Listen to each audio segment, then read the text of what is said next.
Talaflava o David Tua le nei, o lo e whaafonga mai pēi le Radio Samoa, tasi lima i watolu a mo, Samoa i amanuia le nei aso.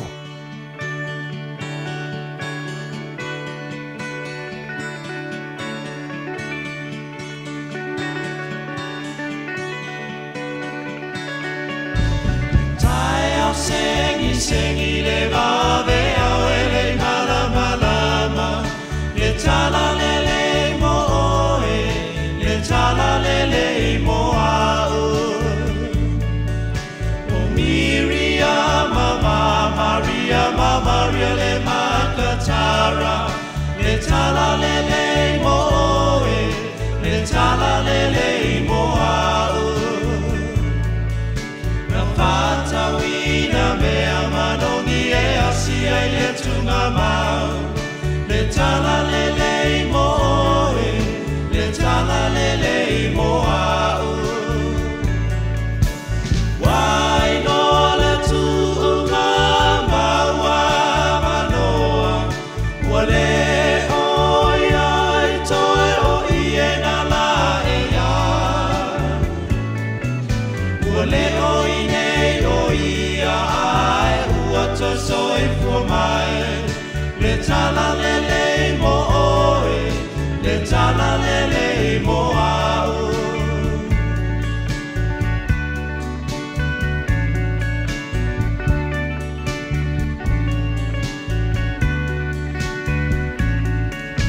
ualongo mai le tala ua to e soi fua Yesu le tala o le file mu na longo mai angelu o ulu ai misionare na tala ina o tina le tala lele mo oe le tala lele mo au wai no le tuna maua manoa wale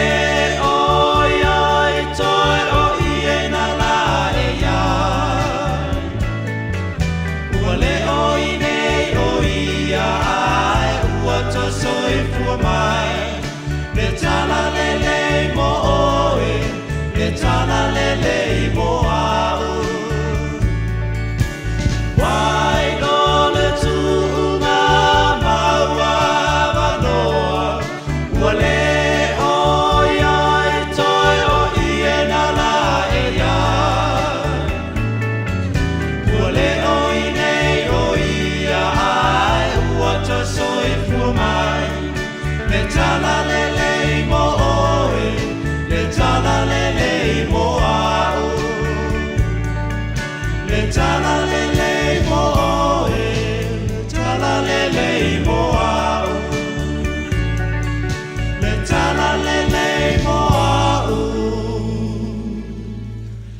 le tala lele mo oe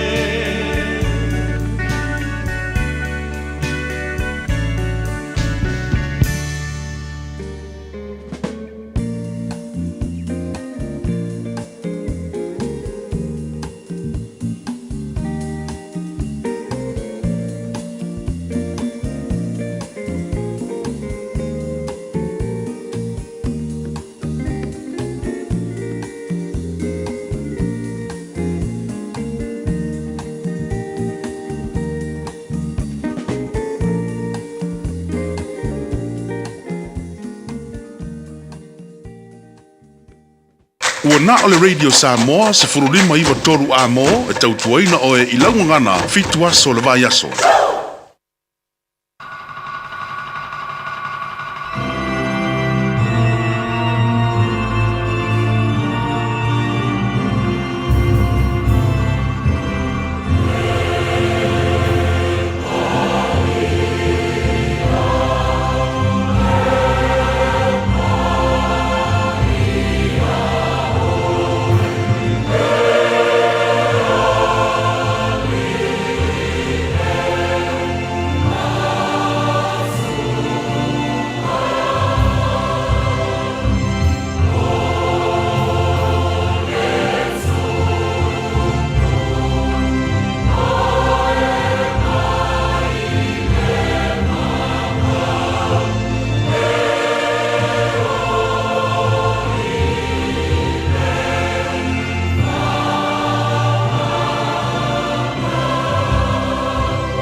ia lo mātua tua, ia e whaola mai a te mātou, ma e whapotopoto ia e mātou ainu ese, ina ia vivi i lo suafa pa ia mita fo'i, i vi inga ia te oe. Lo mātou ta mai o le langi, ia vi ia lava oe le nei fo'i tai au fau, o le tai au manino nei o le asa fau, wa e a mai, mua i nei tai au na mātou ulu fale ma le loto fia iau lo toa, se o mātou pese au vi inga lo mātou tua e patipatia i o lau lava lofa. I lau mea lofa o mātou maua nei fo i tai au fau, mātou wifo i o luma nei tai au, mātou whape atu e pa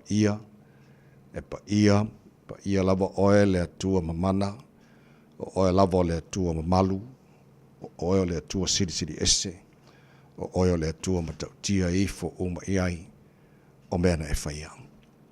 Lau lava lofa, ma lau wha maoni, ma lau anga le leilo mātua tua, le mwhauna li liu o na nawhio le so, na eao, e tu mau lava e o nga ta anga o mea o malawa. O le tua oe o tua e soifua ma le vavau, e o lava i le wha vavau. O le tua oe ma li ai manao e me le lei o malawa, o le tua oe la e le vi inga ma malu, o le tua oe pulpulu le mātango fie. Whaaftaila o mea lofa ta mā, leo la fau mātua maua nei tae au, whaaftaila o lofa o leo fo o tuta i manu, tō whai o tangata i le pongsa o mau mari atu, le newa e whaapopore ni aso fau lo latu se fuamara mātua nei malosi o mātua o lia ni aso lulu, o dua ia iaso ki topo ana mātua wholongara nei fo i tau sanga. Tama, whaamore tautai mai le mātou, wholaunga a whanei ia awali tia whaiva le a whangai ma le tunu, ele nei asa fau e a mai, mātou talolo mātou tua, whaamaria le tunu pere i Samoa, whapena fo le nei tunu New Zealand o mātou nofo mamawai, whapena fo i tunu umara nei la langi.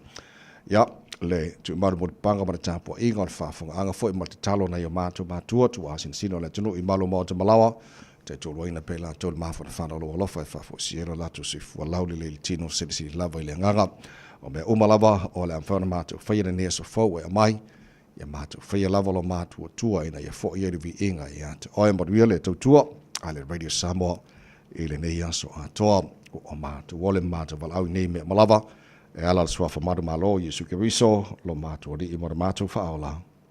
Amen.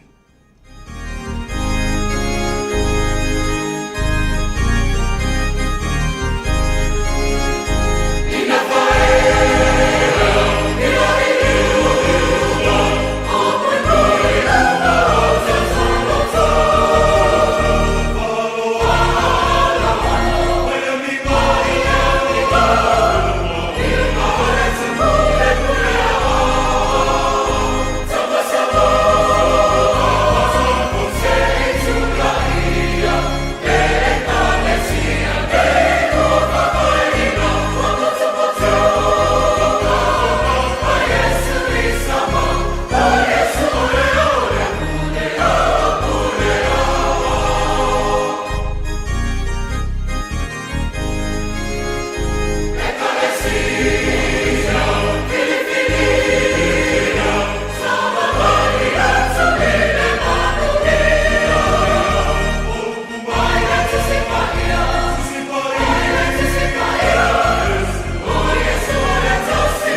ia whaea ia lunga ole me inga langina la pese le kanisia whaprotonga Yesu i Samoa mai le whianga wa pia.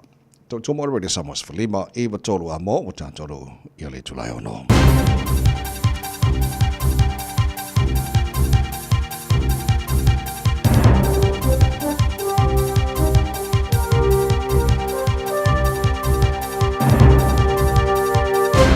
In this update, the US has indications that Iran is preparing to imminently launch a missile attack on Israel. The warning comes from a senior White House official. Israeli troops have invaded Lebanon in what the Israeli military calls a limited, localized and targeted ground operation against Hezbollah. The Lebanese Prime Minister told the BBC his country is facing one of its most dangerous phases and that 1 million people are displaced. The spotlight is turned to two vice presidential candidates facing off in the final debate before the US election. The clash between Democrat Tim Walz and Republican J.D. Vance is kicking off at 2 p.m. our time in New York. This time around, microphones won't be muted.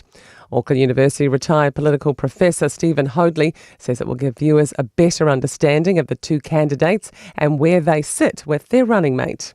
The debate will give us a clue as to which of the two would be the more articulate and more able in the rough and tumble of not only the campaign but the 4-year administration to come.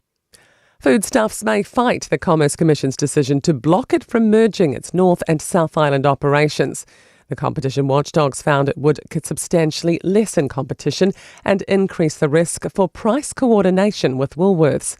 Foodstuffs says it's disappointed as it was about bringing together back-end support functions. Sydney University academic researcher Lisa Asher says this may not be the end. Once the Commerce Commission releases their full report, we may see Foodstuffs appeal that with the courts. And heavy downpours are expected to move along the country today, putting a dampener on the school holidays.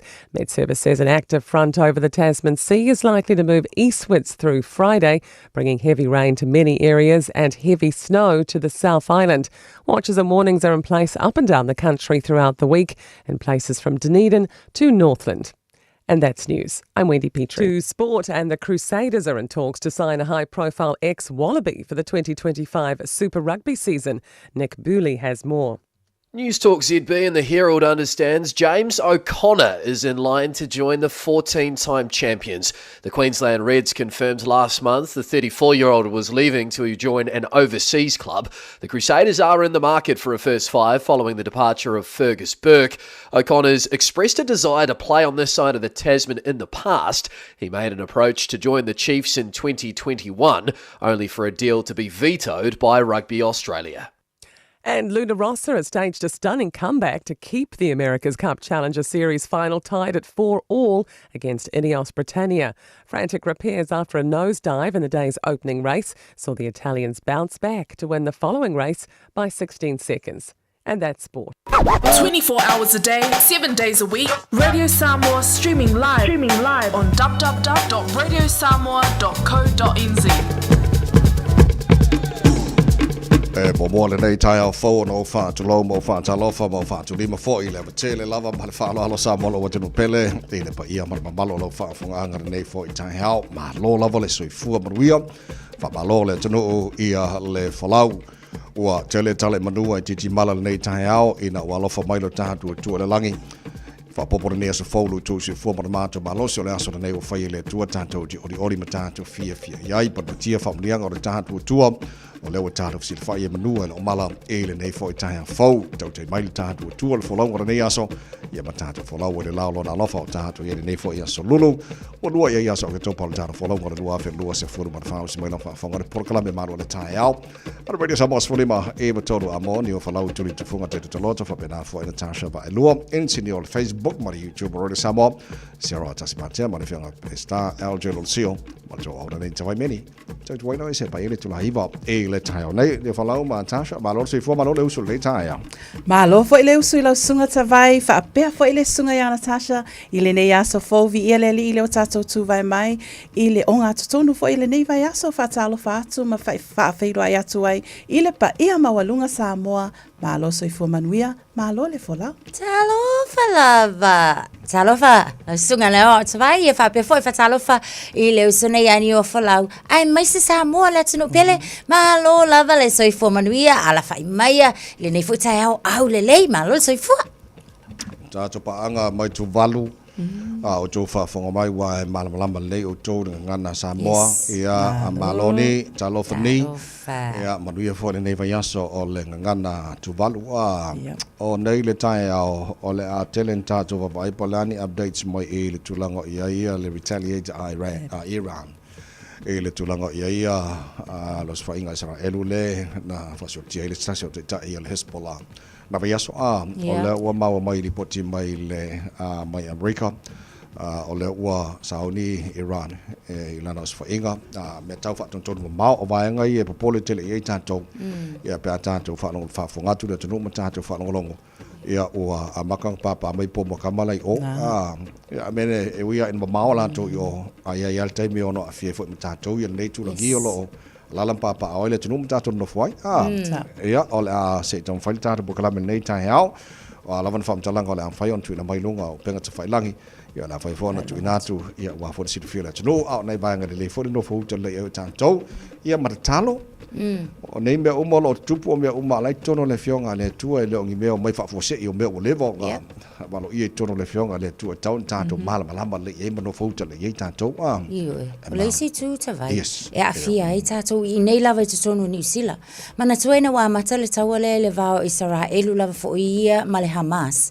le fo isa fai e lava si fa avesi vesi o tato taulanga manisi o manga ala ono o solo te e fo ia a ila tau fo ia sa la tau lango ina la tau le au Palestina so e to tele fo ile au le panuna o le olo e nei le tato watunu so I'm hoping ia wonge I o koe o fo tato tulanga na ia wa langa fo ia la tau langona tinga ma la tau fo ilangona e fia fa ali fo so la tau langona ia e fa ia fo ina fa tau nu ina tau langa nei ai talo sia a fa tau nu ia fa tau nu lava fo ila lo ia ingam tu la fo no te tau mo tanga talo te ia le lei ua te tupu uma nei mea uma o lo o ia le fono o le United Nations General Assembly o lo whanga solo la ia I te tai o le Pasifika ia la fo ile palemi o le tātou malo ia o le na mau le ma talananga ma tausha ma le whionga sa usuli anafi ia opito ia o vai ngai o nei le fina wai o a mai sa president a fitilian fina o vai fa sa inga le fa mole fa ma fa kai mai la ko la ko me ka fa fa tuntun ma nga le la ka nga fia ko ma ko ngi wa ba so ren ja tu nei le na ma wai e la to wa ba nga na fa te jai le nga ko fu le sia la ko lo ke ki I le Pacific lo was Pacific ya o me na le ta un ta tu no fo ta le le foi bai tai ba ya fa kai ko me ka fa ko ma fa kai kai ko pi ko ai wa fa ka fa nga ba e ke oro lo vai ko ngai ba nga ba ko ele tato ine mai mi no je o le luitau mo o ma o tanto o nei tai ha fo o tanto po klabe a reto le ola mai a pasta la fa de copa e le quarter fitu le tai nei tanto va vai pani mena tupu le sulu ke topa le tai na fitu le tai nei fa pongo tel fo e le ngal protania pe tanto fitu e le nei fo I tai hao tanto le pocha mata mai lunga la wala nei tai hao on tanto va vai fo le e le tala o le tau O loo whailoa mai, ele waka kotahi Auckland Transport le nei taimi o le tai ao, o loo maa le pisi lunga vaenga uma lava, tato awala nei au kilani. So longa le nei masaunga le mumea uma, awale alo atu malo le atu nuu, I tiu te mawhaiva o le aso lulu. Whapea fo inisio mai angaluenga nei tai ao, maa lo lava le wha malo losi, tala fia, le ai se wha lave o loo li poti mai. Manatua ia, usita ia ta iala matu la fono I lunga o le awala, ma ia whailau fuspao. Ioe, make it click. Tata uluai li poti le nai lunga o le awala, le nei taimi o le tai ao, Tautua Radio Samoa tasi 5 iwa tolu amo, ina o tūlai mai le taimi, lea ua 8 minute, te ai le ono.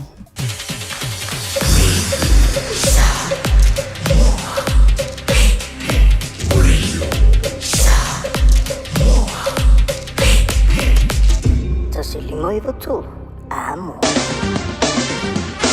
mawhai on awina atu le tala o le tau i aso taitasi ona o le langolango mai a le Pacific Finance Limited. Telefoni o Valselau fitu whawha lua lua fitu. O pai atu le mai ngā mata le tala le tau le fo tai au fo mo tamaki makaurau au ki nani no whanga whasalonga Radio Samoa sfutoro lo i malu lu le vai ngā le tai au o le whamai lawa i tau le so le whasolo i na awa pa utimu i le tele vaenga o au ki lani e whasolo na ngi marisavili mai matu sa i le teimi o no mano silpa utimunga i le awa uli ma le fiafia na nei whasolo po nangi marosi marisavili nisio teimi o le fiafi.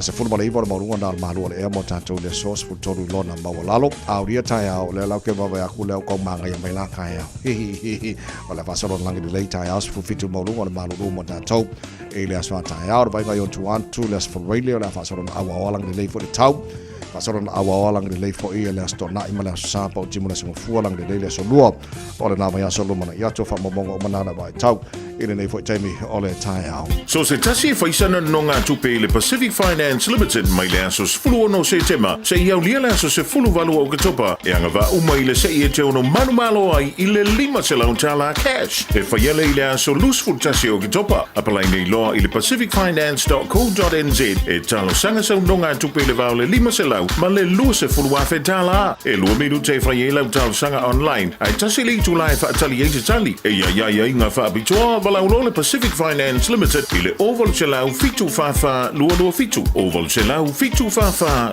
lua fitu sa fono mala fo tele tu lai ono usi mala fa fonga le lui tau mo o e ma o tanto o mo nei fo tai au.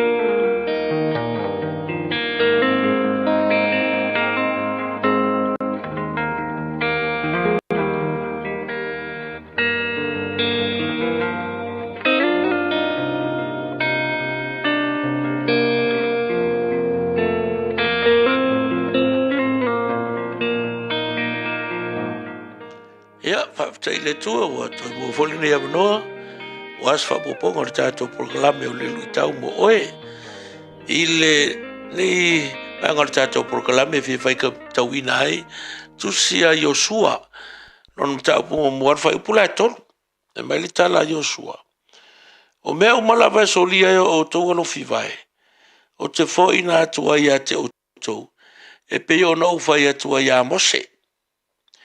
Every place that the sole of your foot will tread upon, I have given him. Ole autu ole luitau moe. Ia enga lue. Eke mangu iai. Ele whafua se ipe o komeki.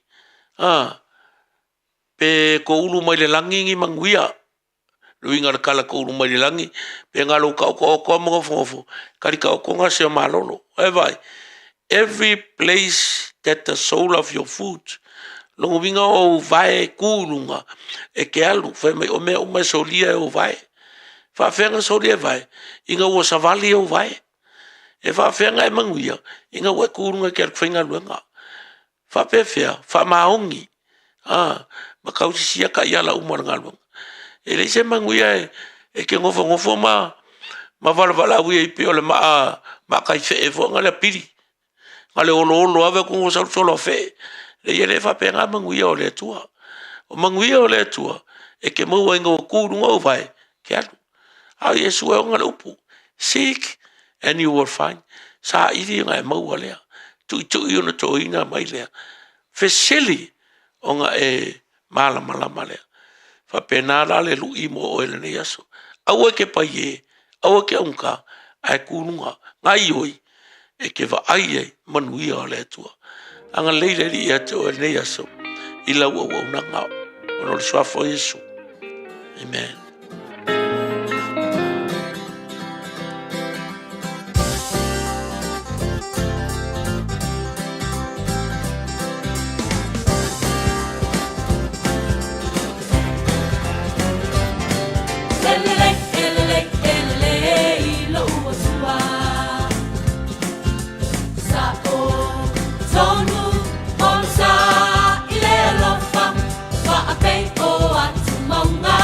Si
mea uma talu ona e whaatonu o uala elele, elele, elele lo uatua lo uanganga Peliwa ina lo uola e ua mata ngofi e ualelei mea uma talu ona e whaatonu o uala elelei e opa e whaavavau na alofa elelei e opa e whaavavau na alofa elelei e opa e whaavavau na alofa elelei e opa e whaavavau na alofa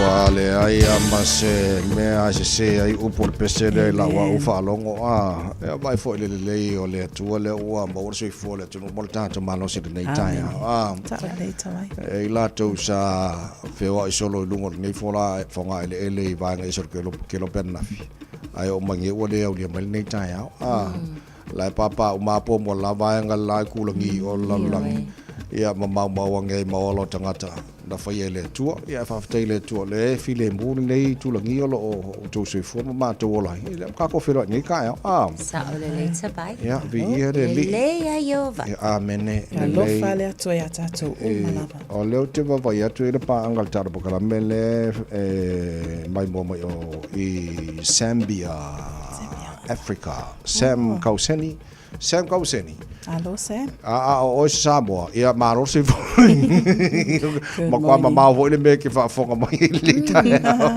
o le malo si anga le technology all of up and out of so ta ye tato so po fea ye le atu la lampa pa o le atu pa war me o lo waru lunga online ile tu already some on Facebook ma YouTube yang ka ko so ka ia le ringa la fa fonga mai o i Afrika po fela e pe ala ke sa mo pa fa fonga mai tadu tar no fo i fa sa mo ka ko pe fa sa bona o kai ma lo se fo mo nei tai au e to telo to mai tele pasiala to NCEA o lo to baba ya to ele for langa ma le va ngole na ne ansele minister o ngan na fi o la yesip so sani mo la to ya ma lenta so il va ngole wa il fa yang pon so sani la mo la to ele pasila ko NCEA ya lo tulanga fo ngale le fa le selanga fo ya le minister o ngolo ele taimile nei o la na fa sil fa mai o le to fa ai lo mai i se isi taimi mulmuli ai o lo mau tino la va fo o lo ya la va vaenga ia wa mai yo ile mai tawa te foi ma le fai tau ile tatou vaenga le o fai loa mai so o le vaenga mo mua la providing extra tutoring and resources o lona winga o le maua ia ni taimi po ni fai a onga whaapitoa e la tau te fai e umai tutono le a onga ia le vasenga foi e umai le taimi le na ai ai lava le taimi e mana o mia ia le tamai titi le fe soa soani wha au popo ia of soa soani la na o le ata mo fai le malo ia maua e tamai ti uma le ngata le na o ala ngā ua po resources e mana o mia e tamaiti lea e tatau o na wha o ngā ina e mwhai o na wha tau nu o ia lātou assessments o lātou assignments ia awa o le koa kero ka maiki e iei nei tamaiti fo ia ua sue le suenga a e fail e mawhai ala o na whaatanga o na to e sue wha alua i le isi tau sanga ia nei tamaiti nei o le nona nua lao sosoani o le ai ni se au wala fo i e fisosoani tamaiti lava nei ele mawhai o na manuia lātou tau mwhainga mua e mawhai o na fisosoani a lātou assignments e le o assignments tonu ia a o nisi vaenga fo i e fiso o tai ma mawhai e o na maua atu maka o tamaiti e fisosoani o lātou maka i le assignments tonu lea alternative assessments inga ia mawhai lava o nga maua e tamaiti uma le fisosoani ma maua i o lako maka e pasele lako NCEA o le isi vaenga lona tolu ia o standards fo ia o le a sui mai la le suinga le ia le taimi le nei ini suinga fai ngofie e mawhai ma achievable mo tamaiti uma a le isi vaenga fo o le fo wa tilo le malo i le latou fan de ia le taimi le nei se lau miliona tala o lo ia le polo kalame ta ua o le kahui ako initiative o le polo kalame le na e feso soani ai faia onga mai isi a onga e ngalu lue faatasi ma faia onga fo i o isi a onga ina ia ma fai ona tasi lava le feso soani e maua faatasi e tamaiti uma lava e ala ngata tau i mana onga o lo o ia i tamaiti a faapela o tamaiti o le a onga le vai o lai mana o mi feso soani le matematika po le numera o faia onga uma lava la i o a onga ese ia e te tau lava o na alu le fesoasoani le na anga isa o lava i mana unga i o tamaiti o nisi la na o tu lena faalia mai foi ana nafe le minista o le atilutilo i ele malo na ia mawhai no fesoasoani lava i nei tamaiti Mana ia te lele whatatau le minista o a onga le sunga le a Erica Stanford pe ona ta ua le neita e ao e le sunga ia Natasha o vaenga na o fesoasoani le na lo o whailoa mai le malo ai meise le minista o le fesili la pe o a fea e a mata ia fufuanga ia ai mai se foi mo alo fa mafana o lo fa fonga mai le nei tai ao so ani le wa yai e tatau ona tato fa o nga tatau man to foi tele so ani to ina mai tono a onga ai inisi o tato e o lo o pele a onga ai ia mantua usta i fa ya onga fa alongo ma fa o nga tatau o le mana ia le na o le sa mai o so ani mai le malo sa mai i awala ese a ia tama teine a onga fa o nga tatau So le fisili foi le wa te lo ma la le tasha va nga le a fa pe officer swani o mane ya malo e mo la to foi le wole pasile NCEA o isi tombaiti ale pasi e le va nga foi le to tam fai o isi kamaki ale pasi o makua full stop ya nga ko fi la o nga foi le so o le fisili foi le pe e a onga pe a nga fso swani ne pe a fu ku kilo milionga le mo tombaiti po ko kela ka makila kai ka ma ta foi le ngare pasia ia su elme pe ale su ngar nga pe wale ko fi fa o wina sa e o ngata vai ona ole NC i le level 1 ole level pitisili le ona fai ngofie so it's le ala le avanoa e mafai ia tamaiti ona toyo wa isia onga e amata le year 11 ona su tamaiti i le vaenga le e fa ngala assessments for ia internal assessments e fai ai ia credits o tamaiti so ia te au ke le yo le fa malama e mafai ia tamaiti ona awale few la fo ia social workers to tonua onga youth social workers o la lato mtafa yoilenga o le ava ai na tamaiti ia pe ua kau ia le langona solomuli ma le langona matamuli o la lato ngalwenga le na e o la vai ai ngo tamaiti e o ia le social worker inga ia puti ma pui mal kama kikilea mai langona nga ai fiso soangi ia faia onga ina ia nga so afa pela ia le tamaiti e ua nga faiaku o le mana o fa o le filifilinga lava la tamaiti ai o lava fiso soani e unga inga ina yalo manai fana ya le lei o lo tu va tele mafui e pe a marelima magnitude lo manosi pe le mamo Wellington certain vaenga pose vaenga i le pito na lo North Island o le lava tavai failo mai e tanto news le RNZ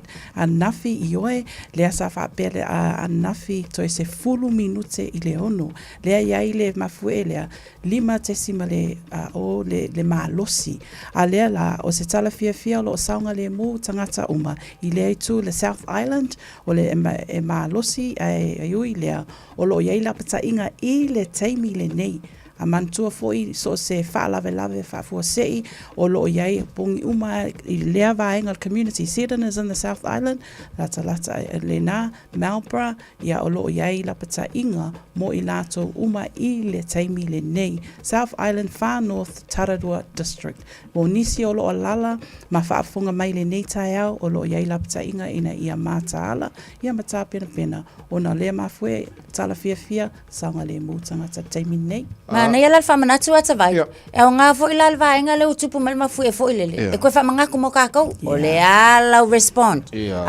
ai o ha fo ipo ko inga vai nga ia manatu ala o le mafu e ala ia o solo ala mafu e stop drop cover Io ike wo sol ba fu e fa se ma aqua.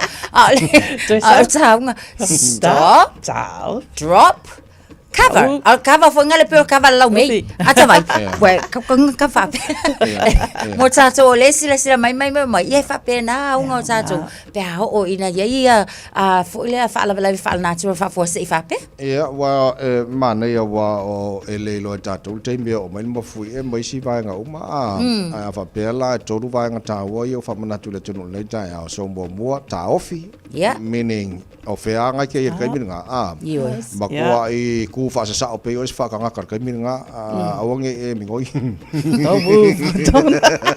ole drop te lo ole u foi le la okay ya de le ya nga fa nga ya la mai le la no fa mo mo ma nga ku nga ya la mai le la no fa mo ya le ole kabala ya o lo te manta winna ole fa tuang fo le ba ai se ba nga e fa te nga la po se lo malo en fa yona o so la fo le makavai o ia o vai I mean o la ko ia ma la mai me ton fenta to pe ko pu mo fu tu na va pena ia le ia mo ko pe la ka kalo e se bueno ka ko e la ya Yesu te mi uma ka ko e ma wa fia ka kalo nga o mai a po nga e ke ia Yesu o so ko ka kalo o si dia ko un belo ka kalo nga lo ma ko e ma sen ka ai le o kele ko ka kalo nga lo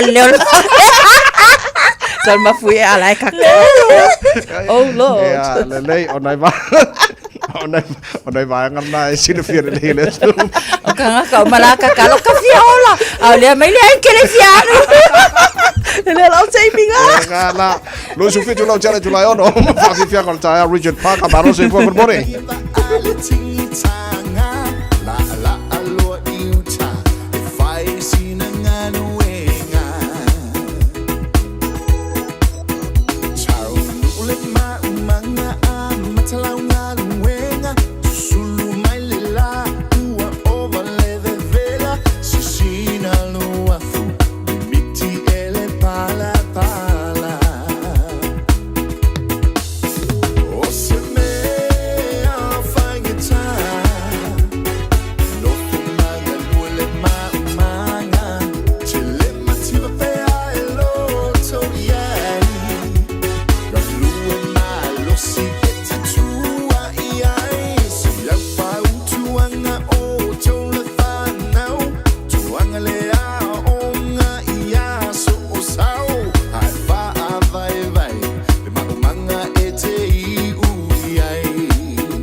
Radio Samoa. Tosilima i tu.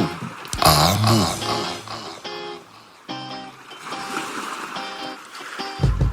Beta Drive Doctors i le taulanga whaatau I mangele whaapea manrua. O le vainga o so ngase pe amana o mia.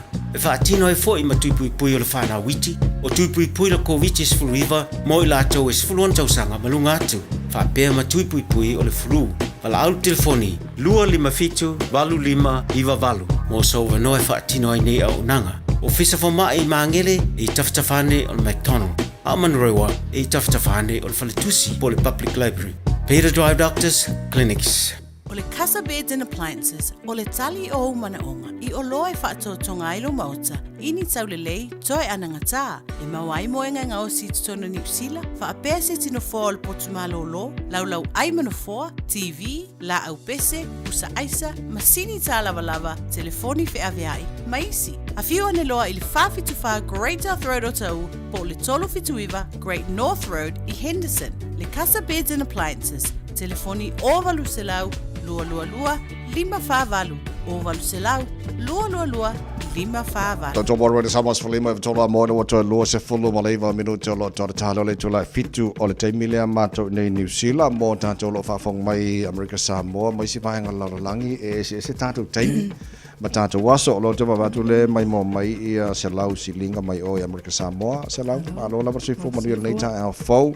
Good morning. George Laban a lefa fo mai o Melbourne George ma lo si fo mo nei ta al fo kapo le fo ka custom fa mo mo mo le final ia le ia mal to tele o pa angal tar kala nei fo ta al fo ni si fa fa smile ma ro le ta al ma lo la versi fo mo nei ta al fo ona po o lo te babatu na matai on ka fanga ia missiles Lebanon vaenga le anga o Israelu so le ola sai dingi anga po ia o matwale mapule o sai dingi foi le o fa ilo le ia mo le tuno o le o fa ia le vaenga Lebanon ele o tuma mai na Israelu wa o le vaenga na le o ia foi le ai o lo te baba ia tu e ai nga la e polokai o tono Lebanon ona o tawfia mo fainga malanga e pe talmalian ana po Iyo e te vai. O le tūlanga le nao iai. Awa o na o sitina fo i o le na whai malanga atu masi o na ainga. Na malanga la I le panuna. O na ua mai le tala o ngase si o ni tina. A o le ainga le nei e malanga atu mai I Dunedin. Le taimi tonu ana whai malanga I le ainga lea o le sa i le whaasile silanga fo I lea. E tau fia ai ni se toi fe malanga ia ai peita ia ni ona o le alofa lava ia faale whanau ia ina ia mwhai ona o yoltina I le taimi wa toi tā pena o le ato ia ngai mai ia ai wha pena lona tau fia lava whainga malanga I to tono Israelu so e to atolu o silunga li ima sia la whanau to atolu Dua El Sahuri ia o nei tamaiti o tau sangala i o tamaiti 5 ma le lua o le tūlanga fo ilele ma le maftianga o lo o iai wha sala sitina ile maftianga fo ile mata atu ale ngata ile na ole po ia ele se malo longa ia fe pasi ia nge pa o ange pomu I papa ange o nga papa mai I ole tulanga fo ile e afaina lava le soifua atoa soifua malo loina atoa lava I le tule nei ole fefe ia ona tamaiti e la we lava tamaiti taimi uma e fa alongo ai ile nga papa o nei vaenga ole tulanga le na ua le mafaila ona fai malanga mai le taimi le nei ia pau lava lea ole sa ilia ma so se tasi lava I nei tu inga fo ile fa lava lava pe ole sa ilia lava o se vaenga e maua ai le saunga le mu ia atonu ole tulanga le na ma le matafa yo ila le na tauna fa mo mo le taimi le nei ole nofo sa niuni nofo fo ile vaenga e mautino e saunga le mu ai so ole tulanga na e mato fo inda taranol po kalambe msalo po le vasora nei por fa ngol vason tatu nei wal leva na avelap te inga le mtanga le ngol va fa fo New Zealand mo tangata uma New Zealand o lo tono le panona e o ese mai tono na mo la tu sanga le mu so le la wo la temi o le ua amata ona fita wa imba fanga I lo ke kia tunu ia kapungia umolo ba fainga malang fo le mo sanga le mu ya wala at least la na abele warning fo le tono awe uma I tangata o lai tono o sa mo worka mi o ese mai ai de tupu ia ba so on fast food minute talwai la titilo atu o le lapta inga mai America the US was warning an Iranian attack is taimi any time from now. Ia o ngawa matona na yai mul tai pele malu le tai hao ni spam tanga fantu na mai. Ala fantu na tu mor sit fiole tu ni foi tai hao. Fo wai o le al mafu anga le ma on la tau. Ia nei fa mtalanga mo tato ina no fo tala i tato. O mei o lo tupu e ono a whaiwhai a e kupu kele a. Ia ono e ono a whiei lava mara nei fo tūlangi o tātou iai. So e lo skau whawhewhe. A le batu le tino bolo tūsit fiam no fo tala iai tātou. Ia awal mapu te talo, tātou te manua i a aor tātou tua a. Ia pe a tupu mai mea whapene nei fo ilana langi. Ia ma awal whewhe. Awal whewhe. Leisi tu foi le tawai. I le mbole vaenga foi le ya kako o le nei le tūlangi le nei tātou te le o te tono le taua. Mana tuala e ai fetala no a inga.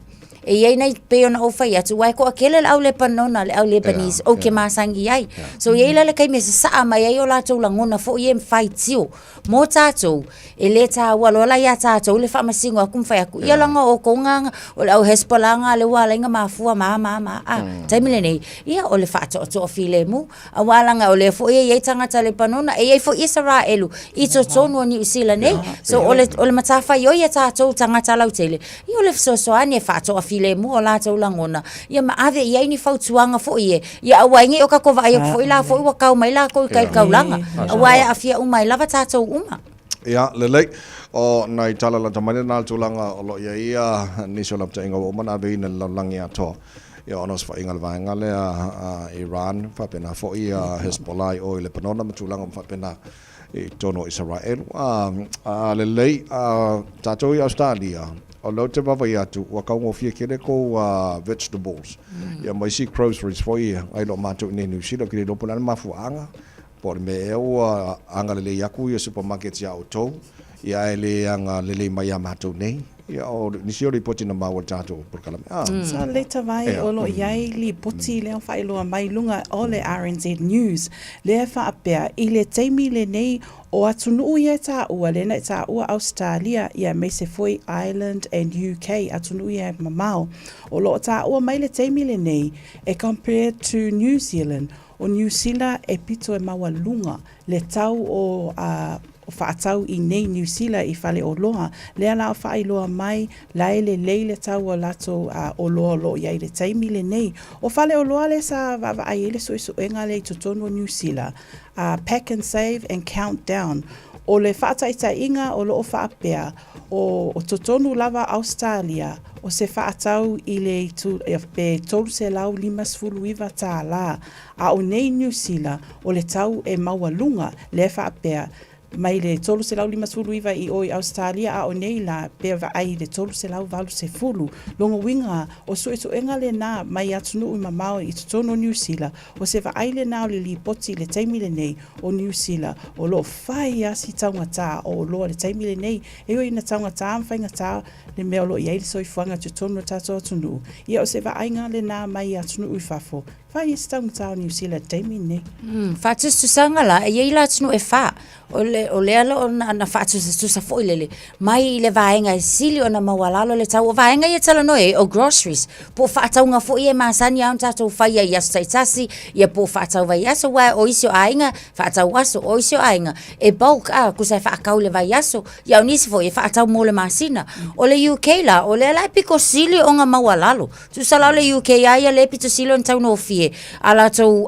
groceries e mai le tau tolu sala sufa anga il tolu sala lua iva ia so atu ai la Ireland ile vaenga le tolu sala fasun malfitu tolu sala valus fun mal tolu ia feololo akwai Australia fo ila to ia tolu sala 5 suma leiva anga ile tolu sala ono se ful mal valu New Zealand lola le fai mai le piko kaunga ka tolu sala fitu suma leiva tala anga ile fa sala 5 ful mal fatala o le fsili la ia ka ia afa apela le ofa mai ongi usila le kong ka yes le au tato wi lo yo usila fia fo ila tunu tong tato I fanga o le ala tato fo imta fa yo e fai ina ye ma fai lava ona tato so ifua ma tau ma fai lava ma cope ma le cost of living Ia ke awa ia.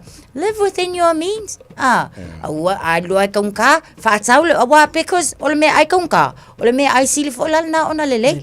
Ai lele fo lele le whaatau. Ia mafua lele le whaasoasoaina. I le aso ma le aso. Ata vai. Ia, wow. Lele al whaasoa o waenga tāwana na mo tātou. Ia mai ale fai sau konga ka pisi. Konga. Ia ka fio e ngai lolo walu e ni parapala ma fai konga ka pisi mba kokor ka mako. E pisang ya ba ngale ka ka o supermarket ala ke se fia o ngai au fo fu fa ai le anga wanga ke ko anga kokor ka pisi ma le ka ko ai fo ai le loko kokor ka pisi vini mai a. Ka ma fa singo ku ya o. Se vini mai. Ka mala ke le sole mal fai go fio ko ka pisi ale fo le lo fo le kokor ka pisi. Le malo. Ora se tatu le poti malu na wala le aso ai ana watu lo le tatu malu ta fa nga a retro na mai pasta la fa le copa pe ma fa tenga tu si tala pe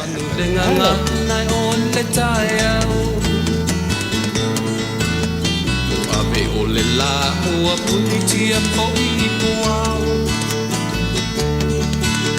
esa uma do fa asusu i la wala sala le punga la au mata la uau e tio fo isamo fai ona taio le amatanga ole asofa popo ole olanga le taio nai mata ni ufea ngai maleata Tala le leu a so ai nei Samoana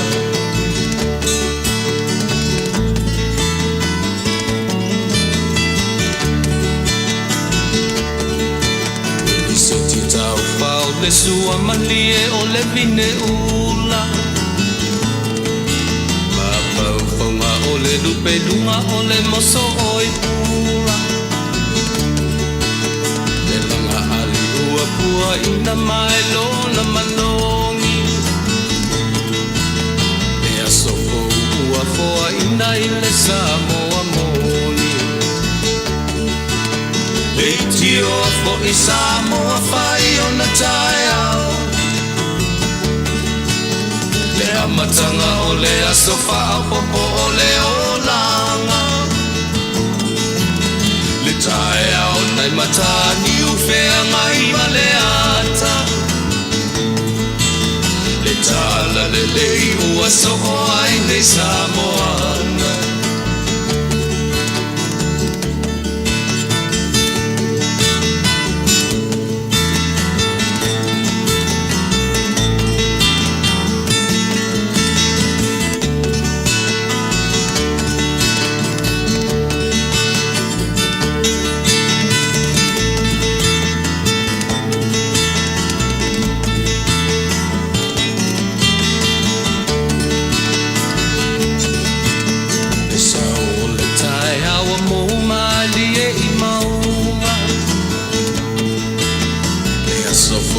Valo ia i mapaupauna Le vi inga ua whaako ia tuile matai Tangata soi fua ua oli oli mawhaapetai Le tio o i Samoa whai o na tai au Le amatanga o le asofa a popo o le olanga Le tae au nai matani ufea ngai maleata Tala le lei o aso o ai nei Samoana Le tio fo i Samoa fai o na tae au Le amatanga o le asofa a popo o le olanga Le tae au nai matani ufea ngai maleata Le tala le lei ua so o ai nei Samoana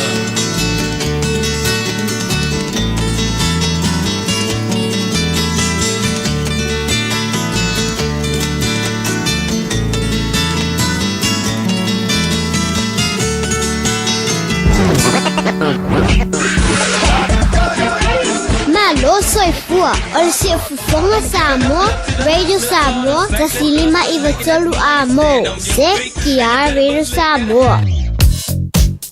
O loo tu mau pea le maa o le pisi I lunga o tātou ala sele nei au kilani.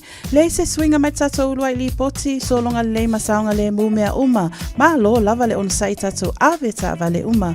O lo mase se tātou awala nei teme tai au ona o le tau. So please drive to the conditions, keep your distance. Ma alu I sao whaatu langa ina I le vaenga o le awala o loo e malanga ai. Tātou li poti lata mai le nai lunga o le awala. Tautua Radio Samoa, tasi li mai vatolu a mo. Ino tu lai mai le taimi lewa toe se 15 minute ona tā lea o le fitu. Talofa, we're the Katinas, and you're listening to Radio Samoa on 1593 AM. Bread of life sent down from glory. Many things you were on earth, a holy king, a carpenter, but you are the living word. Say it now. Come on.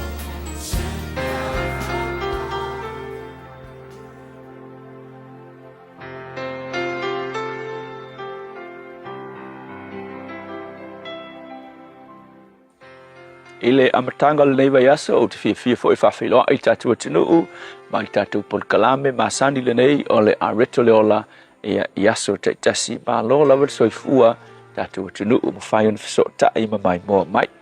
Ile iopu mo whaupe lua se fulu tasi, o lo iei whaupunga a iopu whapea, na o sau ma le lava lava, mai le manava o lutina, o le a o foi atu iai ma le lava lava, na fo ina mai e Yehova, ua ave ese ina fo e Yehova, ia wha manuina le suafa o Yehova. A le upu mo o le aso nei whapea, aua le tau fia le vi inga o le tua I taimiti ngā. Asu ese me sili o na mana o satani aua nei e whaia I lo wolanga le melea o lo wha leo ina o vi inga o le tua I lo fafonga. Ai asu ese taimi sili na whaingata I le tangata soifua e tau talai se vi inga o le tua o taimiti ngā o le soifuanga. Wai ho umai tātou taimiti ngā na o fo iau iai ia e experiencing le me moni nei. A tono iai nisi o tātou ia o maleifua e le nei tai au I ti ngā o le soifuanga le nei. Ia pe o le malanga le maliu maleoti, pe foi o nei kalesia ua lua ia maliu a whafosei, maliu le tasi a talii, whapena fo ia na pō, maliu le tasi fo ia li I matua, ia le ainga o le nei fo ia kalesia, ia ma ota awai teimi o maliu, ma teimi whato a maliu al tangata, teimi ti ngā tele, nisi fo io le vā o matua, whanau pele ia te latou, ia o ulunga lii mawhatia, ia pei o nisi o ainga o lo ui whewesia inga, ua sola ta maloa, ia whail ko lua, ia pe sola fo I whawhine tia il to lua, whanau whememe ai, o le ilo el ta mā politina le mea a whai, ona ua te ale ainga, ia o ni mea tau soifua malolo ina, e ala el tai au ki whalongo wale seki, pe ua sause li poke fo mai whapeau, tu langa whale tonu lo mai. O whaingata ma pua ngā o leo langa. O le reaction masani le tangata, po le tali atu le tangata, I whawhita uli o ngaonga whapeo leo langa. O nisi tangata e ese, o nisi tangata e ngu, o le fia tau tala, ma ua le ai e se vi ingo le tua ilo na whafonga. O nisi fo tangata ua tele fesili le mawhau, ai sea ua mafu ai. Au nisi fo ila tangata, o le ai se vi ingo le tua ile motu, ai na o le whai tio, ma whai tionga e tupu mai le mawhau ma le loto. A pisa soani la mo o ile ne yaso mai la fionga le tua, tau ma whai e wha leo le vi inga o le tua mai lo fofonga I taimiti ngā. Whate te inga la pe o iopu le tala masani la vona e wha longo iai. O iopu o le tangata asu eni tangata sili na mawhatia i mea na tutupu ai le o langa o le tangata le o iopu. Wa foi la eva ai ia iopu e tasi le aso ai te le whaafita u li onga o le soifua safia ngai ma le tangata le nei o iopu. Le aso e tasi fai mai na lusi lana au fai ngā luenga, na lusi lana oa ma lana tamau ainga. I le aso lava le tasi fai mai na lusi ai fo ilana whanau to se fulu na whioti le whaalawe lavi. O le ala le tali e iopu, ia tia a tau si tangata e taunga kelengi me fesiri ai ma mui ai le aso lea o iopu. Wafoi, tasi le aso ai whaapu lou e whaafita uli onga o leo langa. Ai ke vai tala iopu na fai tala le fai tau so o tangata ai o makua se whaupunga siri lo na malosi. Fai upu e luas fultasi le mata upu ngomua fai mai iopu na o sau malele lava o le reaction le a iopu ina o mai a wha furi whao o le olanga ia te fai mai na o sau malele lava i le manava o lo tina o le a o fo i atu fo i ai malele lava na fo ina mai e Iova ua ave ese ina fo i e Iova ia wha manuina le suafa o Iova.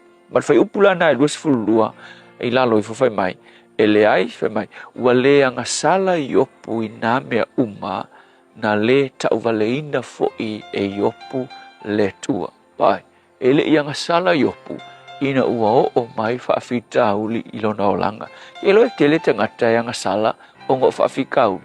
Tai e whaafita uli e se lo le reaction ua mui, ua ita, ua whaitio fesili i le tua, ai le ai se vi ingo le tua i lona fonga. Mo oi le asole nei, whaataitai a whai o yeise me ti ngau e uia i le asole nei, whaataitai ona e mo ini ma whaafo i le vi inga i le tua i taimi ti ngā. E ke suia i a taimi ti ngā i le vi inga o le tua, ona whaia le tua, mea e ke le i malama i ai. Le tua, tele ni se matou o i ti ngā o le nei o langa. Au o wala au a o maila ua fionga i a suia ti ngā e ala i lo matou wha leo ina o le vi inga o lau fio e o mai ai lo matou malolonga. Whaafitai Yesu. Amen.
So le vasa mana vai pese na sangala sisters in o te whamino te lo tōra tāle o le tula e fitu le aso lua o ke topa o ani mena tupuri nei aso e tau sanga ua mawai.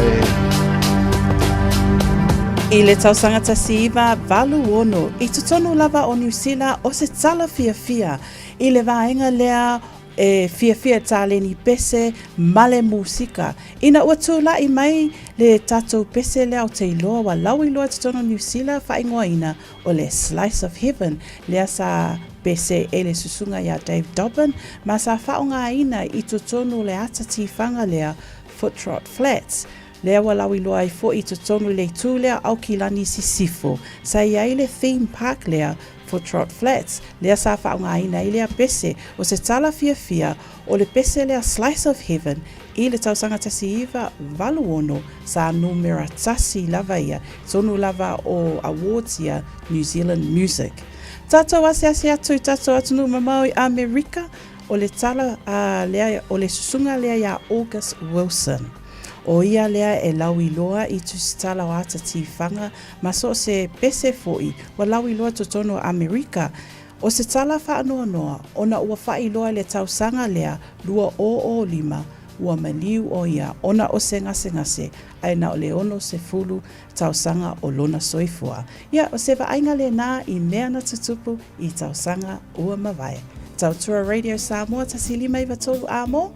Hino tūla i mana teimi, to e 2 minute o na tālea le fitu. E meo mi oa e solo o tangata, whaleanga fo i le tūpulanga, pamu sole tinau a whatalama, nei o le ata. O sina paua ti whanga, awheane lo i le starlight, o i le ata momana o waluai, a ala atu le samalalo, le whetau i lama malo, mana o si le tivoli. Sanai te mai ti o le fisili pio tau sanga tali o le mana umala ua o ma e la tele fiola o nisi vo i o mafutanga na masani mai i le tifanga ta whitau i le ata o le lua mai a o le nufopito i tua o i o e te fefe o Romeo ma Juliet Toia ina masiona tali na whaatau iai o lana i sikulimi whaatali atu i le maketi mea o le ata whaasai ta maitina tole se furua na o tangata matutua te vai atu ia i le solo tau tulei pe o ni ti a polo o ia luti a kono o le manatu le o se whai tionga a wai ma wai fo i o onga Aina o sina whau tuanga Nanga i ruma o le o langa Whai sina makamanga E mole ni tama o le ata John Wayne ua sau fia ai Nea inga ua toe mai ua umale ko pai Talofa, this is Pat Lamb and you're listening to Radio Samoa 1593 AM. Talofa, o waleni o se Electrical Inspector Samoa, tolsu 5 tausanga o tautua ma o resta reina fo i mole waina o lo mota, falsam fatwhainga luenga, whapeli pe ina vai vela ma o ngā umu. Walau mai lo waleni o la amos Electrical i le o lua fitu, lua no tolu ono fitu ono lua, o lua fitu, lua no tolu ono fitu ono lua. Hey, hey!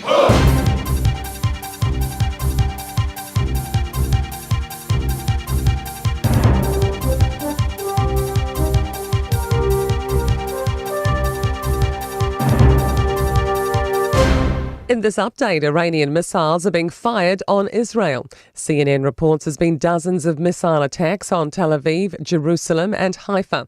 Iran has confirmed the attack and says it's targeting Israel in response to deaths of Hezbollah leader Hassan Nasrallah.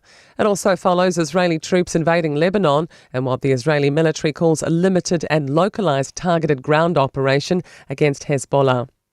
Southern leaders are continuing to express their disappointment about the delays in scaling back of Dunedin Hospital's upgrade. Dunedin councillors have penned a joint open letter this morning opposing the cutbacks. Southland District Mayor Rob Scott is also writing to Health Minister Shane Reti to express his concerns. Everyone needs a hospital and we need to somehow protect this infrastructure from political interference, I think, and we just need to do it better as a country because this isn't an isolated example. Some residents of Northland's Dargaville are becoming vigilantes. The town and its surrounding region are being victim to a spate of recent burglaries and ram raids. In the past 2 months, 2 homicides have occurred.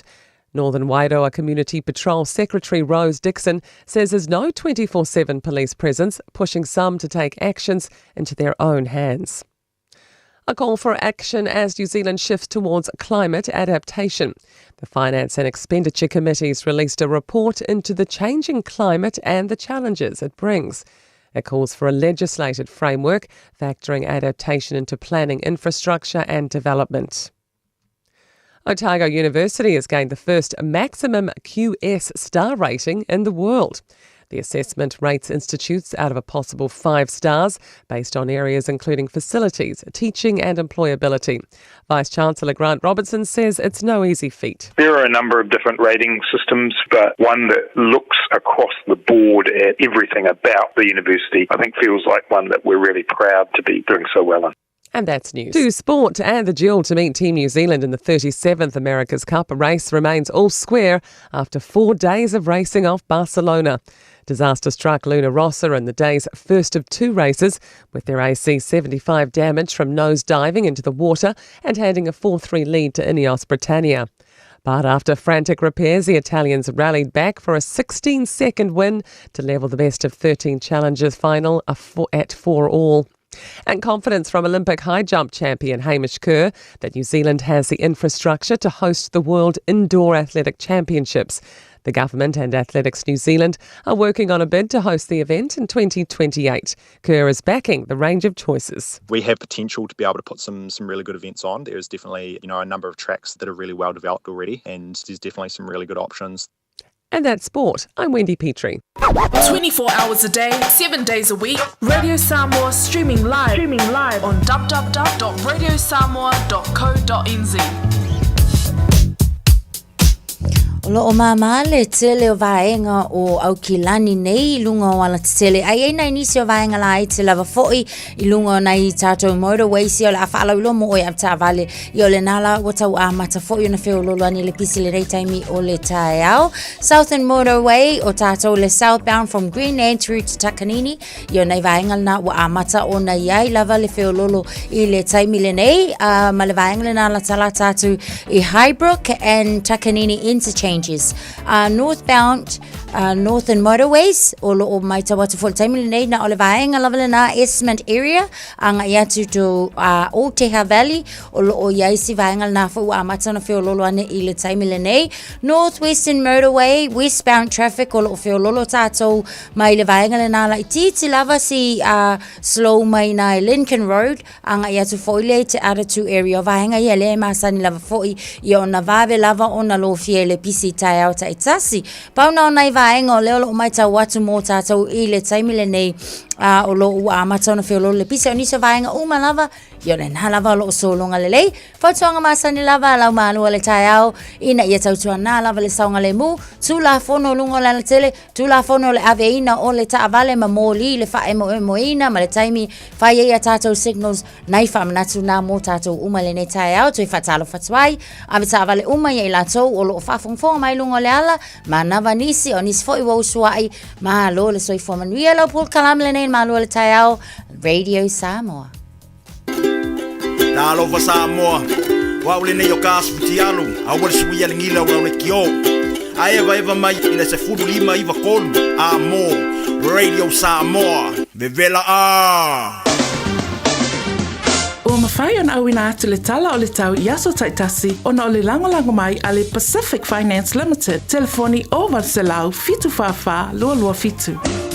Wapa atu Samoa nei taimi o le tai ola e mana ia mai le langi le lei o le tau o lo o le lua se fulu maratasi le mawhanawhana le e Samoa nei taimi o le tai o fau winga whapa winga le tau le atunuu mo le nei aso lulu o le whaasolo na langi le lei le taimi pa ua timu ni so vaenga Samoa le so lua se fulu mara iwa le maununga na le vevela le e Samoa le so lua se fulu mara whae lo na maulalo nai minuta le antatu tala nofo I Samoa le whionga ngan mana tu maravao o tunga vaia tipi o tunga vaia ia ona maua fo leo le atoanga o tulango I le tau I le atino pele I le onga tono nei vai aso o tātou iai.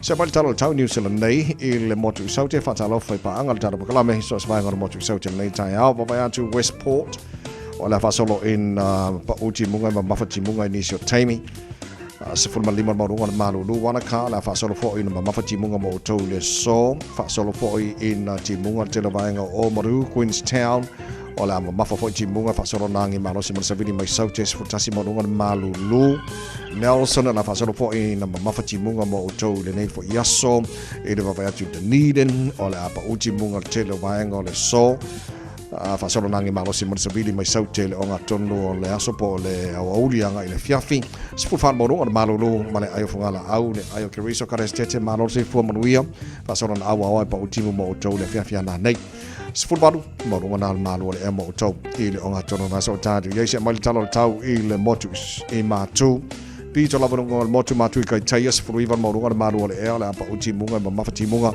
ini so time le so le lo mo Wellington. Good morning pa angal tano kala me maro tai au so sabang on lo mo Wellington fa sonon awa pa utimu mo to fa sonon nagi malo si mo se vidi mai matu i le fiafia na neis fulono marunga o le malulu fa mawina mo le mo Wellington fa sonon pa utimu telo vai ngo tauranga fa sonon pa utimu ngo telo vai ngo taupau rotorua ala pa fo timunga ma mafati munga ni so taimi fa solo ina awa pa utimu telo vai ngo Palmerston North fa bena fo pa utimu telo vai ngo ni Plymouth Napier la lang de le tau fa sonon awa pa utimu le fiafia na nei lang de le fo in Masterton le so e le va tu telo vai ngo Hastings wala lang de le fo le tau mo Dome Gisborne wala lang de le fo le tau kirikiri lo Hamilton wala awa pa utimu mo to e le nei fo yaso fo vadu mo runga na maru ea mo Hamilton i le so tamaki makaura au kilani no fanga fasalanga radio Samoa futolo le malu lo ne vai ngore tai au to baus furu ipa maru ngore maru e mo tato le so la fasalon awa pa utimu ma mafati munga ni so time le so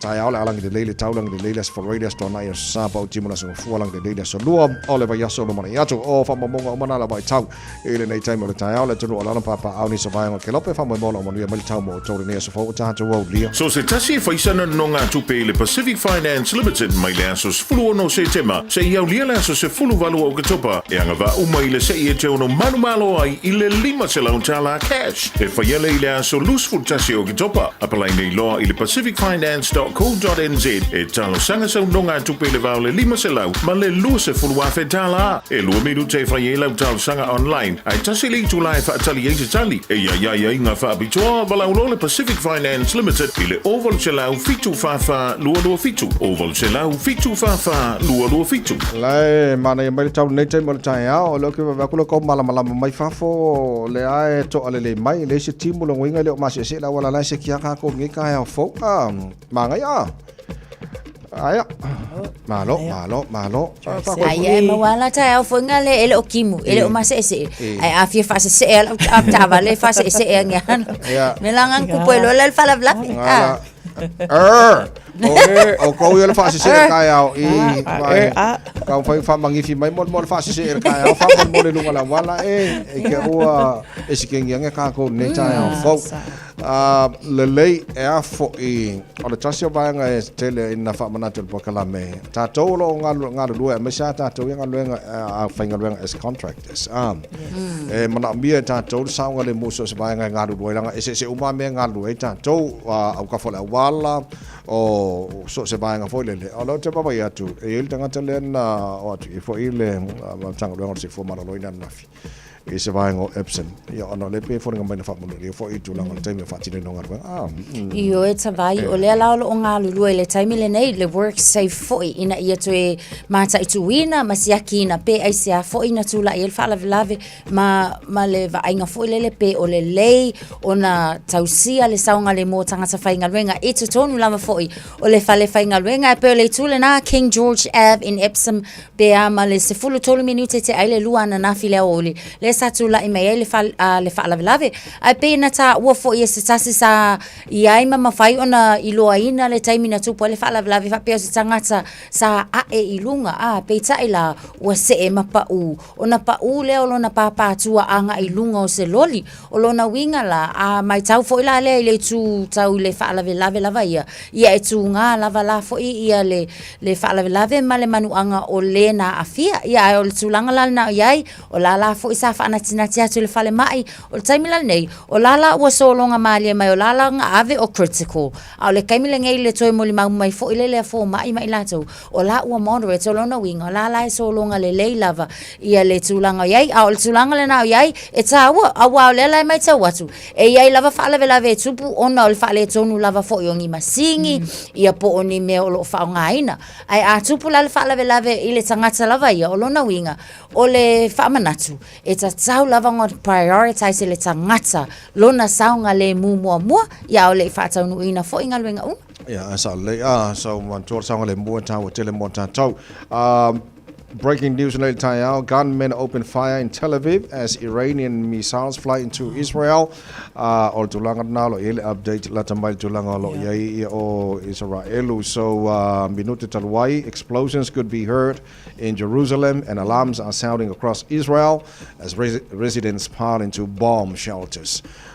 So fam talanga mo ile wa payon na mai ya wa fo ile fa fo mai tino ile nei fo Tayal fo ya mas ka ko pikior ka ya ska ko pikior ngai fo ya solulu na ia iputi la solulu fa se e mai la se la sa fa popo fo ile male iputi koko sa moa e umala le aso ya la algo ya la sa fa popo ai malu la sa fa popo in the morning in the afternoon. Ya wala mana ya na wa afa ya le sa po por kaya fo le ma ko lo tu wa nga nei fana wa to telefon tama te fi la to le sa fa popo ko ke le fo nei fana fi ko la isa to tele nei fana fi ko pai ai ma kwa ba le ulo piko siringa ke le ai wa le pole aku muar kambang ala kaya ya wala so ako e ke se la fiera tavai wa le wo fa ya ku ile le sa popo le te sa no mai le koko la isa e ma fa ya nga fa koko la isa le sa popo Uya. Alu ko ngole ole kamai pol sa ay malki koko yang ale sa ve ulo iya o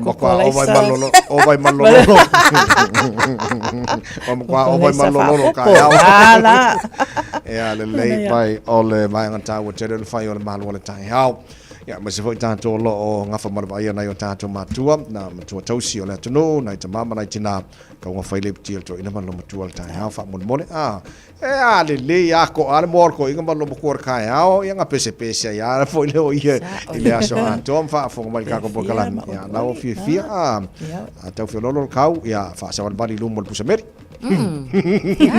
sa ole le sa bali pusameri yo fa sin fa marostino lo le lei fo yo tasio ba nga lo lapta ia le mo tato uma mo sanga le mo tato awone tu o se longa ko pus fa la vesela uma lo sim ka ngole li poki le po fea te ba ia se ba nga lo tu poi po ke ba ko ska vale ke mo sarmio lo ia se la uma lo si ba venga vidi le o te lo melen tu po mai mission bay na fi ni so li potu tu na mai io te vai e to a faila to lena fa apena mo li ai lo lai le na nafi ona o se tulanga fo ile na va ai se tasi le ta ito tono le ta avale se tangata ia male va ai tu e peia o se fangala e umele ile o le tu le leila le na o le fa fiso o ta ilo le lana fa ye le ta mo fa fo ile e muli ta ia tu le ma fa pena la ile e vainga na mission bay ana nafi fo ile le la talata le fiafi pe amale ta lima ile fiafi le na la na ma fa ye un ta fia lo le ia le ta avale le na ma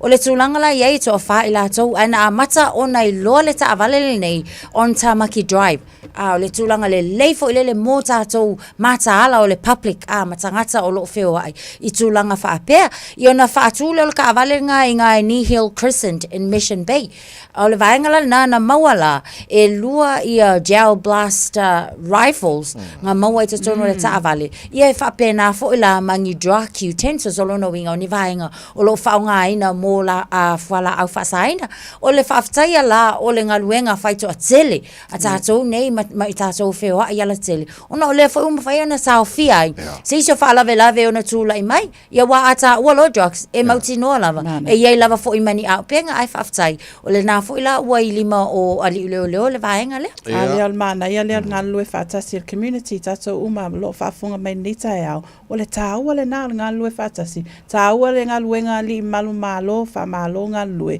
Ia ai meise la o le mānaia le wa lipotia o e na vaai i le taavale lea ma mea le tutonu mānaia lipoti straight away. Sa full maleono mino tolo tele tula fitu le tutu already sama svalima toba morfa ponga nei tai al po klame ngal poltania. Think a minute so I taru tala noi le sa mo le fionga ngal mana tu bawa tanga baya tipi tanga baya. Ya mai fa fionga ma to fanga beke. Klame ma wala tai already sama svalima ma toru amo.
Just think a minute. It could change everything.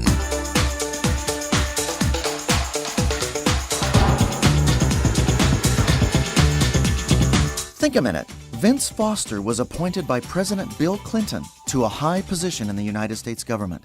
But tragically, not long after he achieved this success, Foster reportedly committed suicide on July 20th, 1993. Just 8 weeks before he killed himself, Foster had been asked to be the speaker to the graduating class of a law school.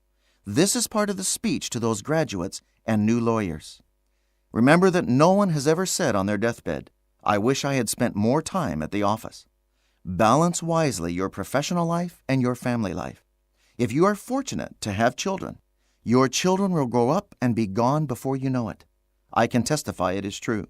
God allows us only so many opportunities with our children to read a story, go fishing, play ball, and say our prayers together. Try not to miss even one of them. Now, after Vince Foster's tragic death, his wise advice to us fathers and mothers continues to speak to us, especially if we failed to spend the time we should with our children. So while you're climbing the ladder of success, don't forget your own family and leave them behind. Those years with your children will be gone in a heartbeat.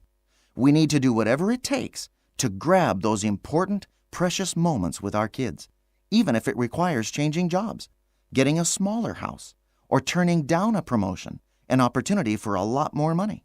No job is worth it if it means you'll spend less time with your children. No money, power, or popularity is worth losing your kids. You and I were created to work and produce in life, and there's no work more important than the work of training and raising children to become mature, successful, good human beings. So don't fail in your life's work because you're too busy making a living. Make a life with your children who will carry on your life's work long after you're gone. Loving and teaching your children is the most important work you'll ever do and the greatest success you can ever have. So why not ask Jesus to forgive you for your failures as a parent? Then ask Him every day to help you know and do what will help your kids to become all He created them to be. Just think a minute. If you'd like a free CD of our top 40 programs, write to us on the internet at www.thinkaminute.com and catch us tomorrow at the same time when we stop and think a minute. Talofa Samoa o Jerome Gray le nei. Pe o e e lau ta vale po e whaafonga mai I lo maota. Ia tu pele ni lo lau le tio le sfululima I vatolu a mo. Radio Samoa numera tasi I New Zealand. Los fulu jale tulai fetu ne falau mata show fatas mai le fenga ngan man mana tu mabao tanga vai tipio tanga vai. Na taru fa salango tu sa vai Samoa o nga tona ne vai aso. Bon ne foi time for. Ia whaatalo whatafo I le nei tae au I lau a fionga ngal malmana le anganga lava o le fia tātou iei fo I le onga te tono le nei vai aso. Ma lo lava fo I le soi fua manuia. Ia, whaatalo pātu ia e o kusala. Ma lo si. Ma lo le soi fua manuia. Ma lo le usu mi fo ia sako. Ia malovi ia le atua o tātou au lia o ngā tono nei vai aso. Se o tātou tala no fo I nisi fo I o vaenga o le anga. Ia le tātou tala no anga le tae au. Lau a fionga malmana o le tū leo le ngase le mawhauwhau. E masani fo I ona mawai au isi taimi. I le tū fo I leo le tinga o le mawhauwhau. Ia pe tele fo I le pulesa. Ia ai o lewa mai tau atu. E se le fia o le mawhauwhau le mai tau atu. O le nā ua iai se no fuanga. Mō tātou I nai sā mua whapisoa fo I. Ia mō I lātou e maua le ngase ngase le mafo im faina fa ala wiloa ia po fia fo yo le na wa to e asina e ai le na fo ino fonga ano va sai a tono tasi leo ngase ia to tere ani si fo I wa mo wan mai tere ma po anga wa fia no ngase le mafo fa ia pe na sa no a wole se tupe ia wa ngase le mafo fa ia o ia ko I si tulanga I le soifuang pa pena na fi o le ia mele ma foi lo ne a fi o ma ko mene o fala u pasai tamo fi ni si e me sai tu tulanga ma fi o la tu ma ko ai o le fala tu mo ti de fa no ino le caution trust le va tele na to tamo fai o na fatino se nga ruanga so ni ko ia ila to fa perana fi pe ko I to vai o na si le pia nai tanga te fo I te whare tonu ma po pausa pa I te uranga pēstamo I tuale ia o no whanga lea ua mautu iai ia o nisi fo ia e whapenana pa ia o te ia o te wai a kuipa me o wale whakaikai ia o mo mai nai no whanga lea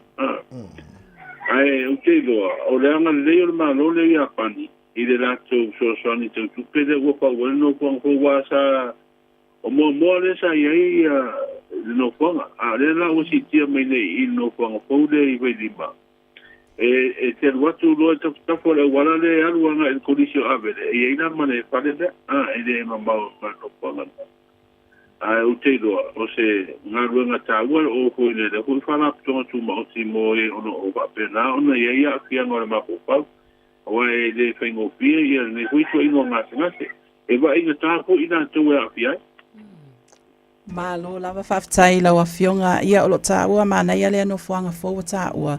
O lo tā ua fo I le mauta fo e whae ai ma whaatali ai pa sese o malo tā ua loa pe mwhaina e sau noa I le tu ngaluman mana. Ai, ia pale leo wana tala da swa ile lente nei. Sutasi miliona lua se lau ape tau tawai mtau sa. Ai, ole tu le whaongo atu le fufongo ko renga ruanga le pulenga mea vale. O tu pea na pulenga tu mo te malona fa tu pea. E pe o le whale lea na pausia mo tātou taringa malo ko i nei masina. Ia wā tātou lo whanga ko isa e mo tangata ko nei te waloa mataua. The VIP. Ia e tu le waalele nga e sabari wali meile o le waalele nga i le mautare pe te sabari atu i le mautare sa ia nga i o le waalele. A le lau te matau atu le whare le o mai ane una pausia. E le to e ki sawa ma le waalele e sauro e le whare le pena huero o su atu te le waalele. Ia ale ana le whare le te vai le o i kako o ngā vai no hule au koe pike. Ia. O ka puta vai, ia se karsi e se kausanga o pipa ka o whare le. Ai sa o. E hini whai ngō whare le au koe pike. Ia. Ia e tauta, ia langa e le tauana o na whai whaare le pu ia no kuanga e. Tātou mulai wāne le whawa maro i korero. Lai tau tua ina i al tātou tunu. A mese a maro whaaroro ngia po i e. E a se si mai, a mese la. Ia le la, tala le a mo atu blau e le tupo peritani. Ia mlana masi opo. I le wharefauna. Ia ai, mai au fo i le fo i atina e tāu a mor tātou tunu. Sa ori. Ai, mkoa manga i aso le. Al mea sa wala e o ki sa waka ua le o i kokon mele. Window shopping. Oh, tātou mam tau tata i sena.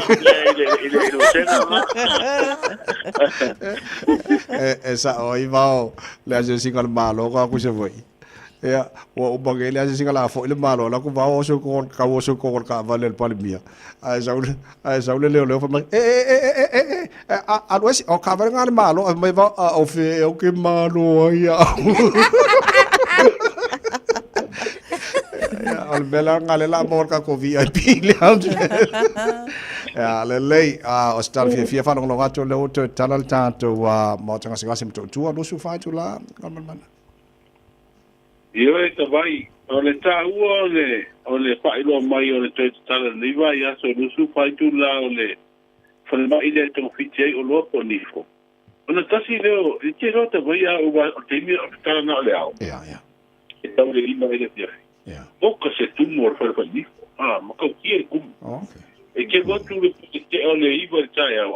Se o le makua kum ko ngaka le fa nifo. Ia e o fo tau tua le fu ia o nanga fa so fo mano ina va ver tong fiti ia o lo e fo iwa.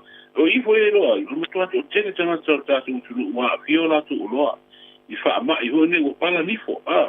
Ia wa ta tu fo i o la so nga o kolo a mesa ta tu ai ai. Kwani de fo ta tu nifo de i lo le meni mera wa a ka ulo le ya so ia tu e pintana mo tu pe va ta wa.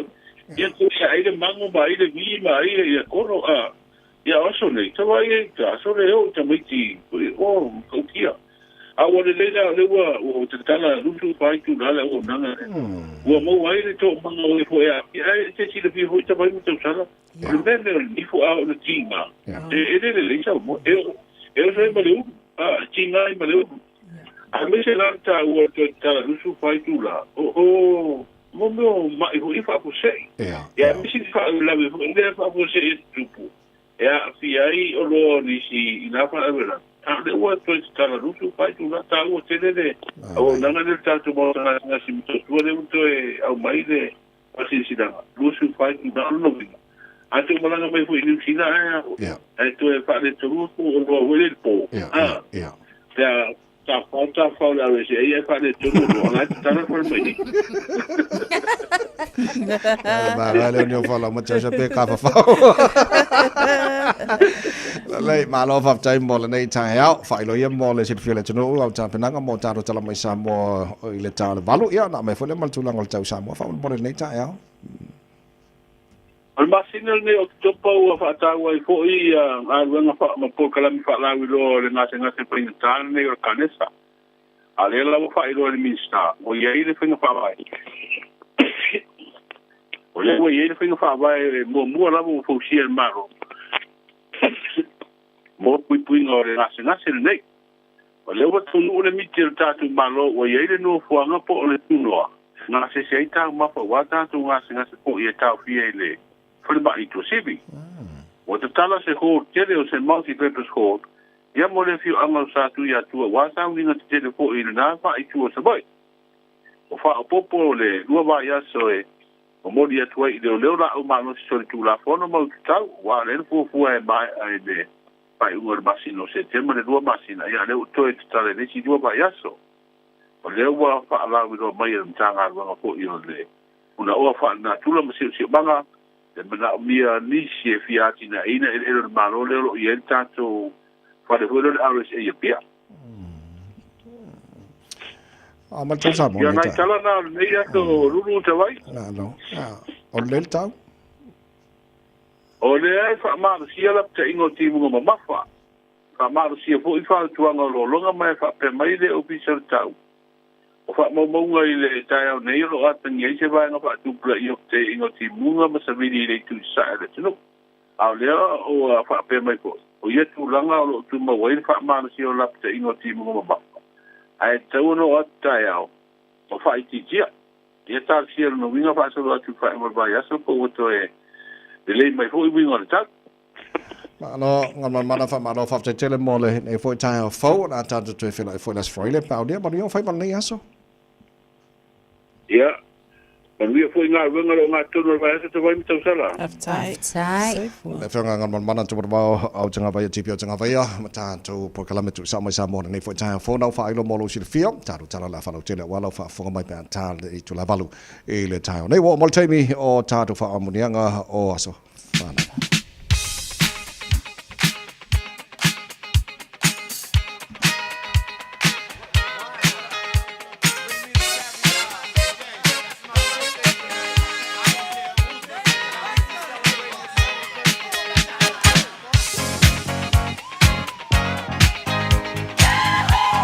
Nang aswana mola so lulu nei so luo ke topa ma fa nei fa ngai telefoni ma moni se fa moni anga nei tai ao nga matala telefoni tolu fitu tasi lima iva tolu o lo mo fa le no lunga tato immediately ile on air at radiosamoa.co.nz pa bena lunga Facebook bali YouTube or Radio Samoa tato telefoni nei tai ao talofa malo si fu Kalo pa kawai.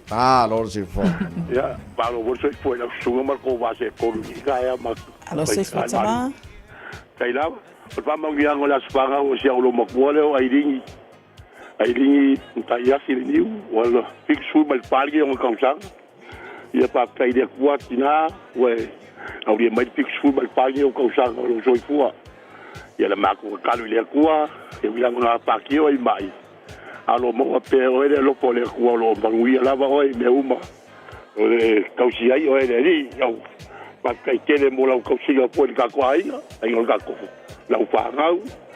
Ya me ka ko ai ngau ma la ba lo lo fa lo bang le ka ko ma pu kai pe i le lo pole kua.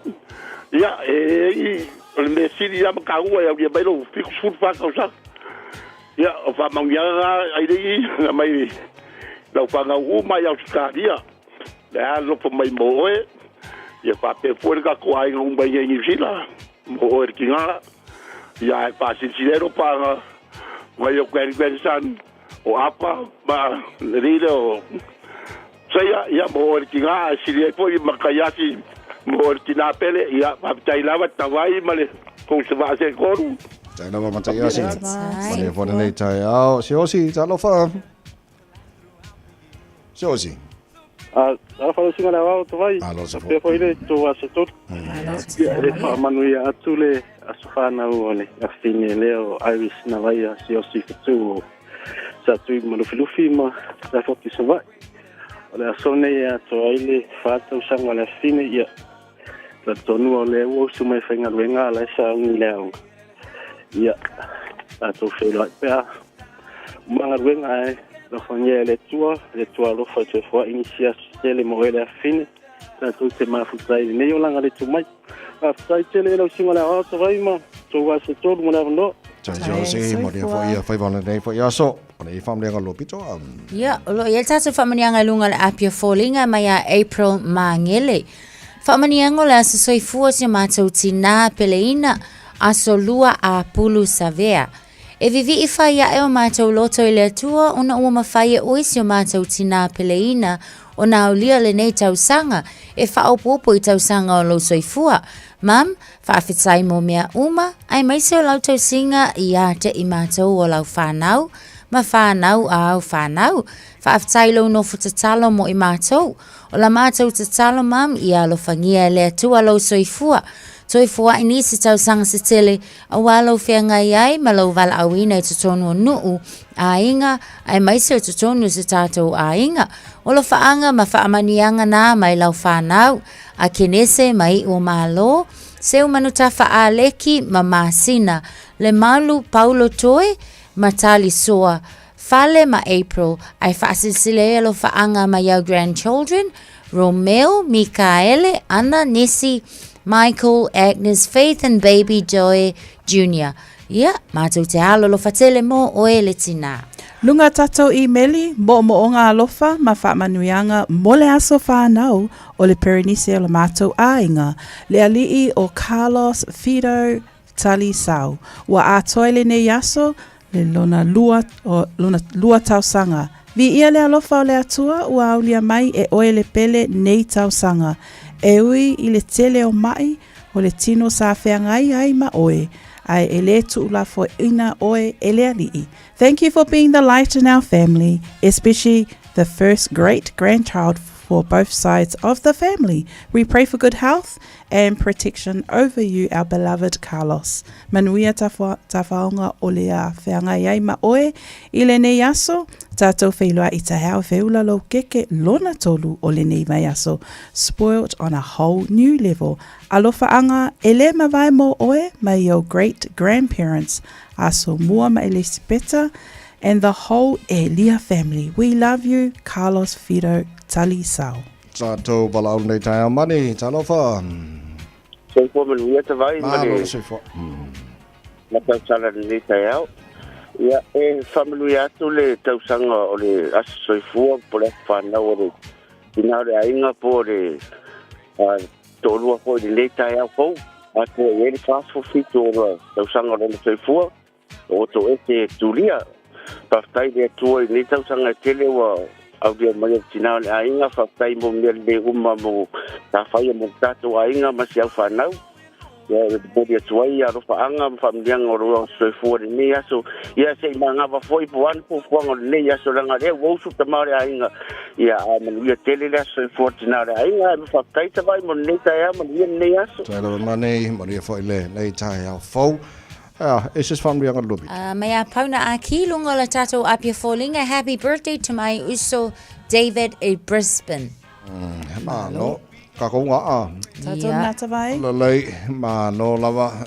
And I feel lola for alpisi o le aso luo. Topari, mani fai po tone nei aso ni fala. Whaptai te le tawai, manuia fōi tautua tutoe lau sunga, whapia fōi le sunga ia Natasha. Sa mola atunu pele, manuia lava singa o le aso lulu. Tātou whailua ilianga le o le atua, I se aso I luma, mole nei taimi, alofa tele atu, soifua ma ia manuia. This is my 3 way no was a fan of this song. Ua matango fiele aso mua ia mua Sauni mai lau pati malepo tupulanga samo mai efa afia fia Efa avae samoa ile atua Olo fasi no mangalena Samoa elo ua tunu upele Epele pea ilo ua nganga Tupulanga samo mai efa fia fia mole au mai moa Amanene lau siva mafali o winga tau safia Se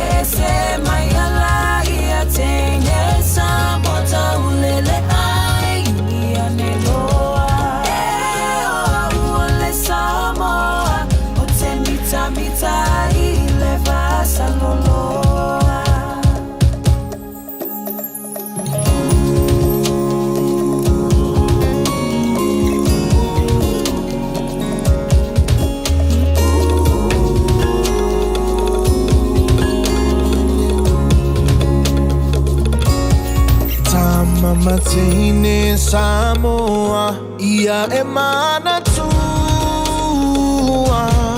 Malu e mafita o ainga Ai mise o matua Awa o soulu mana I manuia E mawai o ele fia Ia tu mawile tu mafina wi melele E sili le amo I tamua Tupula Samoa O maia e faa fia mole au mai moa Faa mane ene e lausi Papa faa lio winga tau sa afia Se e maiela ia teine Samoa tau lele ai ulia ne loa E oa ule Samoa O te mita I le vasa loloa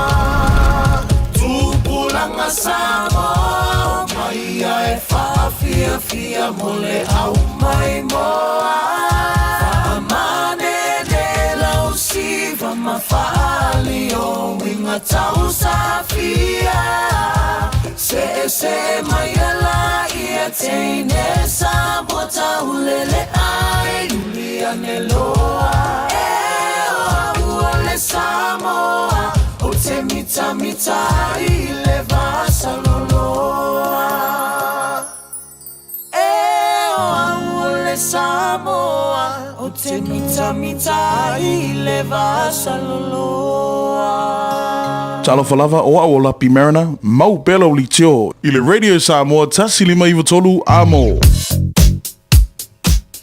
O loo le leilunga la tele iai fo ia vaenga ia wa amata o na feololo manga ia tu ina mamafa le pisi le taimi le nei.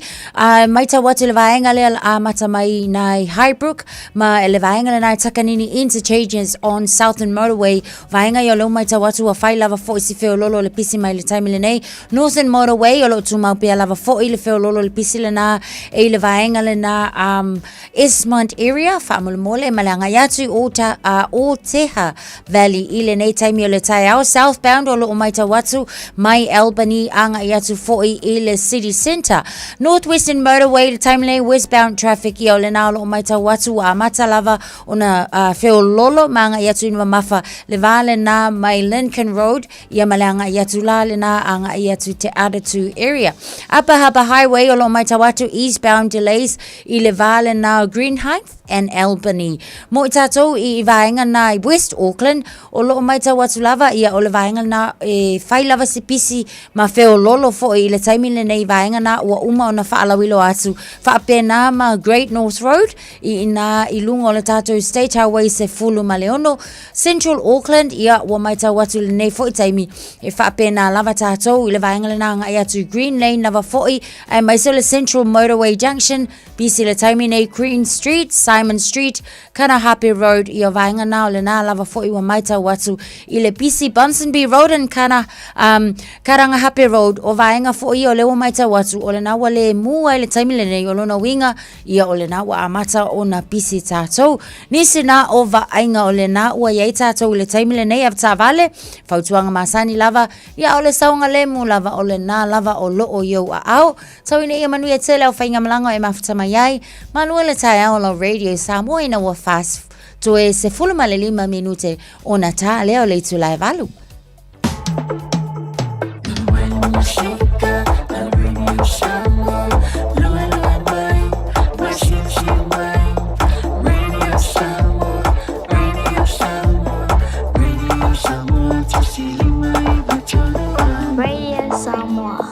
E tolu sula fetala le tino tupe wata pena le Digicel mo lana whaapitoa. E fisoso ni ai le tonga tau le suifuanga wai nei. E tolu whailonga tupe ta i 5 selau tala cash. O le ase ina i aso fa waile taitasi mo New Zealand ma au se talia. Whatau so top up luas futala pe silia tu mai whale olo masani. Pe lafo foi online i le Digicel Pacific. O le mawale olo wabanoa i le sei. E te anga wa foi pe a lafo so se leni le my cash a le Digicel i Samoa. E whaunga ai le ClickX Pacific. Mo nisi whaamtalanga wala au le over se lau tolu fa lua tolu. Sekia Digicel.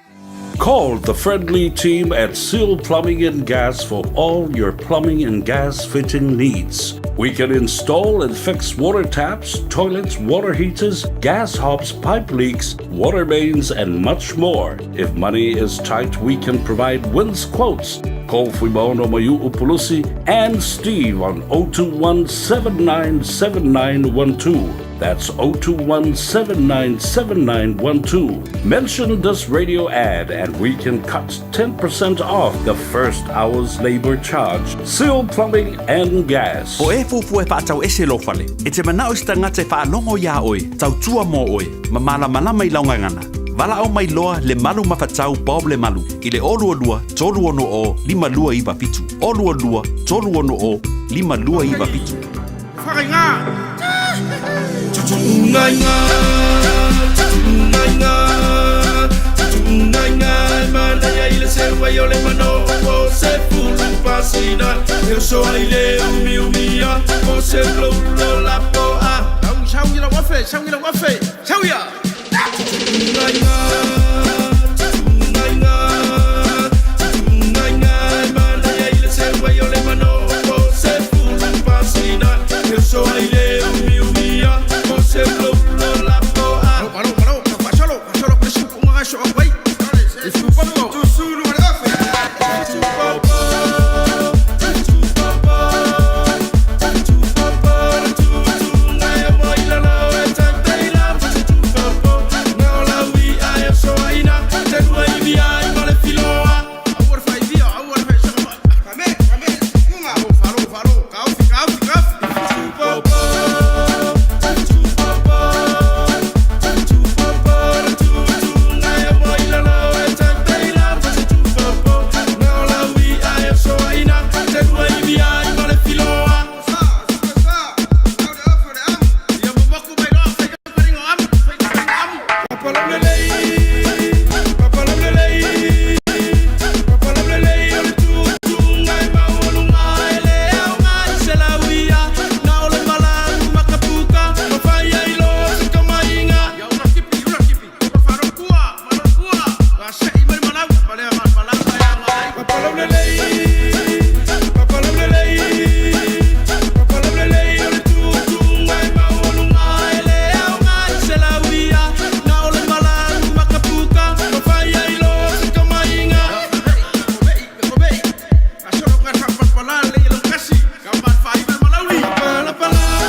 E te semo Andrew Fao se mau whaiba I ngā whawhiwhianga o Radio Samoa Swali mai watola mo tā shau whatasi mai le whianga lelo li polo jimana mo tā turi potero ne fo I tae au.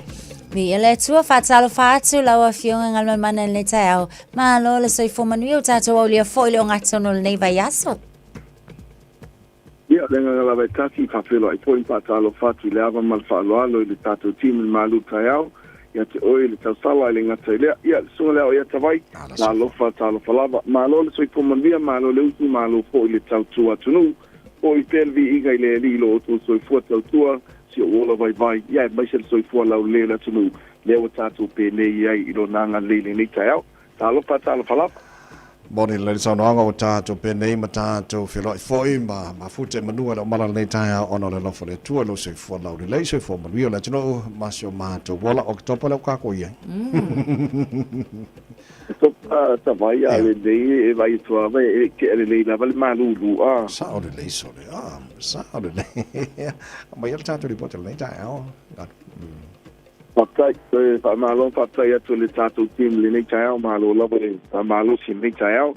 Tā molo tunu pele o te whawhelai mo pātalo whātu I le nei tai au. Ia mai se pōle whāna witi tuanga wa onga, malo lava fo I le on sa. Ia pai whale se whi au o mama tēro nā patua nufo mai le whale. Ia le tu ese le te poni ma le PlayStation. Ia whai mata pāu papo whaongane la le nei aso. Ulanga pene le tātou au nanga ua whaapitoa lava le neiva yaso le tuanga wa onga I le tātou painga mea lofa whaapitoa lo iai. Tātou painga mea lofa pe ona iai le tuanga wa onga school holiday promotion e awhi tā la lea ua tā pena ina po ai lava whaata wina son sa I le vai yaso le nei na mata mai an I na maua le awhi tā la. A feta la le tātou me alofa le nā, ia te oi lava le pule paitalia, a vena I alam whanau, e le lava vaenga e whawhiwhia ia, underwater I lau I Dalton, I a pena poia, Raipons Enwa, mahisi vaenga, ia te oi lava le pule paitalia, ia o le tūlanga le nā, pe lava whalau doa le tātou nanga. O le toenia tātou sponsors, awa tu sa o lava le tātou painga mea lofa ie lo whaongaina le tātou tautua pola o unanga whaatau wa a le chimana. Afe tā la, e le ngata I lea pia I lava ia tātou painga mea lofa mātani pe ona iai le tātou referral, tu patinga o I tāla wanafi, tasi o a inga lea sa whapenana sa inia lan talsanga mulimuri lava na a ulu esera mole opisa pole apal tolu no mana vai ia aulo ta pena peixe a tātou sign up tu sale male valu a fe mon tupu le tupe o lo tongi ese o le lato ta vale tuai o lo iai ia ai fai le lato ben a lena ta ia lafi a tasio ainga tonga tulu lima a fe le tupe o lo tongi lato ta vale o lato BMW ia ai ave le lato Scorpio oile with XUV 700 le lato tāwal pōle nā ia olo o tā pena ina sign up. Ia manisi lava tātou sign up pe ono tā ua. Tūlanga le tū whātatinga o ai tā lapu, tongi wha uma lau trade in, ai le ngata I lea trade in for cash, whai o lau tā vale. Ia whamana tuatu wha mole o te le whātaua ni tā vale tuai. Nā o I lātou whaonga la o nanga e mawhaino tani ina lātou tā vale. I le tūlanga lea o le trade mai o lau tā vale, ia e whātau watu lau tā vale fōu, ono so soni la ia le trade for cash, la na winga la lava le vele o lau tā vale o lo iai, e mawhai lava na tuatu lo au, lima salau e o lava I lunga le tōru sulu afe, e mawhai lava ai le e a fia I lava a tātou promotions pen whaaponga iai, mo alo mwhanau, ia e lenga I tuanga wa onga, ia e mesi fo le tātou referral, ia e whapena po inisio I la tōlo tāsanga, ina ni whainga, ani sosoni mo a inga I Samoa fa pena fu New Zealand nei a whamatala mo mua lawa ila ofisa ila awhainga grenga. Ia pete sumunga di watu tātou whatanoa lawa ila ungana ina ia whawhainga o kia I mea uma. Nisi whamtalanga pala o maila ofisa ile lua fitu o wha o lua fitu o wha o lua fitu o valselau chi mana meritasi o valselau wha ono lua tasi o valselau wha ono lua tasi mo tātou nu tua oi. O vaenga uma lava e ona inga mtutunga ia I sina fia e fōfua lava lau applications I le tūlanga o lau financial profile tupe maua, tupe whaasoina lau bank statement, ai mese le tala anga o lo swafa. Kere na ola ia tātou tāwal fō, use cards on an manua tātou taimi, tū mamadiu mai tātou lua balu Atkinson Avenue, rusul balu Atkinson Avenue neo tau ole awananga ali chi mana uoloa whaelewele vai nā tātou wheloa ia ina mal whalalo. Tawai le nei tai au, whaatai molo wabnoa sa mola tunu pele, anga lele tui pupanga tūte nene po yatso, tui wheloa i fwile uria tātou pātatoranga masani mo te mei pātoi fwia. Whaftai mole poti nei tai au manu foi whaiva ole nei foi aso lulu tui wha minu tolo tore tā le ole tula balule por kala me maru le tai au roi Samoa sfali mai tolo mo taru tala mai Samoa nga toro nei veso pe tā ia le balule tai au nei o mai tātou nei tai au matua ea wa wha pisa o foi ka mai ki le whane o kua ka lo whae matua sanga le mo whanau le i le whale o tasina vaenga whamanatu mai le whaisa whamanatu mai le me taru por kala me am tangara leo le am tangara nei vai yaso o tawalanga fo ina ma lo le tai ia make sure mamotino la sanga le muna I whanau I tono malu mau te fo I tātou matua Never tell me about long. Mana ia te lele wha mana atile nā tawai a meise la vele taimile nei o lo tu wata mai te aonga. Tātou tui tal tano man tual tātou tal noanga fo I male sunga male fionga fo I ia siki I le nei fo I vai aso. I le tūlanga lava le tau sango le tamai titi lea o lo o whaatanga ina I lalo le tūla fona New Zealand e mawhai ona no fo I le fale. O le saonga o le tūlanga lea se fulu whātau sanga pe asila fia ua mawhai o ngā independent pe ato I whaamai o io le tūlanga le nā a mawhai o ngā sila fia mātua independent le kamai kiki le sifu whātau sanga e mawhai na nofol fale o le tūlanga la nā e whaatanga ina o na nofol tamai titi le nā I le fale o le tūlanga fo I le nofo babysit ngai o ngā keila aiki o le isi lai tūle nā e te sawana whai te le iai tātou mātua a wai peila wana saunoa le fionga I le li malon malo le vai aso fo I le amtanga le vai aso a le ngā whatia ia awa le kua iai ngai tamai ti a tawai ai sa le lei o le awhalitara whamalostino o le tai au e umarol whamalostino ia ona solo le amtara tala mai Samoa nei tai au vau kākou pisi ai o ma o ai wana ngano kaun whamalostino I le aso mane haso yes ia le lei se whai alu iai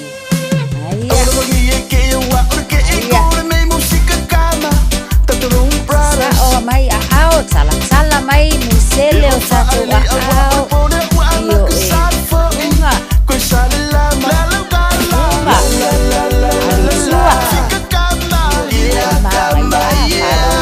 e unga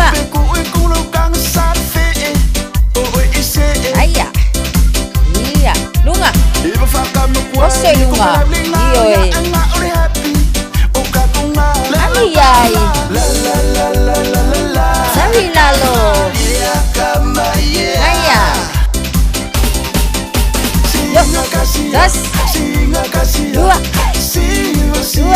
Das Dua Dua Aya Iha Iya Suma Halo dua Aya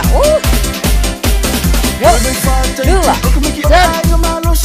Das Dua Solu Pa Tapa Dua Kolu Pakapa yai Das Dua Dat Pa Halo Luma Iha Dua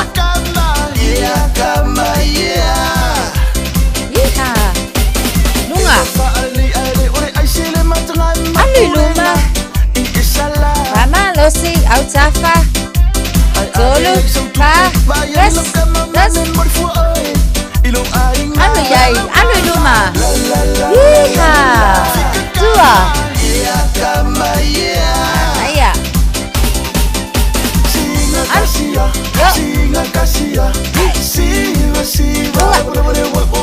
Luma Sawi tua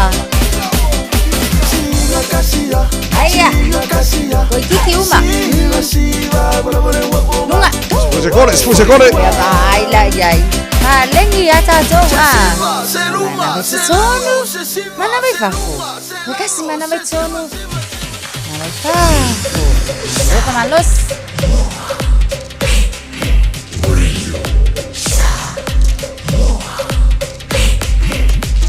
Tasi limoi votu Amo Usi mai alau whaafafonga. Telefon mai Samoa ia so taitasi. Wa au mai mo oe ona o le langolango mai a le talofa voucher.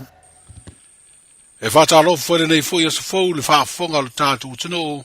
Usi mai alau whaafonga. O le tolu sfulu whaapasene o tina amatama i tae o le tātu utino. Na a fia ia unga o le ngase o le kānesa le tausanga le te nei lua o lua tolu. O le to tele lavo i lātou. Na maua i le kānesa o le susu, po le breast cancer. O le lui lea ua whenga i neima so se iete o le kānesa i Samoa. O le whaamalo si a tiri o lātou tāla inga ma por kalame whaalawi loa i lea tunuu. E whaatatau le ngase le whaamoe moe au tū. Ia vave o na si la fia e tangata uma whaamatalanga i a unga o le nei whaamai. Ma vave wha i loa ai le so se iete. A wale tu ina atu le au nanga fo mai mo le whaia loa ni tonga fitinga. A o le io o ne tu ngā maonga ni a unga e a fiai. O le masina le nei o ke topa o avea ma masina, e wha atino ai por kalame wha alawi loa le sosa iete o le kānesa, a e lango malosi e le malo, e ala i le mtanga aluenga o le soifua malo loina, e peo na wha ingoa lea por kalame wha alawi loa o le o ke topa piniki po le ping taupa. O tau mo whainga nei e la e iai le lanu piniki e le tangata, ai mai se o nisi o tausanga na vali piniki a toa, le wati tele le taulanga. O whaalia le pelestene o sosaiete le kānesa le whaafetai le whainga whaavai mua. O taula mua ai lo tātou malo. O se whaailonga o le langolango i tau mawhainga. E whaailoa i lo tātou o tunu le nei ngase whainga tā. E mawhai o le tonga fiti ma manuia se tangata pe avave i loa o na aunga. O se whina ngalo le pelestene o sosaiete le kānesa le fionga tau ili Alice Faulalo Stannenberg. Pe o le aunga le na o le pintoba po le okitopiniki a o le whalauloina o le whatau o le afianga o tangata ai mai se tamaitai i le kānesa o susu. Na ua e sila fie tu se pe tolu se fulwhapasene o tangata e la vele cancer o tamaitai. O ni whawhita uli o lo whia ngai ma le society o kānesa i Samoa. O le me mua o le malama o tātou tangata me se tamaitai, te ine ma tamaitai ma tina whawhena i loa ua mau el kānesa o le susu. O le telo ta tangata ai mai se i tua inu utua. E le o malama i le tu lea o le ngā luenga la lea mātou. E le mātou a campaign pe tolu le 5 tau tangata luai. E tau o le vave campaign po le vave iloa. O le winga o le na mātou wo i tua inu wha malama i komiti manu ese. A vave iloa pe vave masao salo i ese meo whale tonu. I vave na longo va aise fo mai. Vave nsaul fal mai. A o le tele o tangata, whaatali se longo matu e tina ina o tu i le tu lea o le toi au ngā e stonga fiti pe tu lo o ina tipi susu. O le ngā luenga tele ale society o kānesa o le whalawi loa ma ia vave na longo mai. O le whaletupere i enseri Samoa o se paanga tō tino, ale society o le kānesa, na whai ai le sauninga e a matalo i ai por kalame whaalawi loa le o ke topa piniki o le nei sanga. Ma sa foa i ai e le pūlenga o le wharetupe, se leni e se furu afe ta la mo ngā luenga a le society o le kānesa. Sa saunoa ai fo i le minsta o le soifua malo loina. E mai tau atu e tele ni vaenga o le nei whainga whawai. Ma ta iala ua lewa tau sanga o na whatirina. Ma whata waina e le tātou society tu ma oti mo kānesa i Samoa. E mana o mia pea ngā luenga ma au aunanga a le tātou society tu ma oti o le kānesa i Samoa. E lango sua ma ngā lue whatasi ma le tātou mtanga luenga o le soifua maloina. E wā le whaawawina ma le whatinoina o ngā luenga masini au tu pe o na au ili manino i to tono o le tātou te iala. I le masina nei o ke topa e langolangoina malosi e le tātou malo, e tau mawhainga a le tātou society o le kānesa i Samoa. I le lato Paul Kalame o le Pinktopa, Oktopa Piniki, ina ia whala ulo ai e ka nesa o susu. I to tonu o si o tātou watu noho. E whata waina, e la e o le ofu Piniki, I to tonu o whale whaingaruenga, I pisinisi mo matangaruenga tu mo oti ato ai, mo matangaruenga uma le malo, ina ia whala ulo ai le nei kanesa wa tele ina api ai le soifua ma le ola o tina ma tamai tai o statu wa tino le mistal mtanga luenga le soifua maloloina le fionga valasi lua pito fanua to ngamanga ta fito sele o pisinisi tua e pei o fale ainga na saunia tau mafa mo ngase tau fiele le fale mai o mari e toa tanu mafiri lua I tua sivi e peo na whaelo ai le minstal mta ngā ruenga le soifua maloloina, I le tatalaina o le ngā ruenga o le tūnoa po le umukuka, e ngāse se ai tau mafa mō ngāse I le whale mai au tū, I lo tātou motu I savai.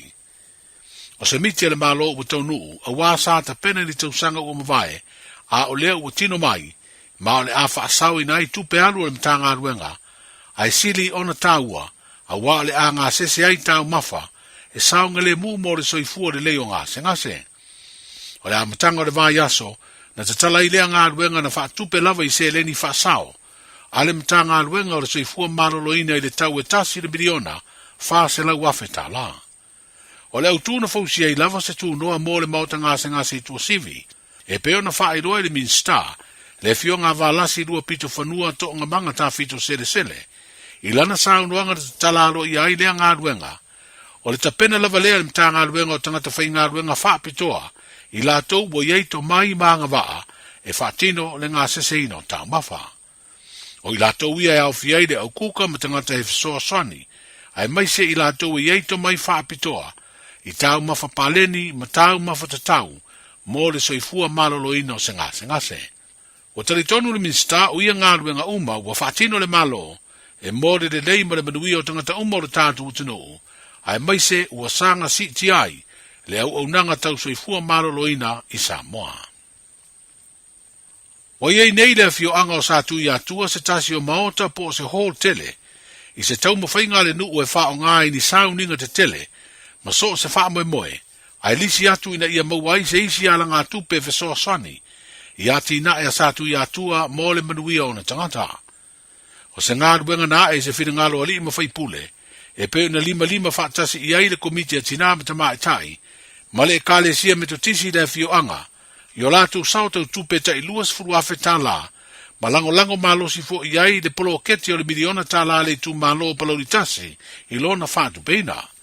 Na fesoa soani fo I matongi ma a uma I ai isi a inga matangato le nuu, I le ngā luenga ma mawhai ei o na fausia lea mauta tele o se multi-purpose hall, I le tau e tolu se lau luas furu tasi afe, Iwa se lau iwa sfutasi ta la fitu sfutasi sene.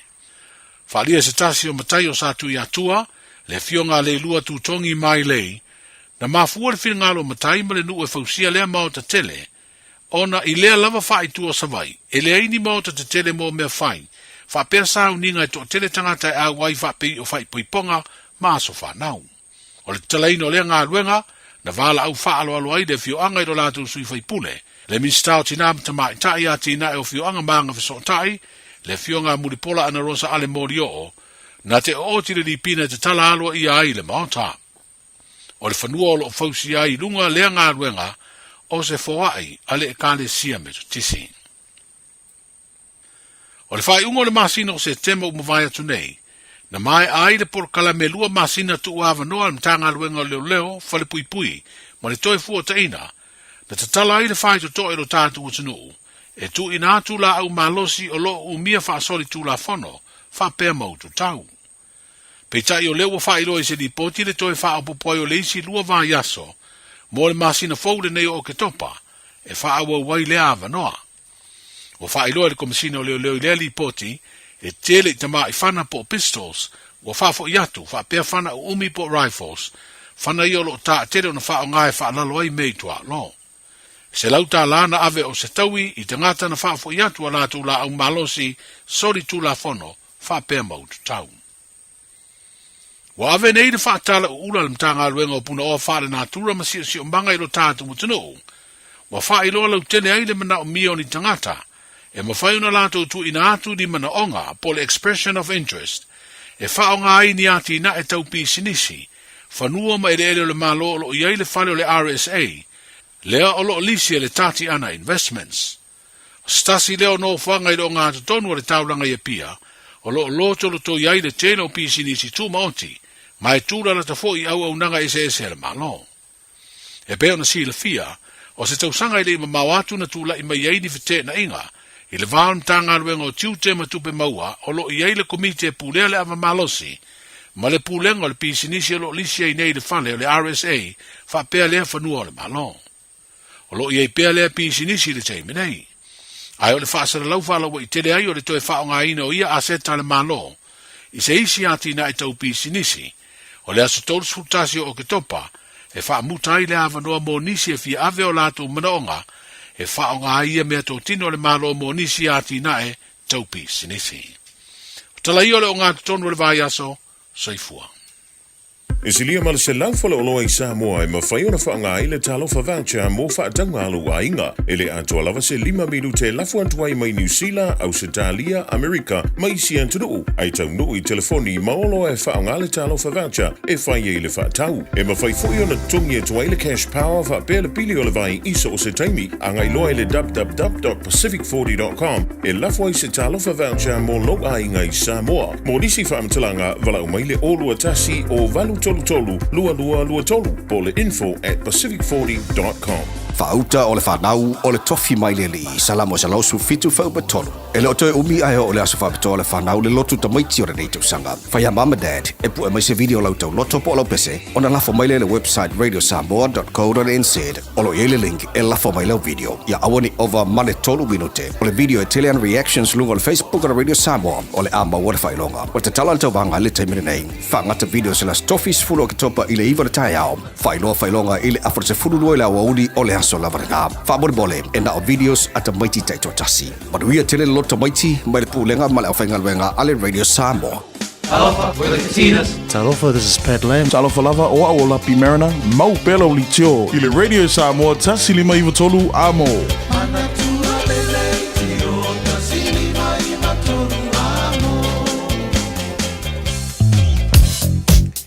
Taimi lava le nei o pisi ai a tātou wala te tele o nisi nei o vaenga o le nawa i ai tātou. State Highway 1 and State Highway lua se fulu i le vaenga fo i lea fiso ta ai ai mai se lava i nai Weary Station Road and Ruskaman Road intersections o vaenga i o lewa mai tā watu i o le nā lava ua whaisi pisi le taimi le nei o wa i nā lea tātou te anga i atu ai fo i ia ma fiso ta i atu i a tātou motorways.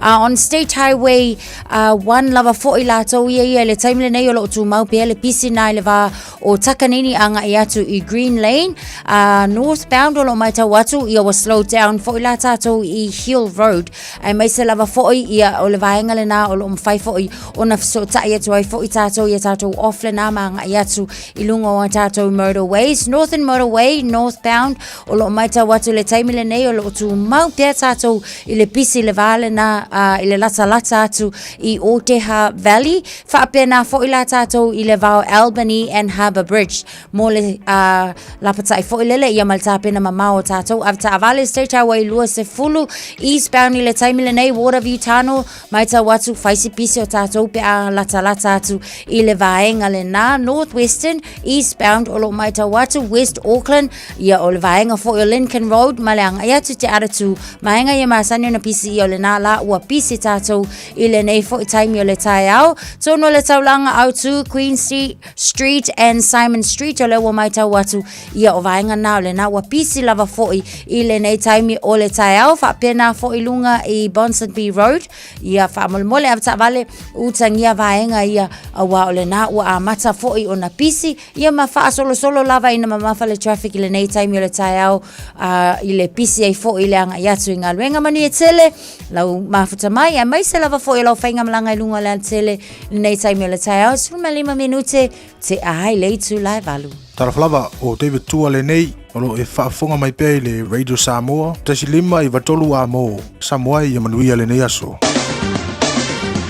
Ua mawhai ona awina atu le tala o le tau i aso taitasi ona o le lango mai a le Pacific Finance Limited. Telefoni o Valselau fitu fafa lua fitu. Papa ia tole ua o le lua se fulu ma le wha le vevela le e Samoa nei vaenga o le tae au o le ututusa tatu taimi me Samoa. Ia, e tu mawinga o le tau i Samoa e langi le lei e le taimi pa oi timu iniso vaenga o le tunu tu mau lua se fulu ma le iwa mo runga le vevela le e Samoa le so lua se fulu ma le wha e lona mawalalo tulanga o le tau i Australia whatana whatana po kalame le mamalo le tunu lo whawha maiso se vaenga o Australia le taimi le tae au ile la mua Canberra futaselo ile maru le nei taimo le tai ala fa solo na awa ole tau ile la mua Canberra fu iva mo le maru le avalu lona mawalalo wa vai atu telo vai ngo sini Australia as fu limo ile maru le nei vai ngo le tai au wala fa solo na awa ole pa utimo dos futasi mo ma fana mo to sini le songs fu lima lona mawalalo melpone fitolo ile maru le nei vai ngo le tai au la fa solo ina susulu mata ngo fire la matau mafana tuaisi fu valu lona mawalunga valu lona mawalalo isi vaenga marulu Hobart fu fitu marunga le marulu lang le lei Perth Australia kau marulu mani yaso fu valu marunga ole marulu fa mawina mo nei fo yaso ya ai mangai Brisbane vevela lo su fa lona mawalunga ona fa solo awa ole tau lang le lei ni so taimi mana ia lang le lei ole tau i Darwin ole makua vevela le air tours frono i lona maurunga mo o ngā tono nei vasa o tātou i eise mai talo tau ile no whanga whasalanga Radio Samoa sfutolo le maru luna nei vaenga o le taiao baba ia to le e manai le to mai le taiao pe na awa o mai ia le se timo po ui au kilani i sautenei ile nei vaenga o le taiao tu mo sfuru iwa maurunga maru mo tātou le so sfutolo lona mawalalo o winga wha mawina o tau tu mawala awa o le teme po ui timo i le fiafia na nei e fa solo po nangi malo si mal sabini mai matu sa sai ini so taimi o le tai au nei ya male aswa tai au la langi de le tau langi de le po nas for radio malas to nai malas sa pa o timu la so fu langi de le so lua o le pa ya so lo mana ya tu fa mo mo o mana la mai tau ile ne vai ngau le tai au fo so se tasi fa isana no nga tupe le Pacific Finance Limited mai le asos fulu no se tema se iau lia le asos se fulu valu o katopa e anga va umai le se e te ono manu malo ai ile lima se la untala cash e fa yele ile aso lus fu tasi o katopa apalai nei loa ile pacificfinance.co.nz e talo sanga sa unonga tupe le vau le lima se lau ma le lua se fulu afe tala e lua miru te fa yela talo sanga online ai tasi li tu lai fa atali eise tali e ya inga fa abitoa valau le Pacific Finance Limited ile oval chelau fitu fafa lua fitu oval chelau fitu fafa lua fitu valu se fulu valu le wacha nei le tu la valu famna tu la tunu o le o fa fonga le tatu fa silanga le moloto tamuti ala na wata na vano mo tatu fo le po le video awone over male toru minute ya na vavelena la fo mai fo le matua tulanga masani le fa ile pulenga mala fa ngalwenga Radio Samoa fa unga o tabanga videos na fa nau ya o tangata o le video a tele ya reactions o le video fo na malo ya mo fa longa mo le asat mai yeah pa te piso tatu le wo ia i le sta pena na fa nau mo le lato lo tu mai jo le fo sa o le afo i o lo te no fo mo tau ma fo manga i kere fo fanga le tu no le te pena i tau ma fo mo le mo tanga singa se tu sivia yeah o le winga la utala o ke le o lo po ai le na ngase se ina tau ma fa mo ngase o le tono le ai la tau ma tau atu le mai ma na malo e healthy to le tele tu lango i le ngase se i tu noa pera masani tātou Samoa. Ia ta mafa foi mo e ngase tono tu sivia. Kalau inga la ukala no winga mo ka manga ia afu aku i me ai ka ko i fa mai ra ungo mai e fa mai. Ia ka ke fa rongo ko mai o fiu foi me ai ngai me o mashed potato. Sa ole le ia ta vai. O kai ka ngala ku lai malo lo sho ka ngifo ka ke sa wa un kakao ka ngifo ka. Mashed potato. Ya fa pela le sila mau le malo fo le la ya ma to fo yo ta ma fa so sani fo il so fo malo lo ino o le ava venga malo lo singa singa se ko ngone fa ma ko ma ga yo le fu fo nga so fe ale ora va yena tau si sia la va fo ya le va nga fo ya le tau le tu mama le nga se ino ta ma fa wa le sila tu nai nei fo le tape nei no ta ma fa nei le nei fo tu le tau si sia le yo o va nga o mana le tau le nga se ino ta ma fa a le tu ala ya le quality o me ai e la ya number 1 ya la ta tu Samoa atavai. Le lei tatu tala mai Samoa pera whaafonga le tunua tue whaasalawina mo e pia tala i tula se furu malua leo le so marfitu puana nei le si whaaponga tatu tala mai Samoa le tala valu i le taeao a taeao. Tau tō mori wini Samoa sifurima i watolu a mausi mai no whaafonga o tātou mau wha Samoa o le nei fo i taeao.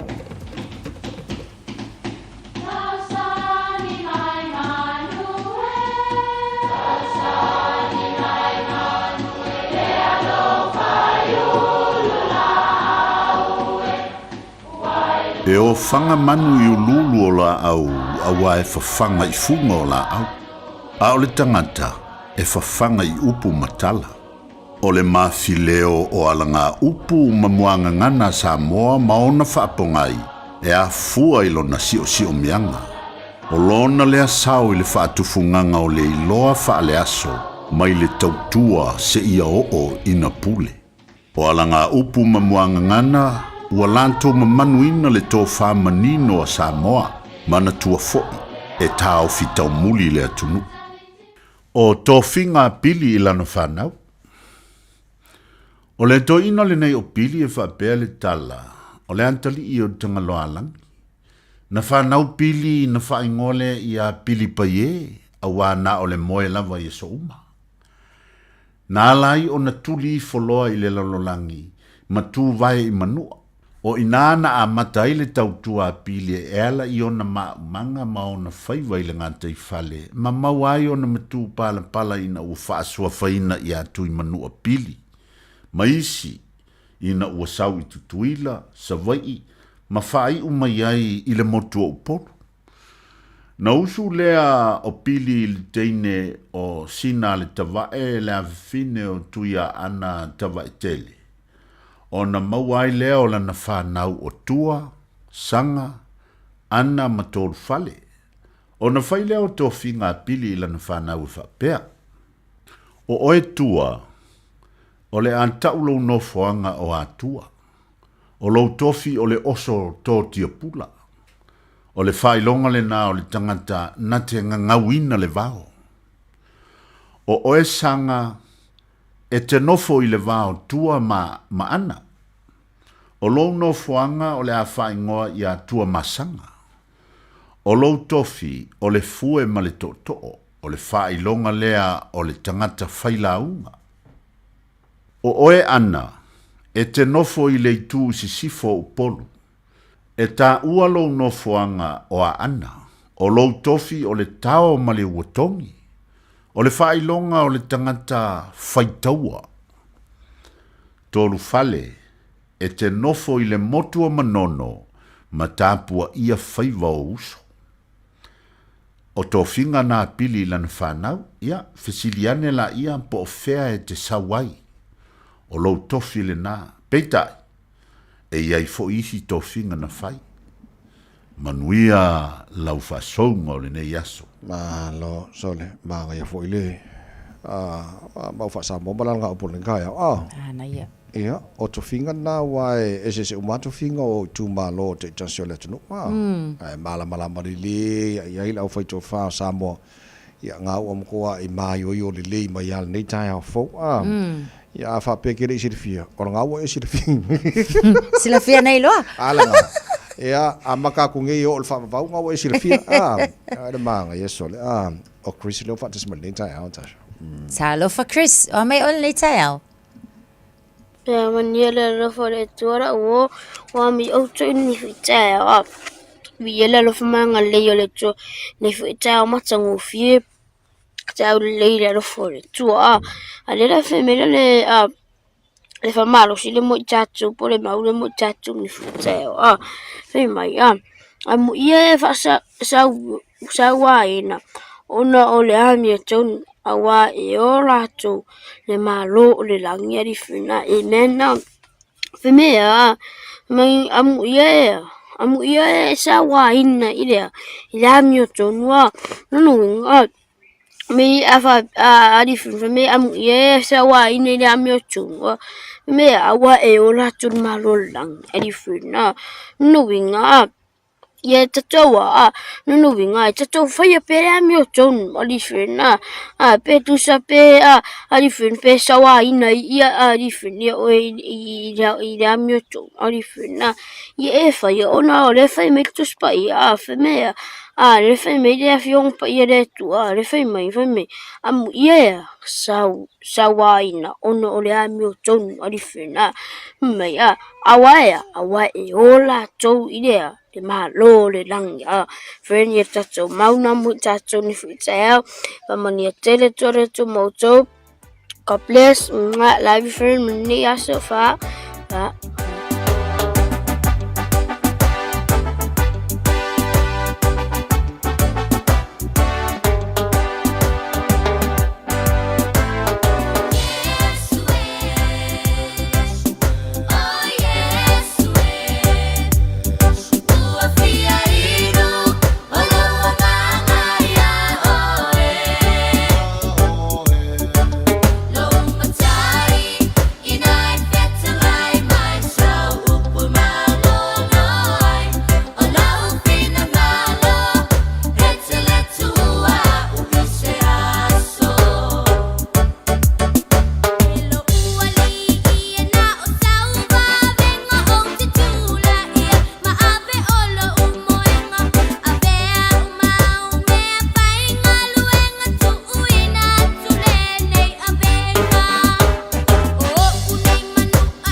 Radio Samoa. Taslima Ivatolu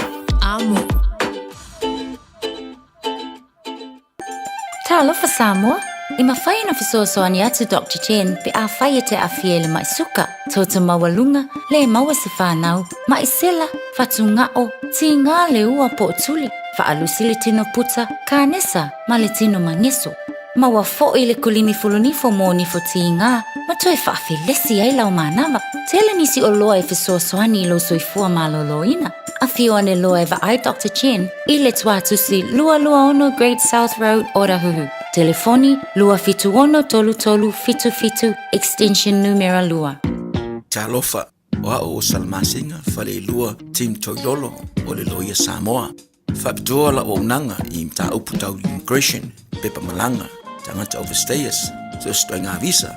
Hapena foi le taxation, por tu la fono tau la fonga. M5 foi on o tau aveina mta upu whaal tu la fono I Samoa. Whaamal mole vidi mai numera o iwa lua ono o tasi lua lua. O iwa lua ono o tasi lua lua. Whaftai. O e fufu e whaatau ese lo whale. E te manao sta ngate whaalongo ia oe, tau tua mō oe, ma malama I laungangana.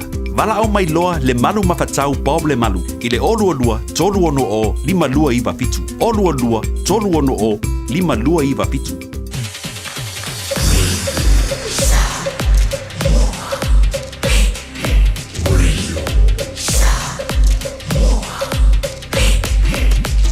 Tasi lima iwa tu, amo.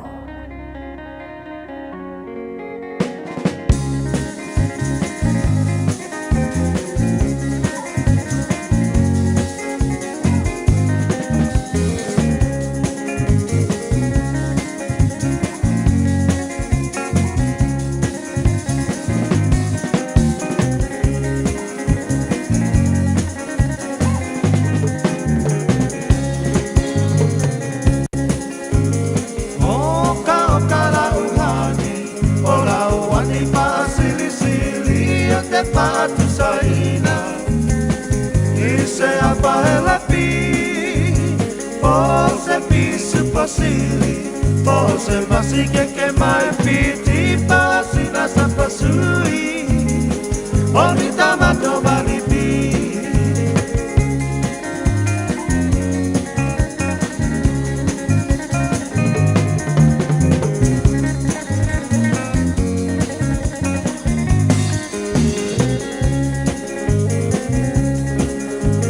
Apa lava uatonu Uatonu lau pinangalo tapa ai poipo Avane ile malo Ele anga ole tatua Etele ai ole ti apolo pe Pausa pepe Ole pepe ole po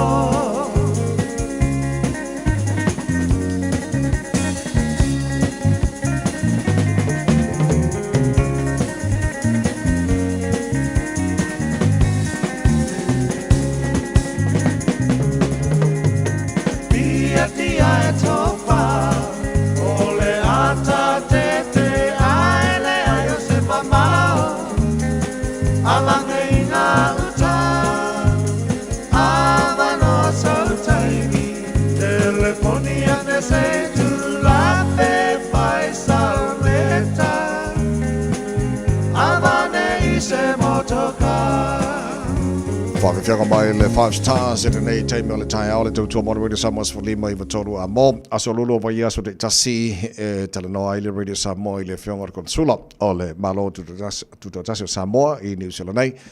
Ia, le whionga whamata le malu porta lua whapo le malu leo whata si malitara paklame tasha le nei tae ao fo. Vi ele tua whaatalo whaatu ma le nganga le whaalo alo tele. Ia, ma le mi ngau e laua whionga fo I le konsula se tātou malo Samoa I New Zealand nei. Malo le soifua manuia le nei fo I tae ao fo. Ia, whaatalo whaatu fo I lua wa se lua.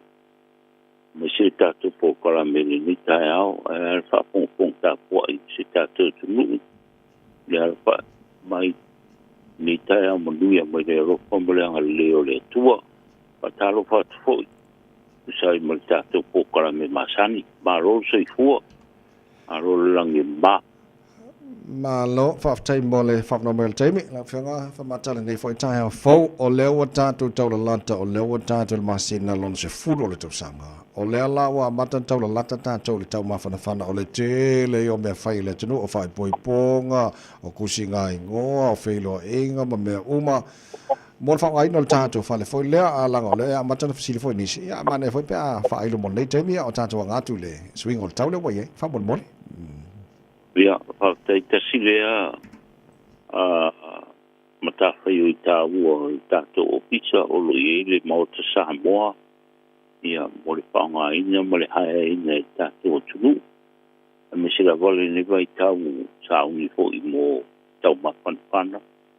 Ia, ma aso fia fo I Christmas. Ia, o loa wanoa al tātou whale. Ia, lewa whakso tai mai. Ia mo le whaonga ina o le tātou maota Samoa.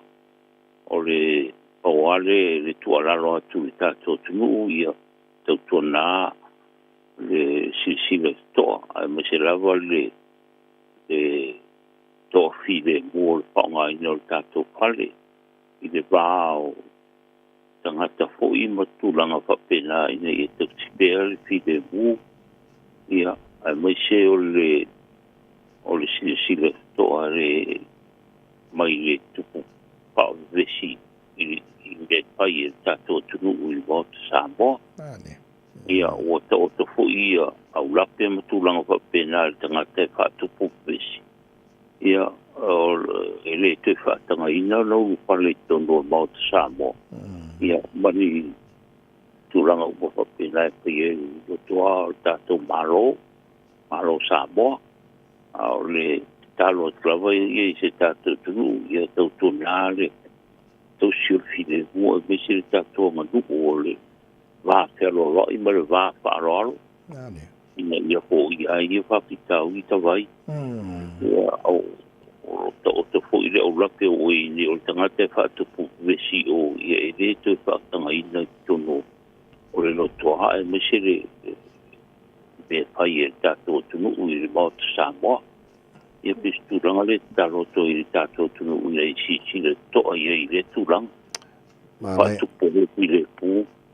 Ia ma le tearopani, ia ma le turanga masani le vānu no kuai, ma le nganu ma le Samoa. Ia pistu ranga le tawai. Nā no whaftai a whamata. Le tunu man whawhau mai ana mai ana watu leo le telefoni, le pengar konsula mana no ofisa, walawan I ai te silfia le totongi, le leilo tango tala no pe le pengar konsula, na I loa leo le totongi le whaongai no le tātou whale Samoa, I le vai ten pisi le lao, o fwoi tātou le mawhana whana.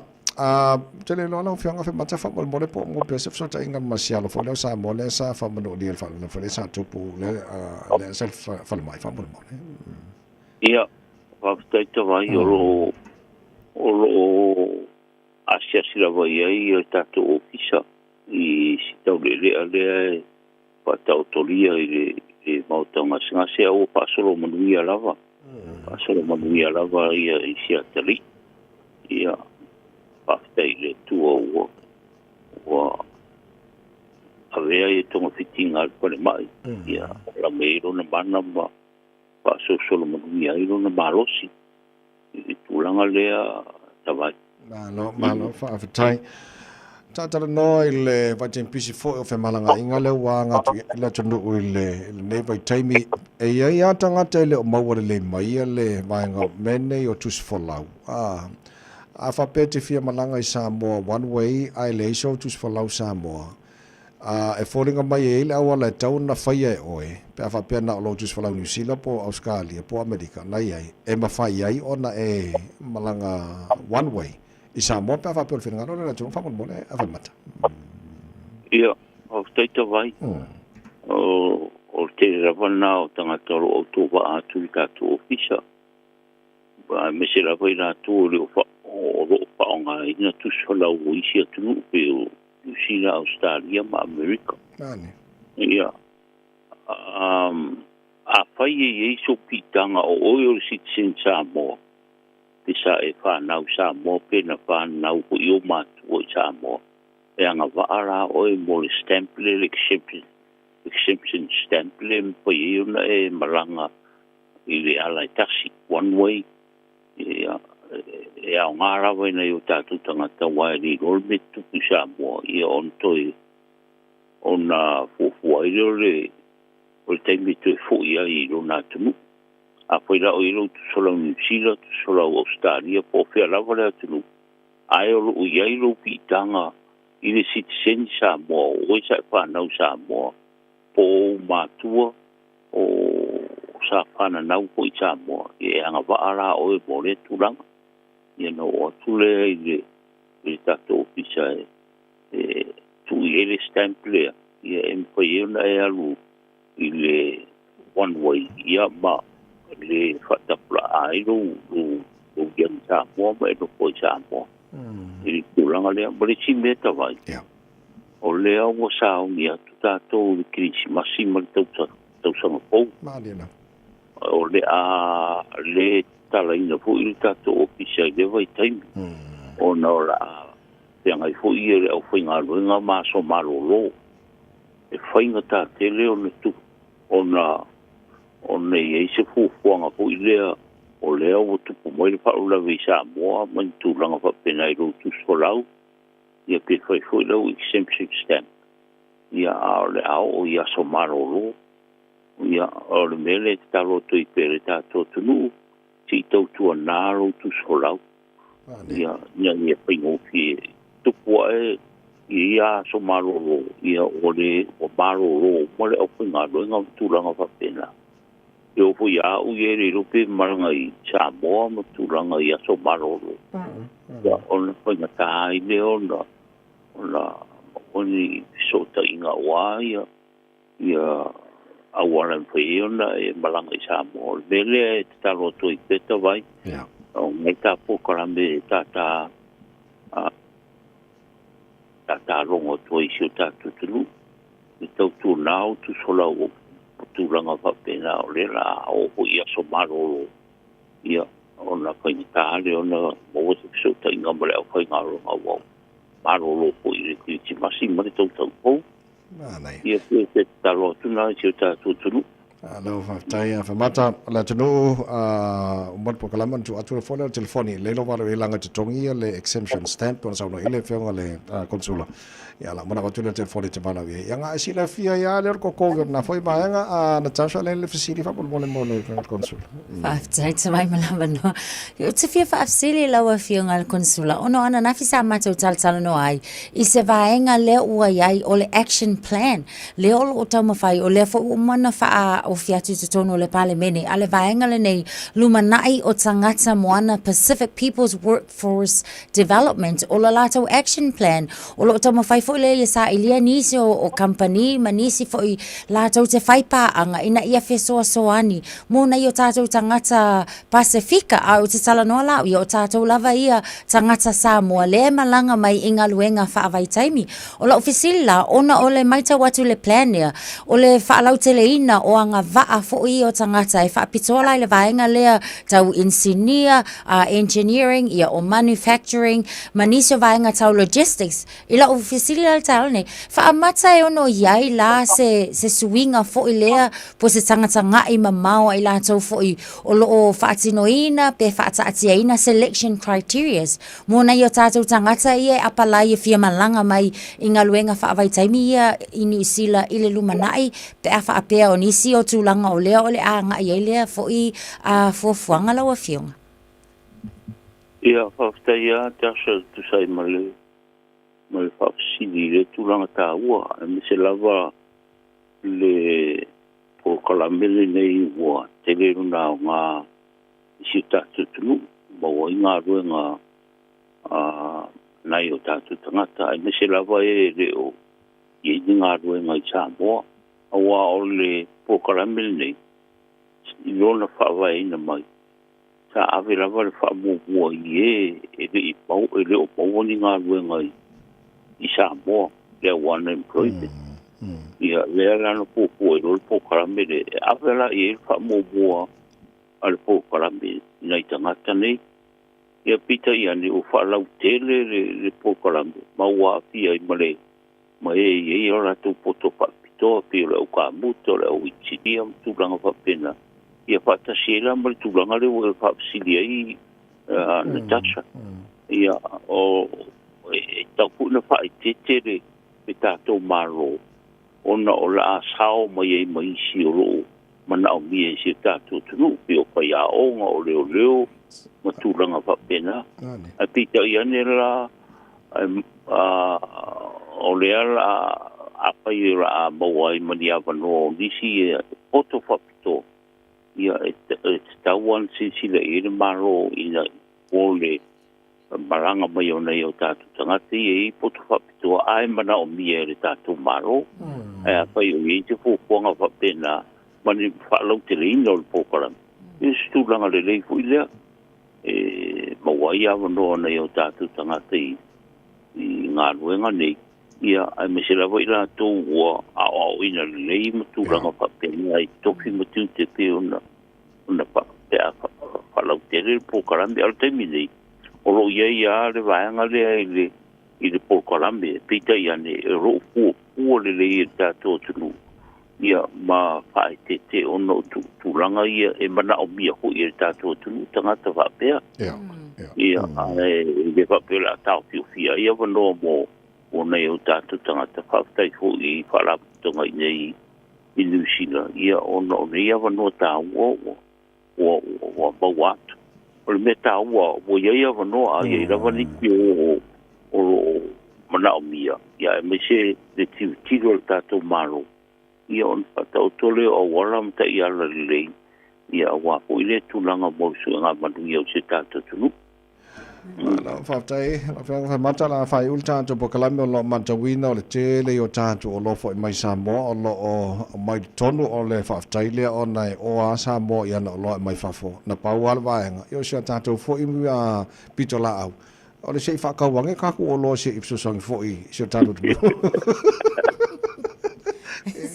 ia ko te tawai ta wa vera valea o le puieri I se tatu tunu ia I o roa mo whae le reanga mai Samoa I taro toi pele le tru ia o e taro o te rea tunu o Pasifika o le ua mai ala tu taro I New Zealand ia taro tu pe se tatu tunu ia avere tatu pamomoe o roa wina mai I Samoa ia o arawa le manui o nai ainga o le au kui whatoanga ia me se poire Sauta ua ta ma ai no se tatu tunu mo le le ngang fa tai ta vai ia o le telefone tai mi e fa maru o to ile tunu pa to I mai taro mo tu langa fa pena ia atono la o fa nga solo ia fa vai fo le para tonga le o le export thought ia o le am foi mo sustain le mi o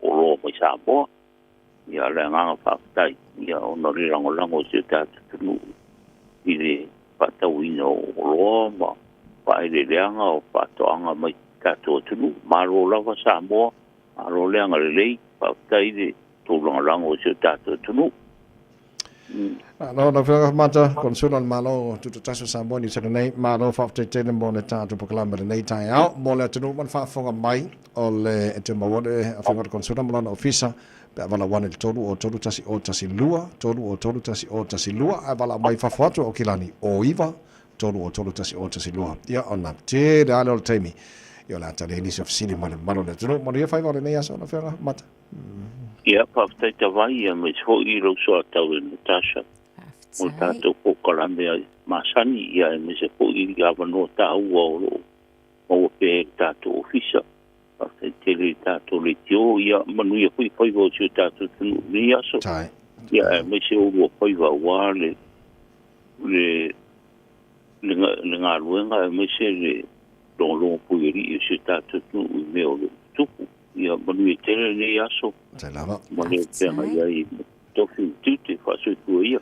Se fo ia le afenga konsulo al malo tu tasio Samoa le afenga femata le malu para se lo fa po le malu ia male tara paklamo le foi tai alto tu mo ri Samoa so lima tolo mo no what se fulu e leiva Fauta o le whanau o le tofi mai le li salamo sa lausu fitu fau betolo. E lo toi umi ai o le aso whapetoa le whanau le lotu ta maiti o le neitau sanga. Whai mama dad e pu e mai se video lautou loto po lau pese o na lafo mai le website radiosamoa.co.nz o lo le link e lafo mai lau video. Ia awani over male tolu minute o le video e telean reactions lungo le Facebook o le Radio Samoa o le ama wale whailonga. O te tala altau vanga le taimire nei. Whangata video se las tofis fulu o katopa i le iwa le tai au. Whailonga i le afro se fulu lua i la wauni o le so la varena fa bole e na videos at mighty taito tasi but we are telling lot of mighty mai le pulenga mala ofenga wenga ale Radio Samoa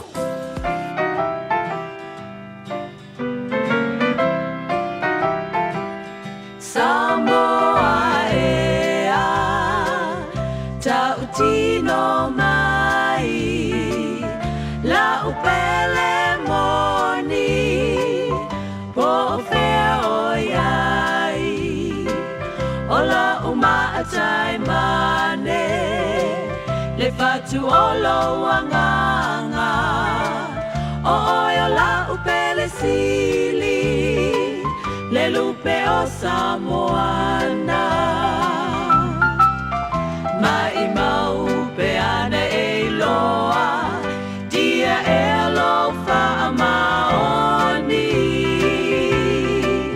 se manu ai tau mai ole ave oi e fai motofi ai le a faina te wanelo manatu o isi se aso fatasi o e ma Whakawhianga mai Leandro Sisters i le nei vahanga le tai au le pokalame manu le tai au le Radio Samoa Swalima me tolu amo ta so fatis mai le songa ya Victor tu tu le tai au World and Auto Limited vai le Warren of Fitness vai mal full service mal le te lo isi o nanga ia fan tu tu le tai au World and Auto mo le manu le tu ia fa malo fa talo fa tu fo ile nei tai au le lo fo le tu lo sunga Victor ia so i fo manuia ngai mai am sa ngai mai awa foi se kala mo ngai maka avale matavai le nei foi tai au ya tamam ya dengan Natasha ada foi de ya tavai ya malo la ka e malo tawa sa ni sa foi pa ta foi de ya mo rungo sa mo ya na ma futa mai tono mo te malawa malo no sai malo tawa ya te ni sa au ya de malu bunyi mo kan le Saya mai luar ni aki mai kasi ni lo por eu kali sama por meu re baru lepas aku wala mo ya ke topa le ai ba ya kwale maru ruan pusa isala ingare ya ya topa ya tu kan no puedes pasar pa no sama sa ofisi ya ngasih por tema y si está pues lo va Kemingi ale so keming ko la tu de aso bun lo ko mama mo yo sa le okay uso maltato le poto nei tai ha ya fa sai vai mo de maso no fa mo ya maso tu de maso ko sini ma tu su sene de che se nei ka tu ro sa ya maso fa dia ka ko sene ya ka fitu la so sa ya o riva kasi dua sala tu bimba o caso de Fisher Sala no Fisher ma solo a época 6 vai por foi que escapa tu no caso falou lo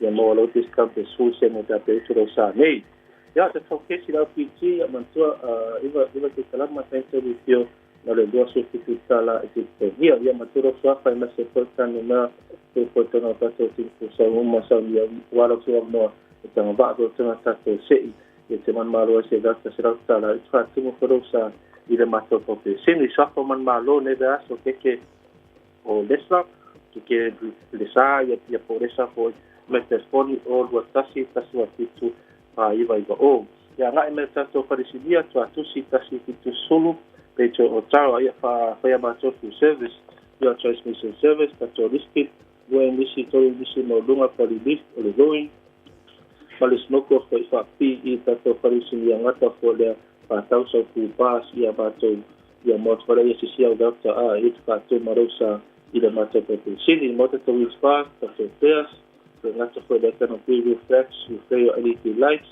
ia fa le matou tonu fa prosa ia me tau a isilia ia te ni fa le tonu ro sa vale mai tonu ia le walo sa mo ia so sani mo o e fa ta skena ia ka nga le mo rio so mai mo ia ta sport ta vale ia o le pe pare wa ia fa tu bo e le gofu sala da pe fa ko le e i le radio sa mo lo mo pe ta vale po ta vale tuai i le ta ta vale pero ki ni ka ha pe ne ma i ta vale tuai ke e ta dia ta dole te i te ni a fa pe ne wa ke ma fa ko ta vale po ate i no ta vale tuai i no fa na tu ra te nei ia a fa pe sia pa lai o le te ta vale ia na tono making a pen statement a palai so sa mai ama so o SUV cars o bauta so minivan ta small cars pasta for el to hyper cars ni ta to pick up wa ko ta to truck uma lisi tenme a ole a forensa lo mau ma hai lax alo mo sa ni sen o ta to forensa la uma na lisi da lisi fa mau lunga le dua lisi mau lunga pa lo po alua sulu masta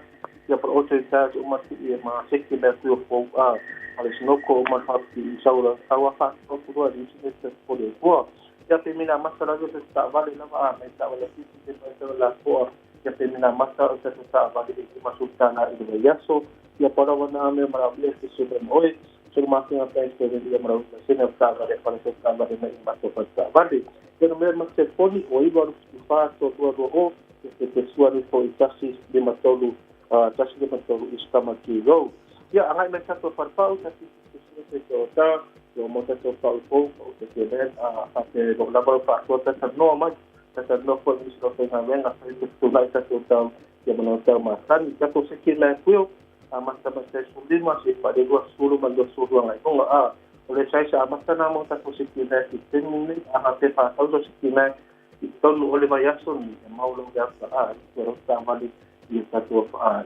porque Sydney only fat why only Sydney no iki so que bem na minha escola de mato para pau e a parte do para para wat no lá no vai ter na tela de oi para não ver lá na mato e pula hoje a situação wa ya na wa ile da situação e eu ao e faz já lá o alignment e a tá todo esse sei olha só sei mal lei faz e a mato se vai do assim esse que to finance uma lava de forma temen e essa company o finance now por isso finance marquee card ya número de telefone itu para o yai mato isa o iba o fitasi todo o mira tasi ya pasiri foi alo samo ya tanola o lo ngana samo ya te mala mo yai ka kai tasa te vai mon mato no ya o dia lava fai va limba ya por nei vai aso ya so tu me mondia Monia fa nei aso vector of time molli poti le nei fo e tire fo ya le lei a le fatto fare por calame nei tire fo o le update la tamai se full minute talwa ya tasha mol fa fo mele tulu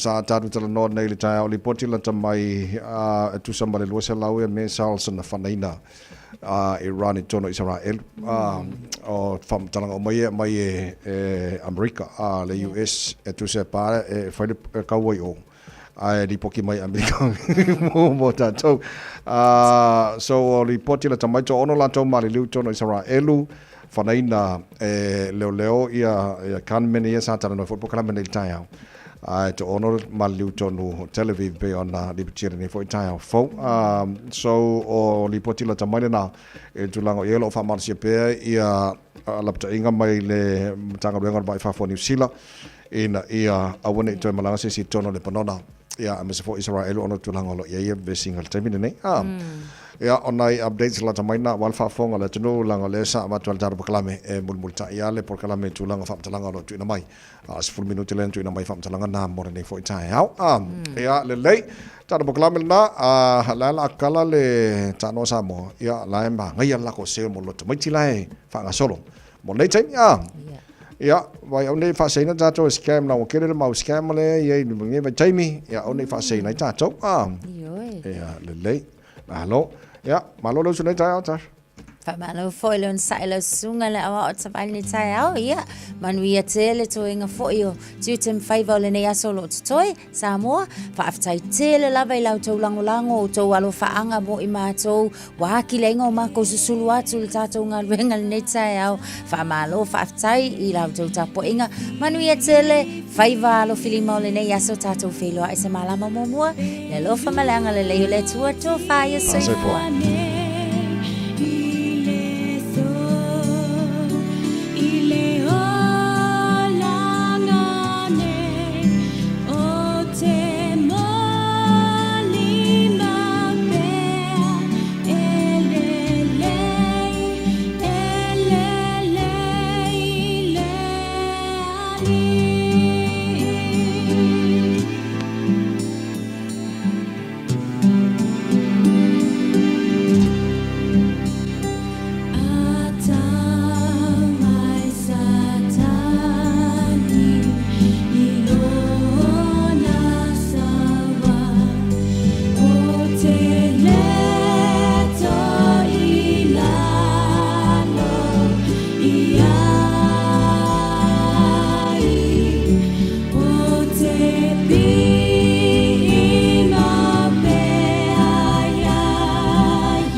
O te fia whaafelo I atu I lau whaafonga anga I le nei fo I tae au ma lo le folau, alo mai o Tālala Radio Samoa.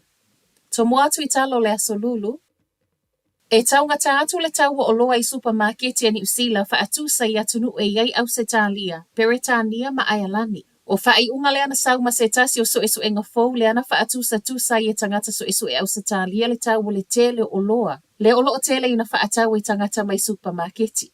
I le vau atunu ua tā ua, o ni usila I tau ngata I lava, a o Peretania, le au pito I tau ngofie.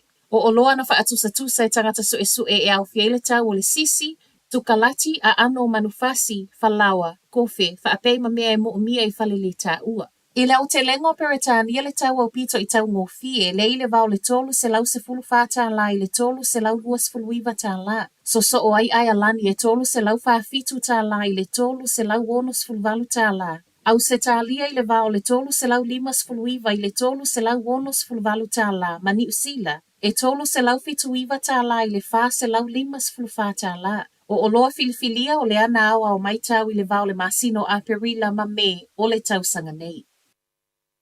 Ua whaamaunia mai le minista wa onga Erica Stanford o loo anga I mai le vesoa soani mo whana wa onga e le o mawhaio na pasi suenga NCEA. O suenga neo le matematika, o le whaitautusi ma le writing, ma o se vesoa soani na wha ailoa le minista. I luma o le kone wherenisi wha le tausanga le Post-Primary Teachers Association. O suenga NCEA nei masuinga o loo toe upu ia e sui o le uni wha apele asosi o whaia onga. O na o le la ititi o le lango-lango o loo mawhaio na mau e whanau. Whaapele wasengo whaia o ngā au amatai nisi o suinga wha au popo i le tausanga nei. Ai maile minista na nafi o suinga o loa ngā I maile māloe wha atau nuu o le toe ilo leo le NCEA Level 1 whaapea malipolo kalame kāhui ako. O suenga NCEA Literacy ma le numeracy leo lo mua lava I le lisi o mana onga o lo fofola mai e pule a onga whaapea sui o le uni o lo o mia ai le fesoa soani. Ua maliu le tangata whai ngā luenga le tallies I le wafu o le kamupani I Nelson. Whaamaunia mai le pule silo le kamupani o le ua maliu na whaamanu alia ti ngā I nai a o iai le wafu I ngā luenga I le awaulia na nafi. Ma ewi le tau mawhai atu e lavea I lona soifua e le I mawhaiona whaasawa ina mai ai. O loo whaasalo nei so esu e ngai totono le whalewhai ngā luenga whaapea whaalaputupotonga mai tua I le atoanga o le mea na tupu e tu whaatasia talo le tai au. O loo ngā lulue pea leo e longo le ainga o le ua maliu. Whaate ia le to atele I le Facebook Live ale pulenu o Central Otago le ana whaeloa mai aila na whaamāwaenga. O le live le nei le pole asonga fua na whai mai ai Team Karoken o le e whaamāwae le Labour Weekend. Le pa ui le vaiaso muli o le masina le nei ma o lona winga o lea e whaamāwae e le I umala na nofo a inga lona tolu. Peita e o le filifili ai le pulenu o le Labour Weekend o le ale tau mo o mia ai sa isi palo tala I titi a Central Otago e toe sa ili ai sa isi e sui tūlanga le pulenu ma o lona winga o le asa ilia councillors na o sa isi e sui tūlanga tau ina whaatali ai le isi palo ta pule ngā nu I le tausanga fou. O le pulenu I a Karoken o se tasi na a mata se e mai le tofinga I le lua fesfulu maleono ma o iei fua ngai si iti atu malona a ngai Wellingtone mo nisi o wala awina. Whai watu I tala mai Israelu, o le tae o nei wasa wele tala ua pomu e Iran Israelu. Wha mauninga nei sau me le militeria Israelu ma e whaapeo le tele o vaengo Israelu lea o lo o tau whaila veai.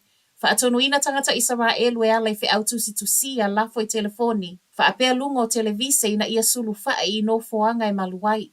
Ai maile so upo le amia Israelu lea fo iwanga lue lana air defense system e ui e leo a toata penanga o lana tali mai le taimi nei.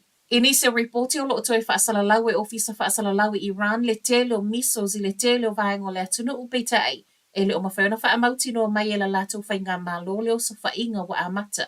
O ni osa whainga wa sa wai e ui lapata inga Amerika ma Israelu o le ama mafa matinga ina le tali mai pe a whai ai oso whai e Iran Israelu. Ai le fesoa soani a Amerika mo Israelu o le alava fo e lo iai ana wa alele ma wa ai le sami e fesoa soani I le leo ina o tua oio Israelu. Whai wa tuaitala la Radio Samoa, manuia le nei asa. Ua mawhai an awina atu le tala o le tau Iaso Taitasi ona o le langolango mai a le Pacific Finance Limited. Telefoni o Valselau fitu whawha lua fitu.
Ala le te bele wate le os fulu minuto te le tu live wala ni fu tai au fu mali ya suma tango fia le lofa male anga leo le tua ina mo fai on tatu ma futa mo tatu fe lo le tai au ma tango fia nei wa mai le tua tatu te toe fa oi fol tatu maftanga ya pe on ele tau tua ranga masana le si fonga le sa mo suma le ba tola mo mal proclamer le fifia mai le fo se ia to walto to ino le tatu tino se tatu watu fa ingol tatu tala le tau le fu tai au lungo proclamer le fifia mai.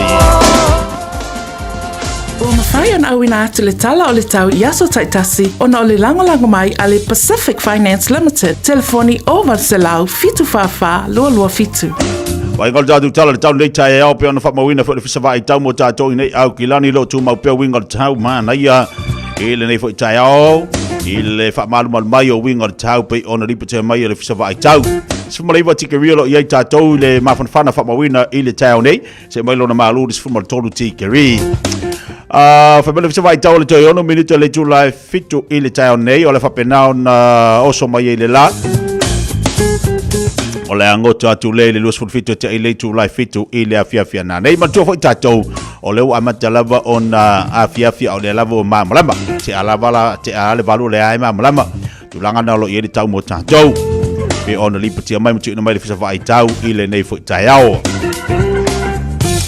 Se atu svai ngol tatu tala le tai mo ngate falo le atu no pe ona tu mai fo sa vai tau mo tatu au kilani lava lan tau pe le tai ile tai ona le la ile tois fu mole ono minute le tu lai lu va veao ono minute te le tu lai valu tau nei lo so mal tai nei au kilani lava pena fo pe atu le to tasi minute le tu lai lu o le so on hanga fa bawina le sa vai tau fa mai ole a le na pe le tai le valu te le tu lai limal tau nei lu fu le te le tu lai so mal tasi ole to so mal tai i le tau nei lava lua sulfai te ai ia leitu la e limba i le awhewhena nei o le awhapena foi on na toi pea tuai tai nai on hanga. Muri wai whamawina foi le whasawai tau mo tātou le tau nei muri wai whai mai ea. Toi lua sulfurua i leitu la e limba le tau nei la le na pea le tai sua mai le tau nei toi lua sulfuru minuta i leitu la sumaltasi i le tau nei. Toi ono minuta i leitu la e limba le awhiafi whamawina le whasawai tau o le atu e pea tuai tai nai muri wai. Marai tai luas fuliva te tu la tasi va vea ona le la le na pe le tai so mal tau nei ile to e iva minuta le tu la valu ile tau nei to es fu ona minuta le tu la lu le so le fo watu ni male fa vai tau o le a pe le tai mo tanto ea o se vai ngana datu tala tau fa wina le fa vai tau mo tanto le tau ina o se mari wa te malawati le was fu tolu minuta te nei ia le tu la iva so se tasi fa isana no nga tu pe le Pacific Finance Limited mai le asos fu no se tema se ia le so se fulu valu o katopa e anga va uma ile se e te ono manu malo ai ile lima se lau tala cash e whaiele ile so loose full tasi o katopa apalai nei loa ile pacificfinance.co.nz e talo sanga sa unonga tupe le vau le lima se lau ma le lua se fulu wafe tala e lua miru te whaiele au talo sanga online ai tasi li tu lai wha atali eite tali e ia inga wha abitoa valau lo le Pacific Finance Limited ile oval se lau fitu fafa lua fitu oval se lau fitu fafa lua fitu 24 hours a day, 7 days a week. Radio Samoa streaming live on www.radiosamoa.co.nz.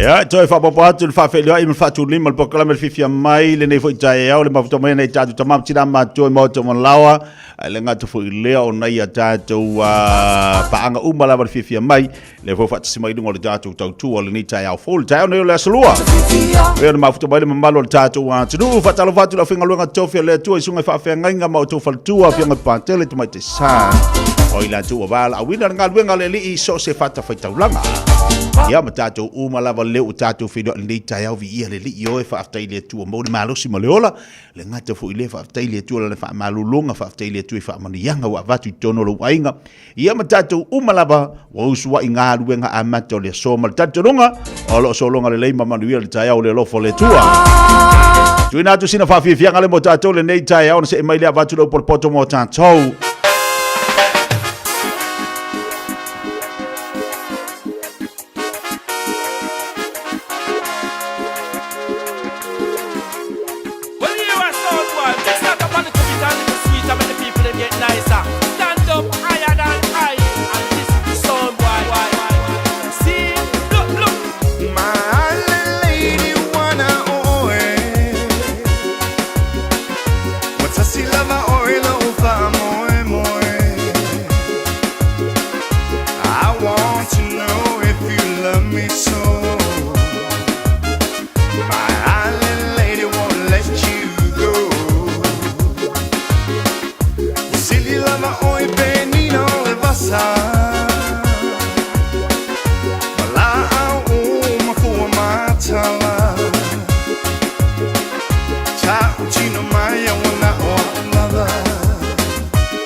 masa Wala au mafua matala Tau chino maya wana wala Ya so mola leo anya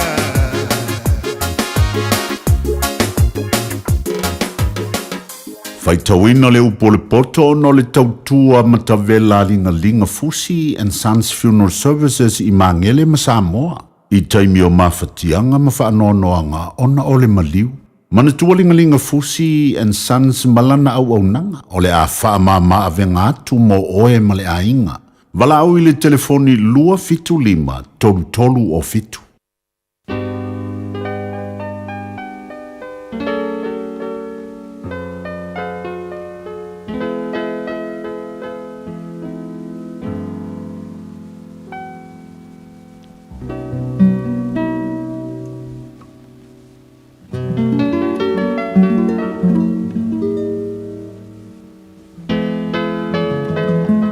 Tawina lo por pocho le nei tai au.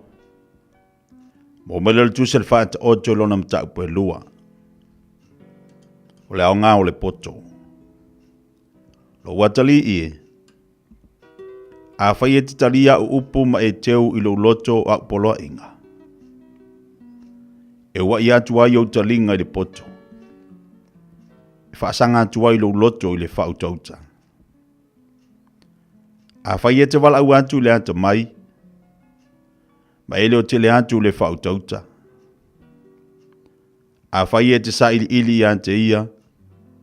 E pe ona sa ili le a rio. A whai te su e iai. Pe ona su e le o loa lilo. Ona e langona I lea o le matau ia Iova. Ma e mawai le poto I le atua. A wao Iova na te wha I mai le poto. Ma ilona whafonga le poto ma le whautauta. Na te ua le poto mo e ami o sao. O le tari tā o ia I e ua tonu lo latu savali. Na ia leo I ala o le ami o tonu. E tau sisfo I e ia le ala o na tangata ami o tua. Na e langona I lea o le ami o tonu. Ma le whamasinonga, ma le ami o sao, o ala le lei umalava. A o le poto I lo loto, ma ua malia I ante oe le ata mai. E whaafea o le mawhau I ante oe, e leo I ante oe le whautauta. Ina ia e la vea I ante oe ai le ala leanga. Ai le tangata ua tautala I mea whapio pio. O e tu ua ala tonu. Au I atu I ala pongisa. O e fia e whai me leanga. O latu oli le whapio pio e leanga. O e whapio pio I o latu wala. Ma vaonga tai a latu wamio. E lave ai ante oe ai le whawhine ese. O le whawhine ese nā te whaole ole I ana upu. O le na te tuua le na tausi I ante ia a o teine muli. Wa ngalo fo I ante ia le whiangai ngalo nā tua. A wae taun uatu lona whale le oti. Ma o nāla I nganga o e ua oti. O I lanto umau e o atu I ante ia. E le fo I mai I lanto. Lanto te le maua ala o le ola. Ina ia e savali I le ala o e le lei. Ma e tau siusi I ala o e amio tonu. A wā o e amio sao. Lanto te mau le nuu. Ma e ua sao lanto o amio. E whaatotoe ina ai I lanto. A e vai se ina o e amio leanga ai le lau ilele. E lia ina ai foi o e amio pepelo.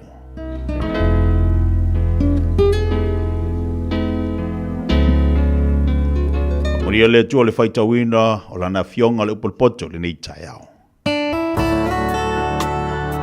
Ua awina atu le upu o le poto I le nei aso o no le langolango mai a linga Fusi and Sons Funeral Services. Ua mawhai o na tu whatasia o au nanga tala whea ngai I ni tau ngō fia tele. E fiso soni atu ai, a o whea ngai oe ma le popole ma le wheme mea. E mori whatasia atu ai ma wha mai senga, ma wha mawhana whananga mai a linga Fusi and Sons mo a inga uma o Samoa ua whea le maliu ma le oti. Walau mai loa ia lingalinga Philip Fusi lingalinga. To ia whaapo lingalinga, to ngia si ulavea, pesusu mai I le luas fulvalu Canning Crescent I Mangele.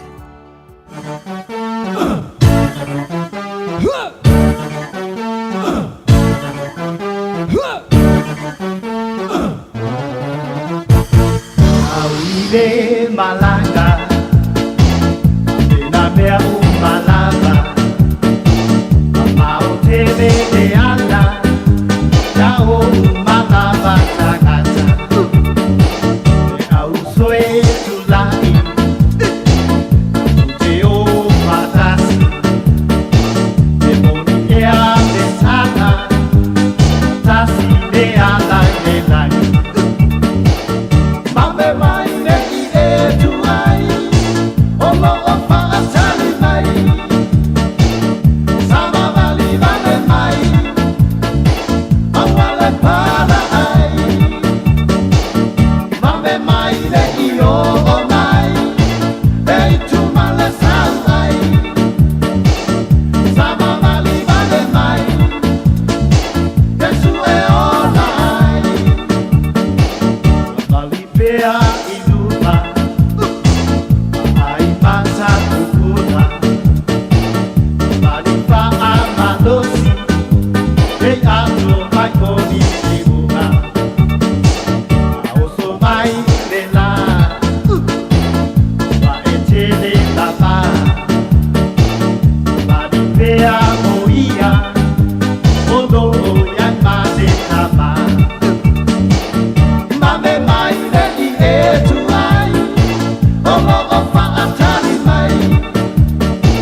Io fonga bali so yo po fai valu bese na tatu sa vali fatasi ma Yesu le fo yaso fa ma tole po poto mo tanto le tayao pe o po kala me fifia mai le fa fonga bali tanto wa tunu se bali bali table wa ti lo sfruiva minuto te le tu laiva a so lolo le fata o to ini so po kala me fifia mai mo tanto se atuni se ne tatu faringa tala le tanto leina o le po kala me fa ngoina o le aso manatu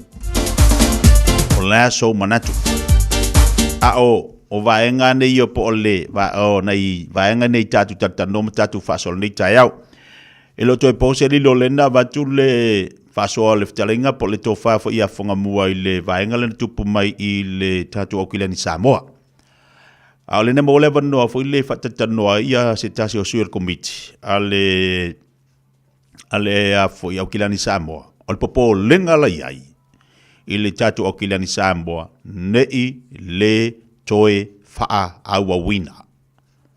Pe a fai, ai mua mai se tali mai le yuni a au kilani, po le yuni lakpi au kilani. E le toe au maia ni lau fali e faa foina ta alonga. O le popo lenga la na. O le popo lenga la na. Pe a fai ai le toe au maia ni lau fali e faa foina le ta alonga. E le koi iai lo ni lau fali e au maia. O le me tupu, e le to e whaua wina la le tātu iuni lakpi, o le tala nā le na au mai. O lo iai la le popo lenga, ona, o le mafua anga, i le vevesi le na tupu ai le astona. Ia, le nau si le fia le tātu atunu, na vaenga. Ai, o le ala so manatu, i le atulanga, pe a fai, ai le to e whaua wina. Ai langa lau kilani Samoa, wa leva tele lau kilani Samoa, talu ona iai. A ua tele fo ia alo matama whanau o le tātou wātunu. Ia o lea o loo mau awanua e wha a foi e wha ia latu e wha o ngā ine latu tāleni. Ai maise o le tiro mai o le whiwhilinga o le tātou malu Samoa, o le whiwhilinga o le tātou taito fitu. Ia maise fo inisi o kalapu nei. Pio vaengala na ia haua ia i lau tiro ma lau wawai. E ono te lela se afianga ma te fo ile ala le to fa ngai nai tale ni nai fa nau ile la kapi pe a fai ai le to fa wina la le uni la kapi ala okilani Samoa o le si va hanga o te tilo iai ile ma na ia fo o le fa wina la okilani Samoa o le mau popo yo tupulanga anu ale mau popo yo tupulanga anu pe ana fai atu e se ta hua ai a fa pe nei la ai fai ai le to yai la se au kilani Samoa o lono winga o le ale to e maua se ava no to fa ngai tali na ya no fa tama fa na al tato watu no itono afio anga wa tasi na va nga tau ala so fina ngalo ile nei mata pe a fai ai le to fa wina o lo fina ngalo ina ia ma fai ona fa to fa wina pe po le alo fina ngalo o le so manatu no u falongolongo ile ina ua uma ona toi teu le mata upu le ile aso la valea. Sa uno ai se tasio tama ale afio anga ola uli. Ma ave aila na tu alalo. Ia ai maise foi, fato ese talo fai.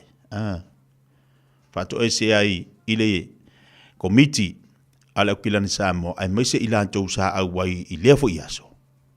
Fa mangalo le awala uli.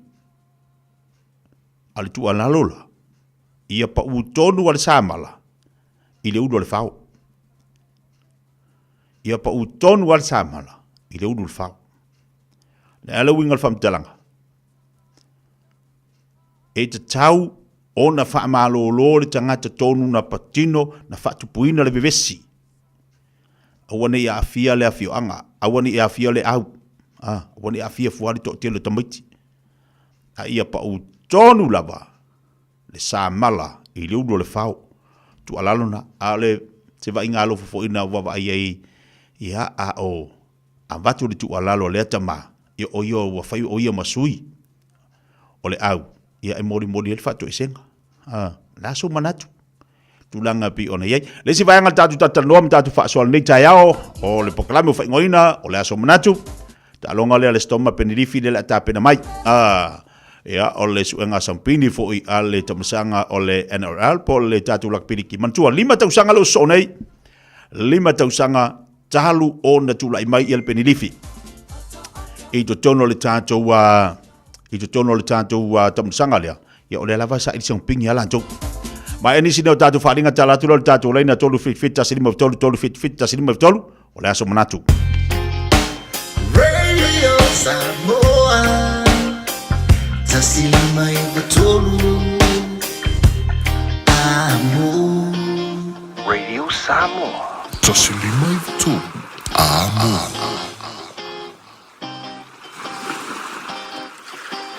O e si la fia me e whaatino e mawhaiona e umi ai so fale motu le lumana ai. A whai fo i so fale motu, o e si la fia me whaiona whaatino ni isi o fuafuanga e whaonga aire equity o lo fale. A wane e misiere por kalame o le malu i fale, ia fiafi o sururu taitasi le se fulu e te aile whaa. O le a e si la fia ai au wala e mawhai aiona e umia se fale motu le lumana ai, ma au wala e whaonga aile equity o lo fale motu, e whaata wai se isi o fale, le por kalame o le malu i fale, ia fiafi o sururu wa yaso taitasi, se fulu e te aile whaa. Tala falava Samoa o foi nei o eni ma le tatou fale tā vale lau iloa o le Car for You. A whai lava ta sa ili sa tā vale, le aise lai sene pe maua le lai sene a o e whaingaluenga tū mau, ma le leilo suafa. Whaingo fia lava i le Car for You na fsoswani mo oe, maua le tatou cashback pe a mana mia le fsoswani. Talofa lava Samoa o a foi le nei o lofa, awa nei ngalo le tatou Facebook page le Car for You, pe te su mai le matoto atu si tolo se lao Craysel Front Manrewa, pe fraso tai mai le matoto telefoni, over te lau rolo a fitu whaiva o na walu, pa Fasilimo and po alofa. So whase fua. O le A1A Tree Care Limited, rātou te whaia au aunanga nei, teu, whamama, whangata, pe abe sea ni la au mapongati mai lo whanua, e ma whai fo i ona rātou te wina lau tonga la au matoi to tau. Wasilia mar se funu tau sanga o lana tau tua. Wala au loa le A1A Tree Care Limited, le olua tasi olua o tolu ono o. Olua tasi olua o tolu ono o. Leo talatu tatou leina, tolu fit tasi lima tolu fit tasi lima tolu.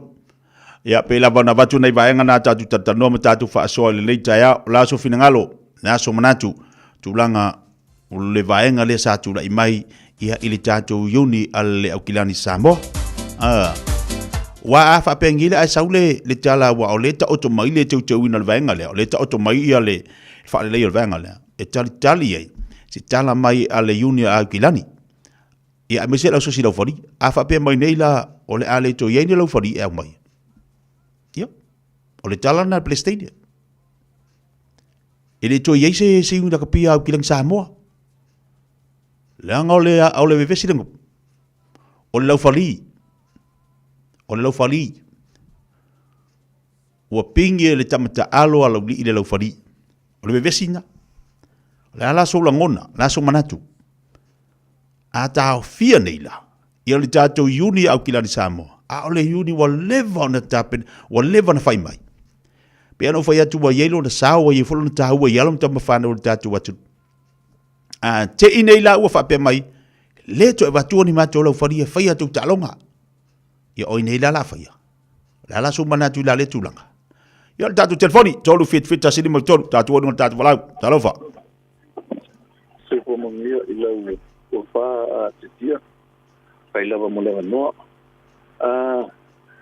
Te tia e mahi ke lele maka o e pe mainga o le mena kula i me kia tia o ke le ma ke le sene o ye o ka wale a ko Samoa ni le pai no le lalangi anko ia ka kusila fia po o le pai kupong mai si me le mang Samoa o le ia lo ka vai ngau post solo mai international le kulenga le lo pali ia ka wale a ko pe ka ko lalangi anko ia o lo lua ka lo fai o la popo le ka lo sia ia ka kala mai pe au ki langi le vango e ka alu au lo ka ofia e ka lo fai foi se au lo le au ni na e mo nya se au le au se la uli ala ka sa o le au ni e o lai fo ile ta mi sanga ke le ko pulanga le ma wa ve nge ka me ki malo vale ko ka se ma le a fa le anga o mai ia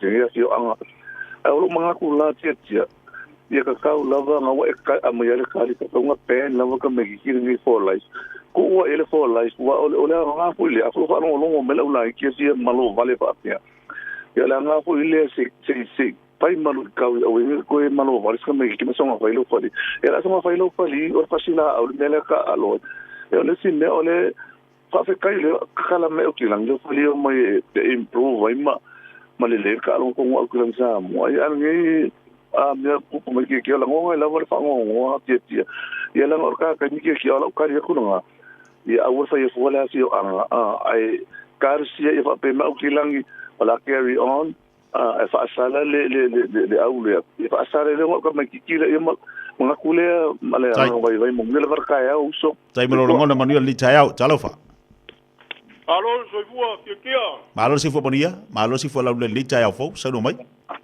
kai olo kai ka la ngonga kia ka wanga makwa fa sala ka makika wale mai ka wakwe le se ka makiki le makongu wa ka unga makwa fa sala ka si fo ile me au nga mo kala awale nga yo me kala pu ka fo ile au so vale ye ti o ko si ka alo kala ka ka wala nga fa ile ye si kula fongo a fa se sa ke ka alo ile la kala pu ya ka ku nga ma o ye ka alo le ya wal ka unga le o le afioanga ya si nga fa la vela ya le la wala mai ba wa si ma ko au pa wale nga ya ol ma ko am kwa fa sala ka me kikinga ku ya ya lo fa ya pilangi awange ya ba wa per ma ko wa ka tile au ma lo si ki o kamisa sa ole au ya ma ko kwa ma lo si ya a ka lo fa la nga ya lo fa nga nga si e pier ka lo ya fa fo mai si ma ko fio ka ku nga ma ko a ko ma wo le abango ya fa le ma puki le ya ko anga ka lo ya wa sa o ki piki le mang sa mo piki ka ko fi ta vai o me esel manga ya kia ya manguia la lo wa so lo fa mo oi tai manuel tai au talo fa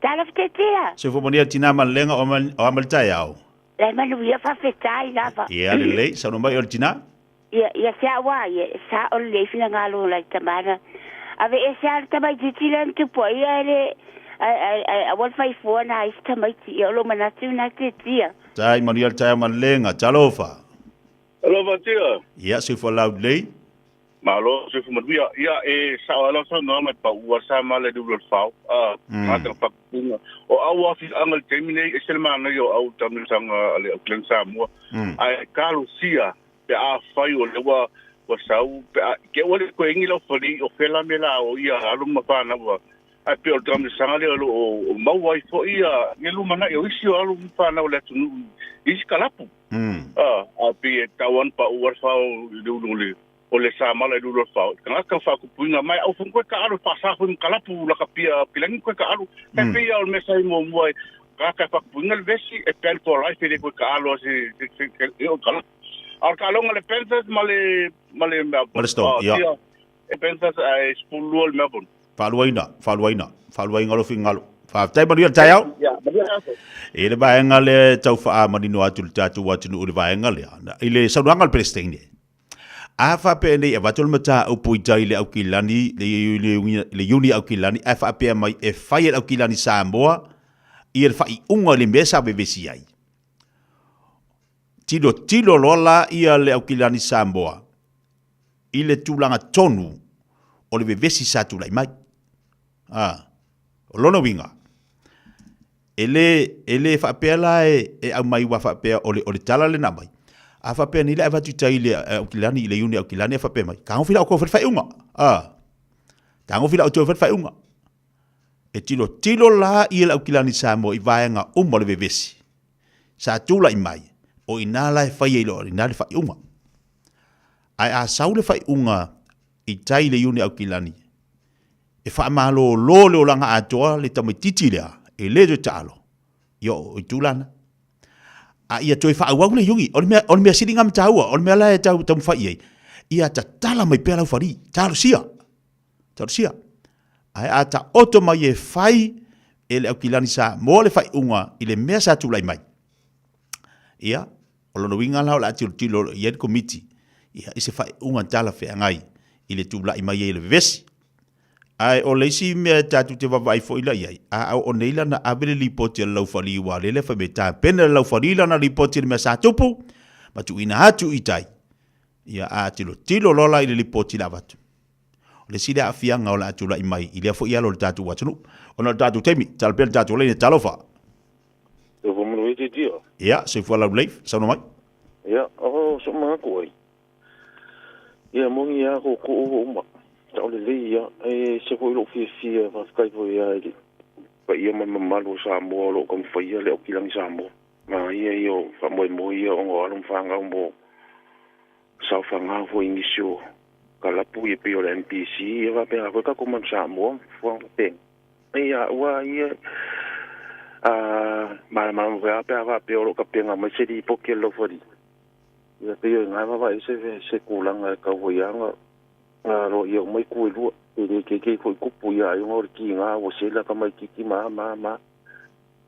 ia wa ia pa u ko ngor sa ma le ru fa wale afia fu ka la ia mi sa ka la po ile o ku ngo inga fo ka ngo ka mama au ma ku ro va ia aui ia ka mi le va ia so le va ia so pe fa ka penga ia alon fa ngau sa mo so ska lo ngala ia le ra ku la i mai ia e fa ia ko e fa me wa ve alon ia ika po le askula nga wo ia ma meo o fa diu nga i fu ia fa lo fa di au re ika nga ia ya fa u fa ia o se o so manga kunga ia pa u kongwa sa mala lo fa ia fa malo lo ka ma ki pe va pe me se ya se di poke lo fa di ia fa fa vo yo nga mai da vangoi se vangoi da kilang sa mo fa la ko fa nga ia po le ala fa ia ai ia fa malo lo ka ma ki ko ka o so nga ia nga awa inga molonga ia ka alo pa le ma fa penga ia mala fa ma ia le ma ia fa tai talo fa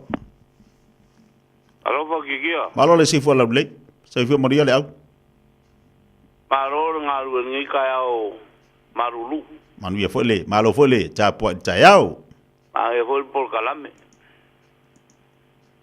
ia o sio u manga ku ia e langa ele o pufole le fa sa mo a u ka fenga se ki e vesi ngango a nga ko fu ia o le rauri fo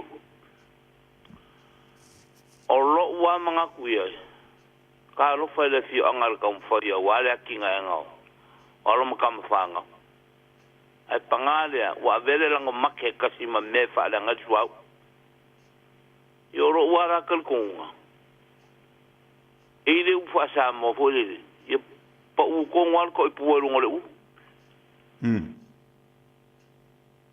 ia makwa ab esia fa sa ma la kapi a ko un ko le se me fi se kapi fa au fo ko ko ri se au e ko ka mi mai wa le ka u va le ma wa fa no ni si pa lang so le se u sa la lau le lang ya ko ni u so ya e fo ka fa longo me o ma ka ki fa le ko me sa mo ale fo u ko afia ku si le la ko ale lo mar fon kan al ma le bo ma singa fel fon kan fo yo fa pe la ni me la ka ku kom fo ya pe fe me sa mo le ma a ye ya ke a ye mai me le mangwi yo al fa ngo ma le ave ye lo ko kom fo ye se me ye ka le ku a ka lofa i la fale a ngamal le ma fo ni ku pulanga fa pengi wa ke maua ele fa pe ele es como kiki lo ri pe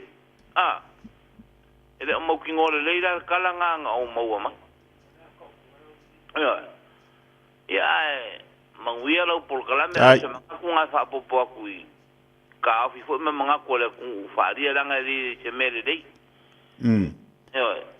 so me kom fo e ka ku sa mo ka ku support ma ki nga e nga ya mo se ka le ai lem fo yang asa mo kulanga le ma fo mo le manguia yo le so nga ku ki lo por klame manguia lo nga lo nga ngia tai le au fa tai bo fo mo nga mo fo tai wala mo budi chalo fa ala se fo kia malo le sai mai asa no mai ya dia tiro el meden ku ngo nga fa wa le mo mua kia o ia kan ia ma fo favor kan ba kika usala le wa ka mai ma kwa vai ya kan ba kiki le ma fa ia mede le alo se karakia langa o ki ka fo lo ngolo ma ko ngu ai kire ya yo fa ke ia ma ko de meden ku nga wa o ko ka la isi ma ko ka wa inga le ala va ko ma kwa vai ya ma fo le ya ia la me ale wa ka wa le ai fuala la fio anga mo se ma ko ya nga fo si la fia ele se au kuma au le ma ko le ma worka ka nu sanga wa something fo la ka usam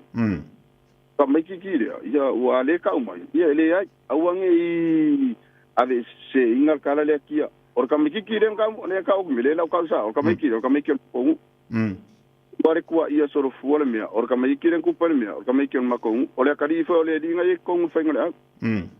Ala ali fa kamilo, ai waka ka, ma fa fufu anga ka mai kire ka sia foi. Ai ai sai inga. Aver ko. Se ido ke langa opa ia la foli. Le anga o le foi ka fa mako fa nga u ia ka fa o ku dunga ava ai foi la ka mai ki me, ro nga ka inga ia I danga ia ro pe solo koko, ai mako kire manga ai o me ia nga le sai dingu nga. Aolea, ia waka wa lea I fua mlea ku uia mwai vai koe mele laka kola ka pio le fo ka umeisi me sa mo wa ki venga alo me. Ia nga ka si ka ke ro fa nga fo di lango la ku venga le fa ngofi. O le fa me ku fa mele mamla. Ia wala ke engol ka longa ko ska ko ku. Awala le avea le aulea ma ko ma ka me ki na fa elmia.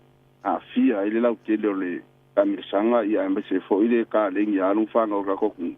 Ai wa ka fa fuanga fa sara por al me ka wil me ka fa ana ia so angile akia ma ia le so me fia de ka eu le mana ia fa tai mo le finanga fa alia po kalame o la so manatu na I vaenga tatu tano ia na va se tala le po kalame le so ngafua o le afio anga ni o lauli se le fa mau popo so se talonga kiki la kapi ai o la afio anga fo I lo lauli po le ale to inga vevesi ai e vai mai ai watu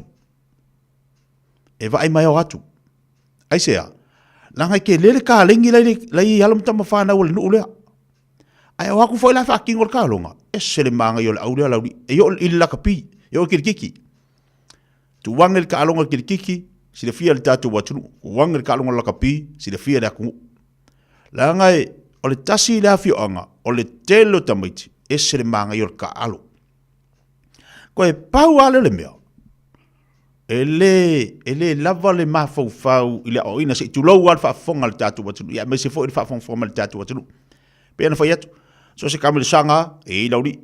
Ai avevesi pe kasir kausanga fo ile e fa malo loi va me ko ku lauri. Onga. Ai ako fo ile lauri. Tulo ala fi onga. E ako ka alo e o ilunga. Langa te le yor taleni. O le ia lam tama whāna o le nuune o lauri. Ia, pēlau na amai toto. O la awhia tuaila manai whāna ule tuputupuae. Ia, ina nei mea o tūlai mai, ia whapea le vevesi, ale vevesi. Ai se fwela le maanga ia kako koe kilo, mō tātou ia whaia tātou au, tautua nā. A wakua kamai kia la whianga, a o ista mai titua. Ia, koe o ngai vahenga ngai kilo, ia tātou. Nei te ua watu ista mai ti mamea e a whaina i dole mara au. Ia tātou ia discipline tangata tamata alo ia ilo ona on sai a le mefo ia ia te talo ia ilo te talo mal awal nu ele o so ngola ke alo ave le ai o le ngore ngu ia ilo le talo mal nu a ta ulo la fioanga la ve ia se tu lo la fa inga le tua le ngata fo ilea ia ona tama ona tina o tangata uma la fionga la wa afia a le tu alalo la pokalame fa taimo manatu malanga no tatu watunu talo sia ia au mai le faiunga ia pa u tonu lava le sa mala le fa malolo le atari ile fa malolo ai woni afia fua ia le awole nu talo sia ia mai se faiunga to mai nei lo fali o ila tilo lola ia di komiti la ukilani Samoa ini ia inga pe ato e mo mai se avano la fali ia wa ke longila la fe lo fali o mai longa winga karika pingi lau fori, karikawa pingi lau fori.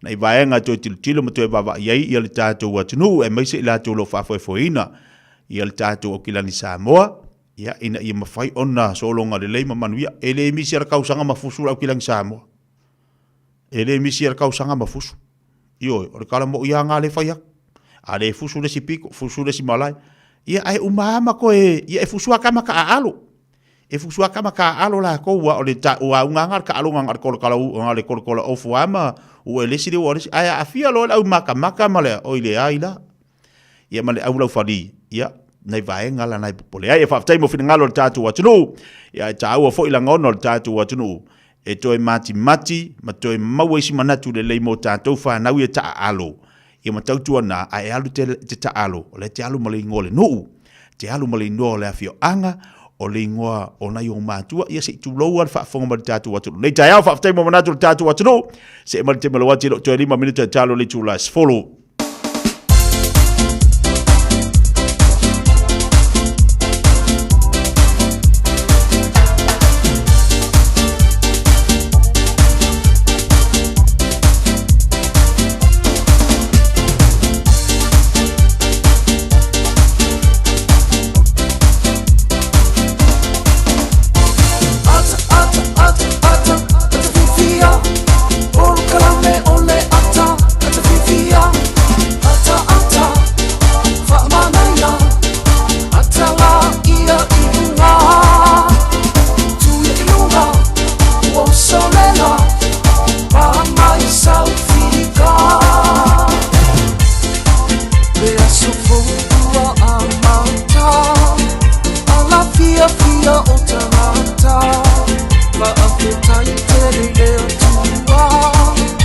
Ya toi fa bidita talo le tulas follow le mawatu la unang matutua sunga ya Ontario Enterprise Motor Group mo tantole le tayao awde ngale ajo tasi ne falta vale lo penal to tueni tatu watu ya mo so sama na mo sta vale matango fie mo ainga to tele mo se fo ia na tamama na tina tu pulanga tala bawe mo o malava i tolo tatu au number to tuar sunga ya Ontario pala wane le telefonia le sunga ya Ontario o lua fitu lima to lima no vantas fa olo fitu lima to lima no valu tasi fa fa maloto le atu nei tai out to family to tale to las follow te mole si fa sala wina o tatu tala ila una number to alfa tua ya salva masmino se atu fa talo fa na tatu ai o malava bo pa angal fo kalame ale fifia mai lungo tatu Facebook nei tai out fo malo lava lon sai malo fo lava pale ya to telo ila jo ya talonga le la tapena ne yo le final le su nga sia pingi fo ila le tatu wa lakpiliki ya le la tatu tilo ia wa ya nga ko ke no le fo ia le pingi li fi le woni mangi ka usanga kalu onga anga ia tu le su nga sia pingi ya le la lu aku o ia de o ia le nga e ko sia pingi fo e to o fo de bea ai ke no kalu ngore mo mo skoto na ka me kilo to ka me ki e mo ke i fo ia le fi we kodi fai do fo ima vai o ruai fai poni lo ruai fa valor tatu atu ne table chayao ya nga ya pe fa do malu le chayao table wati to tolu minute chale le tulas follow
O te fia whaafeilo I atu I lau whaafonga anga I lenei fo I tae au ma lo le folau, alo mai o Tālala Radio Samoa. To mua atu I talo le aso lulu, e taungata atu le tau o loa I supermarket I New Zealand whaatusa I atunu e iei au se tālia, Peretania ma Aialani. O whai unga leana sau ma se tasi o so esu enga fau leana whaatusa tusa I e tangata so esu e au se tālia le tau o le tele o loa. Le olo o tele ina whaatau I tangata mai supermarketi. I le vau atunu ua tā ua, o ni usila I tau ngata I lava, a o Peretania, le au pito I tau ngofie.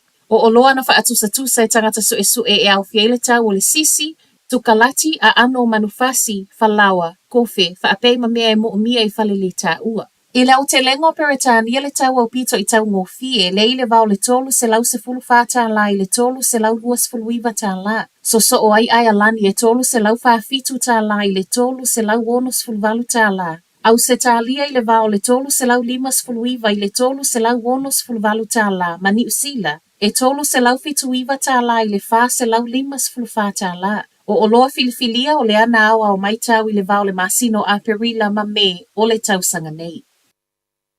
Ua whaamaunia mai le minista wa onga Erica Stanford o loo anga I mai le vesoa soani mo whana wa onga e le o mawhaio na pasi suenga NCEA. O suenga neo le matematika, o le whaitautusi ma le writing, ma o se vesoa soani na wha ailoa le minista. I luma o le kone wherenisi wha le tausanga le Post-Primary Teachers Association. O suenga NCEA nei masuinga o loo toe upuia e sui o le uni wha apele asosi o whaia onga. Ona o le la ititi o le lango-lango o loo mawhaio na mau e whanau. Wha apele wasenga o whaia onga au amatai nisi o suinga wha au popo I le tausanga nei. Ai mai le minista na nafi o suinga o loo anga I mai le malo e wha atau nuu. O le toe ilo leo le NCEA Level 1 wha apea malipolo kalame kahui ako. O suenga NCEA literacy ma le numeracy leo lo mua lava I le lisi o mana onga o lo fofola mai e pule a onga fa apea sui o le uni o lo o mia ai le fesoa soani. Ua maliu le tangata whainga aluenga le tallies I le wafu o le kamupani I Nelson. Fa amaunia mai le pule silo le kamupani o le ua maliu na fa amanu aliati ngā I nai a o iai le wafu I ngā aluenga I le awaulia na nafi. Ma ewi le tau mawhai atu e lavia ilo na soifua e le I mawhaio na fa asawa ina mai ai. O loo whaasalo nei so esu e ngai totono le whalewhai ngā luenga wha apea wha ala putupotonga mai tua I le atoanga o le mea na tupu. E tu whaatasia talo le tae au. O loo ngā lulue pea leo e longo le ainga o le ua maliu. Whaate ia le to atele I le Facebook Live ale pulenu o Central Otago le ana whaeloa mai aila na wha amavaenga.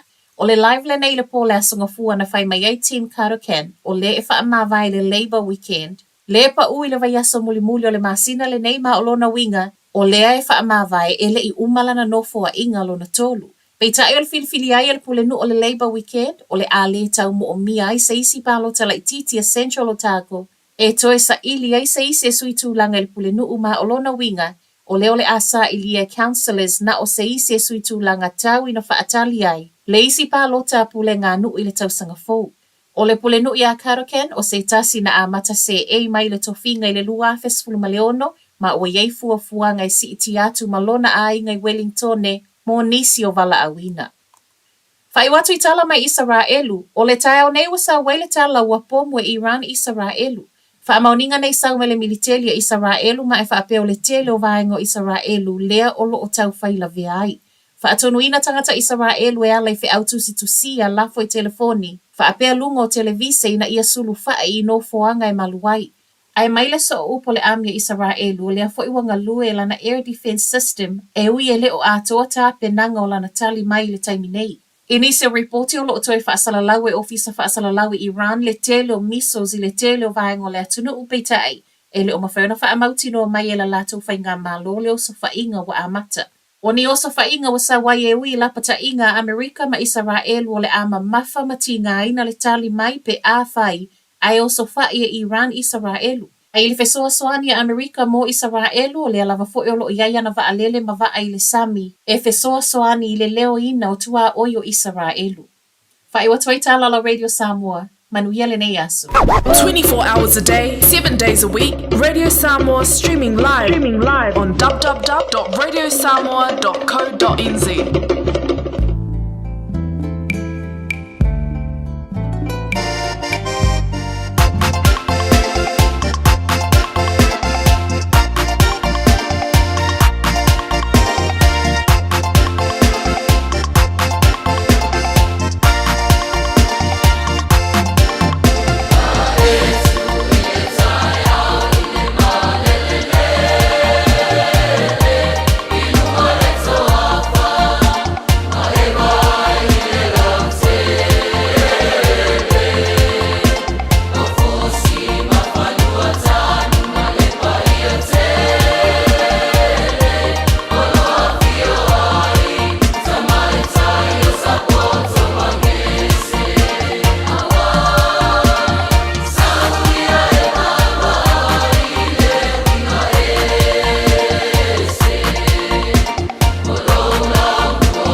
Ia whawewhenga na le ko leisio vai maunga pia de whafonga ba le lei tai au I lunga le tau tubra unanga a le fifia mai po kalame masani tātou.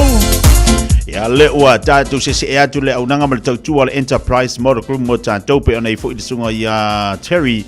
Ia po le unanga foi pe ona masani e tātou tāwale. Ia lena whaisi pisi au leu mwhai on te mo mele abono mo tātou le lei tai au.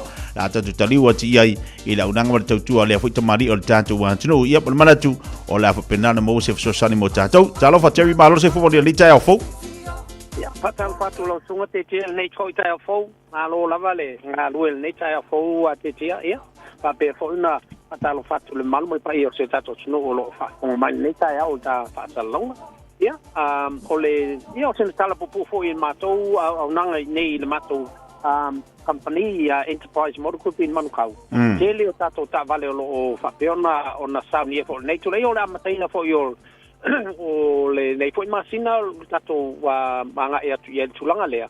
O le ala o ye le mato fo il mato whapetoa po le mato promotion fo le wa amatana a whaalu e o le amata nei. Tulanga fo le te tio o ta vale marava Enterprise le tono le mato lo toa temi nei. O le ala wha discount ma so e amata o discounts nei amata mai ale lua fena lunga le lima fe I nisi o ta vale o lo iai tulanga fo lana le e suma tangata o iai le discount I lunga o ta vale lea e ona filfilele o ia po le al tulanga po fe ta vale e fai iai le lan filfilinga mo tulanga o iai ta su ta vale amata mai lava la to tau mai le valu afe na lunga le well se la wa fel tulanga o tau nisi o ta vale o lo iai I le matolo toa tele tato piki apo o utilities fo ile lo mau te minei o ta vale nei lo tele na fo ile tele o le malo tato no te tia pam lo o tau na fa tau so sal tu langa le I sau piki apo te tia por me ola o ile le Mercedes la fel wa ile to inga te minei ka wole ai fel wa kama fo ile nga ka ia fe kala ia ko ngola mo fo se no mo se kama la po fa penga ia wa ile ase ia ngali sa se dei adu fa bla sa se dei a banga ia mo wala kama nga le pi fa ia pe fa ile kama wole nga ko kama nga e ma ia nga e ke su ba ile la wenga ia fa pena po le alu lotu la sa o la ia wa le su lo sunga lotu la sa io ko anga ka wol pudela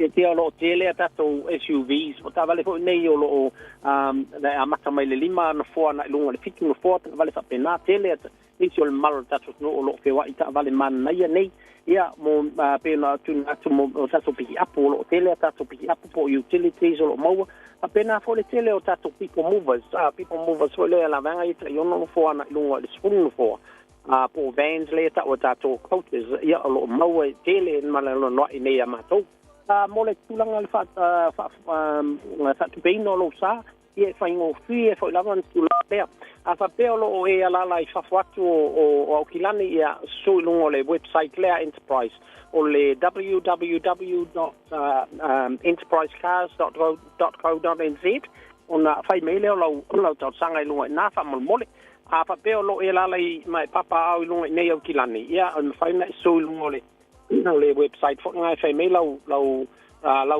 tau sanga ia po lo suma fo I nei na mato ya de fai lau ia lau tau sanga mana mi le suma mai lo lai sene apta vale ia malau bank statements mo la to fai na file le bank statements lo online ia le la stulanga e pole tulanga le ai ava pe ele o fai na sulungo le internet e fai lau bank statements ia na sule bank e mai lau lau tolu masino lau statements lo ye lo ngoa malo address lunga fa mole la tulanga lo ye le trade ins ma tulanga fa penati ti lo faina trace o sa twai lo ye pa pe foi po o mana tongi pere ai ye ma faina ma wala so twani nei amato et su mai le mato to atusi masani o le to atusi masani limon fitu Great South Road I Manukau City limon fitu Great South Road I Manukau City mo e mato ma le sunga ia tau o papo ma le sunga fo ia kuso fie lei le mato telefoni masani o le o iwa lua fitu ono o lua fitu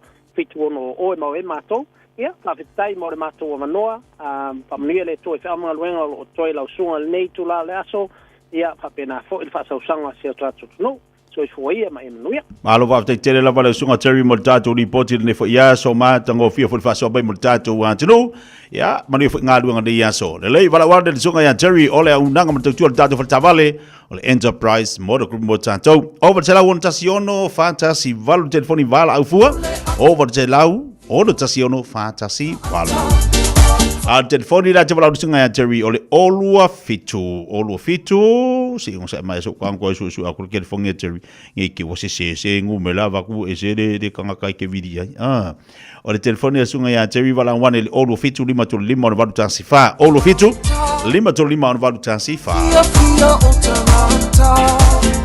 o te mi fa pene ma sanin tatu so ta ifo ile tatu proklame Amerika ya tava mali petai ya wale o to mo statu so ta inga tava mali ya ili taimi nei a tonu ole a to tam fai pe pola asi tu lang ole ya tatu wa tatananga male fiunga tava mali pe ma sanin tatu proklame ya solo veste tasi ya ona to longo pu ili fo ile tatu wa tinu ya awa ya lau fa fonga ya matatu we vai vanga fo pe ma sanin ya ai mo taimi nei ya ele o toi mo statu filo inga on te lopu wa yeini vai ngolo pisiere to ina late vai taimi ya ai a tono la isi si taimi ya to mo le tatu so ta inga pe on yai dai bele wat is football 5 minuto te nei ele tu las full on ngali ante oe ole afale tu las full la mo el proclame para le Pacifica Family Health Group la una football tu le fionga yang alman mana vai fanglona seri patala fatu disio tatu paanga kisa sol file nei ta malo si fumoria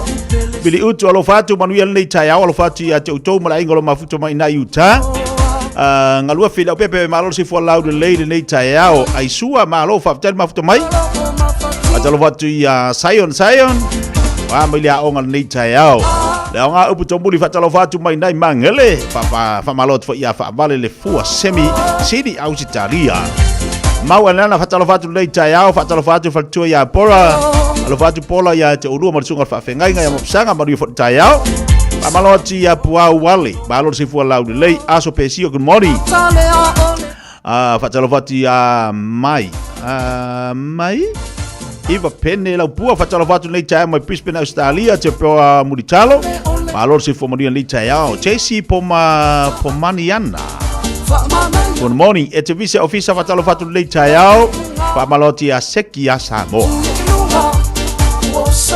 ya o mai tapedanga nei vai aso mole sapa pa nei tamaiti o mai le sapa pa el tapedanga nei tamaiti ese ai ka ke manga kuai aso la Como ai ke mafu idia o lisi fa pipili o lisi fa kawaso ole ale pa ole loka making e fai la vai ke minga e fa pipili penga e fa kawaso penga e fai makupu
Ya ziu fonga mali la pesa le fai isi le nei tai au. Ya wa pesa ia kangi dole kama lo maku le fai ma pipiri ava ai ku donga lo maku ya la fa ku le lu kala. Wa sau ala ko inga wa kangi wa solo fo yo ngai lo imaka alu aku la fa ku lang ia kala. Kala le lo kamaiki. Yo wa manga ya ringi vai kai mi wa sia ko kangi silo maku.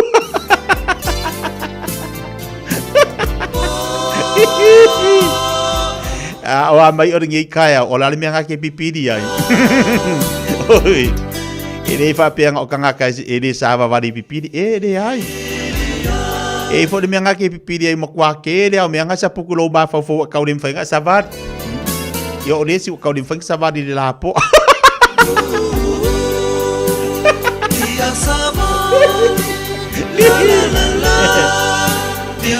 E wa fa pe ka ko yang o kanga ka foi le se tu lo ya e ingai kanga ka foi o fa le tonu sa vali o kanga ko e pipidi ai e ke ro me o le se sa vali ba ya ka ke va ya ko wa pipidi ai se ke le ai kala fo le ko o ka ma ki o la wa pipidi ko ngi o ka ma ya pa ya ko ai foi o le se sa vali ma ya ma kwa pipidi ya wa fi o se nga duenga e le ma ya wala ngale fa ma o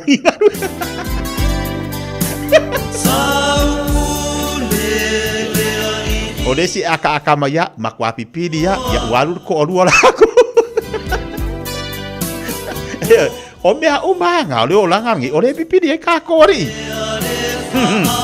ele fa pia nga o la to o lo fa le tonu le savali a o mea lo langa ngi ia o mea nga ke lo o lo fai ma me ki ka di ma fai nga ela ala ya ai mafu o lo ai kele mafu o ke o me ngai ku kupu lo langa ma lo langa ma ka ku langa ke le fa la velave ke le ai kala fu la ka kong yo o me ngai pipidi ka ko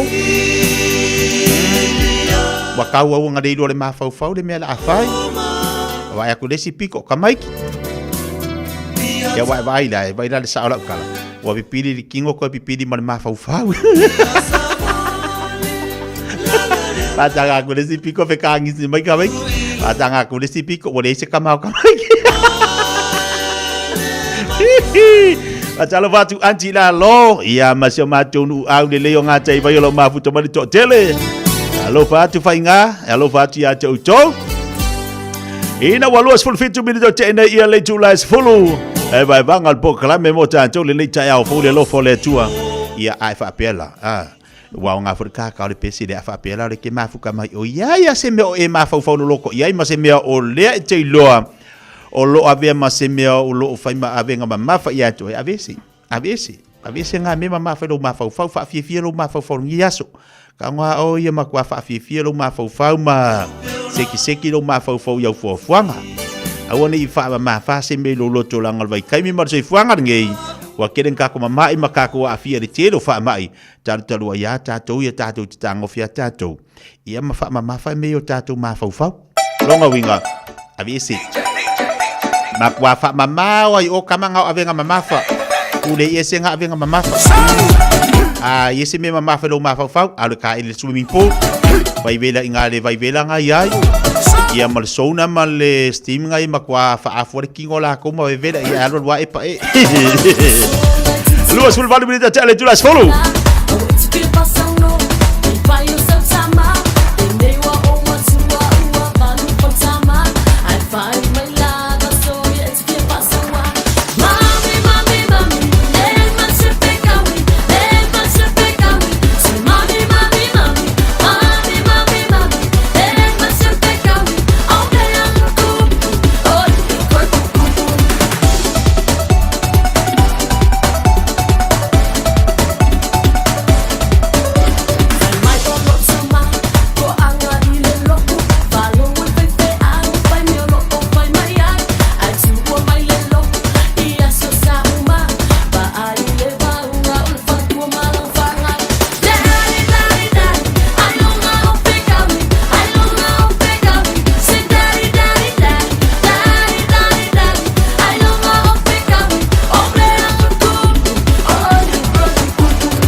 lo soifua maloloina o lo iou lava ao. Por kalame fauta soifua maloloina o le amatalia i le aso whao me i le valu i le whiawhisa ia pā ia le tūlai iwa i le bō. Awinatu ia te oe whalalonga masani a le Better Tribe Doctors ma le Better Tribe Community Trust fantasia ma le Radio Samoa.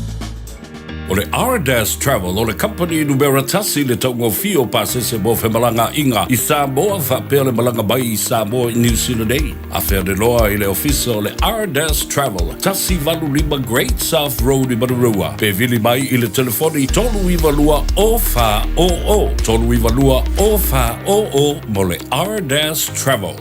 Whauta o le whanau o le tofi mai le li. Salamo sa lausu fitu whau patolu. E leo toe umi ai o le aso whapitoa le whanau le lotu tamaiti o le neitau sanga. Whaiha mama dad, e pu e mai se video lau tau loto po alo pese, o na lafo mai le website radiosamoa.co.nz.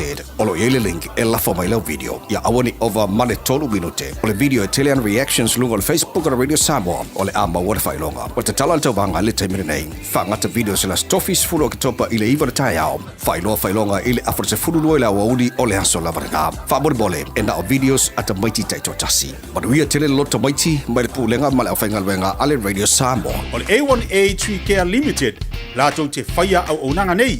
Teu, whamama, whangata, pe ave sea ni la au mapongati mai lo whanua. E ma whai fo i ona lātou te wina lau tonga la au matoi tatou. Wasilia mar se fulu tau sanga o lana tautua. Wala au lua le A1A Tree Care Limited, le olua tasi olua o tolu ono o. Olua tasi olua o tolu ono o.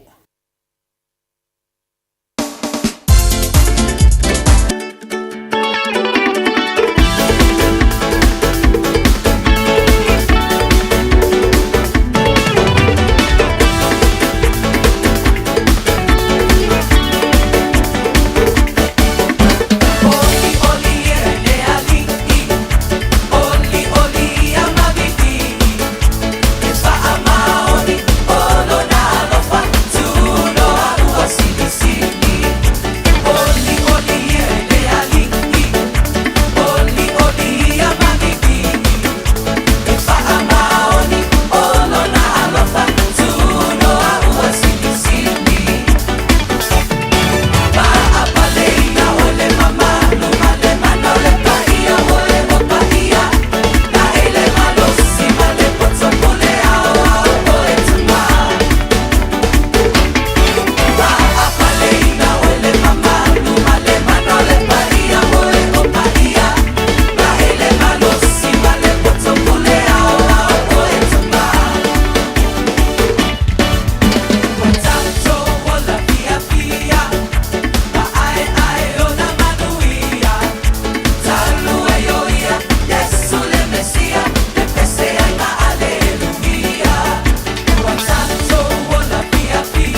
Dai lua sul family de tale o le tulas fumaltasi ori ya o ile li o ame wa mairingi ya so ori le li po nga fiki ngase wani ya vele na ma imame ole a ele ma fa ile li ori ya o ile li ya a fa pe fu wa sa ma sisi fa le lave o nga ke mai o la ran me ko nga fai a bil fa mo ya ti oi a bil fa mo ya ti oi a ku kuangi au ka folo mo nga ir fa lave si e mangui a fa pe ko dua ma singo nga ke fa mai koe pese se umanga kangun nga hoki nga e koe mangui.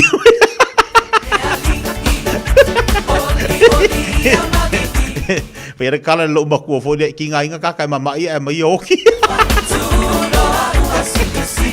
La ka wa fe hoki koe makanga kar kure mi hoki. Pa malo tu nang betul tu sungal fa fengai nga pasta edi man betul ya ola mai serta tu fa sili na ipa betul toy. Ole proklamasan ya tato ya mala fengo fo yangan mana. Mai fangolona seri male au nanga tu masani le tatu farmai ya longo pu ali tatu wa tunu tulanga lo ia le tatu mo tatu ile vayaso male vayaso ya la tatu se atiai le tatu masani le fionga ngal man mo tatu lita ya nganga fifia male nganga fa ralo ngal man fa talo fa tu ile fionga lita ya e se fa tatu nanga le Pacifica Family Health Group ya lo fa penanto tu no tatu wa tunu malo le se fo mo de lita ya fo. Ya, fa pena fo no fa talo fa tu le sunga titi ni tai au fo. Ya, fa malo fo I te wata, fa malo tau tua. Fa malo fo yo lo wa ia pia lo ma wa pia le tui fua lau le nai tu. Ya, vea fo ni tu la tu fa talo fa tu ai le pa ia ma le malo ta mo lo ma wa ma ia tato po kalame. Ile ni tai au fo, talo fa lava. Malo le usu malo fo lo sa I tu manga luenga ya mo le lama sina la tau te lo faisi pisi o le tato unanga mo tato tua a o le u tato el masina lo nos fu ya vi ale le ile unanga mo tua ino tato wa tu unga man ya ta le lava o lo tu mau pe le lo fo le tua ya tato o lo o fa wa we pe tato sta valinga ni te tanga ma o le aso mo o topa le aso napi aso luan ni a te tia mastina fo ne yo ki topa o fata waina ile ka lena fa sto fo mano loina le a fo yo le a fa la wiloa tili ma vale una ina o tina matamatai e va aia la to siaki molkane solstosu mantua October la va ia it's a breast cancer awareness month o I fo ia le ava ia I fo ia le lanu piniki pilanu wai e lo o failo le o le fata waina o le awareness ia por fa la wiloina fo ia I tinama tamaitai ina ia o e faia la to siaki faia la to siaki por fa ata fa pitoa fo ile e lo ai po wa fia ia la to tutino o le susu tu lo fa fonga le tunu ile kanesta o le susu pia ia tinam a fai wa over tolu tanga ele I fai lava ia la mammogram po la fa ata fa pitoa ia o masina nei o le a o atu ai fo ia tuti fa manatu mai lo fo mai fa la inga ina ia e o mai fai ia la appointment e te arwe fai lo mammogram ia po o fea lava fa mai ia fa ata e te o atuanga ia awale fa ata mala awale fa ngaloina ia te o la appointment ai apa pele fai se appointment yo terminate la wa ia la o mai fa la inga o le fo o wa ia tu amata ona ula mai tia ia ile lan piniki ia fa tia o le wa e amata ina ia le fa na u iloa ia o tato wa masina ne yo kitopa te ia o la va fa o topa mantua e fa ia fo ni so tu e ha motina mata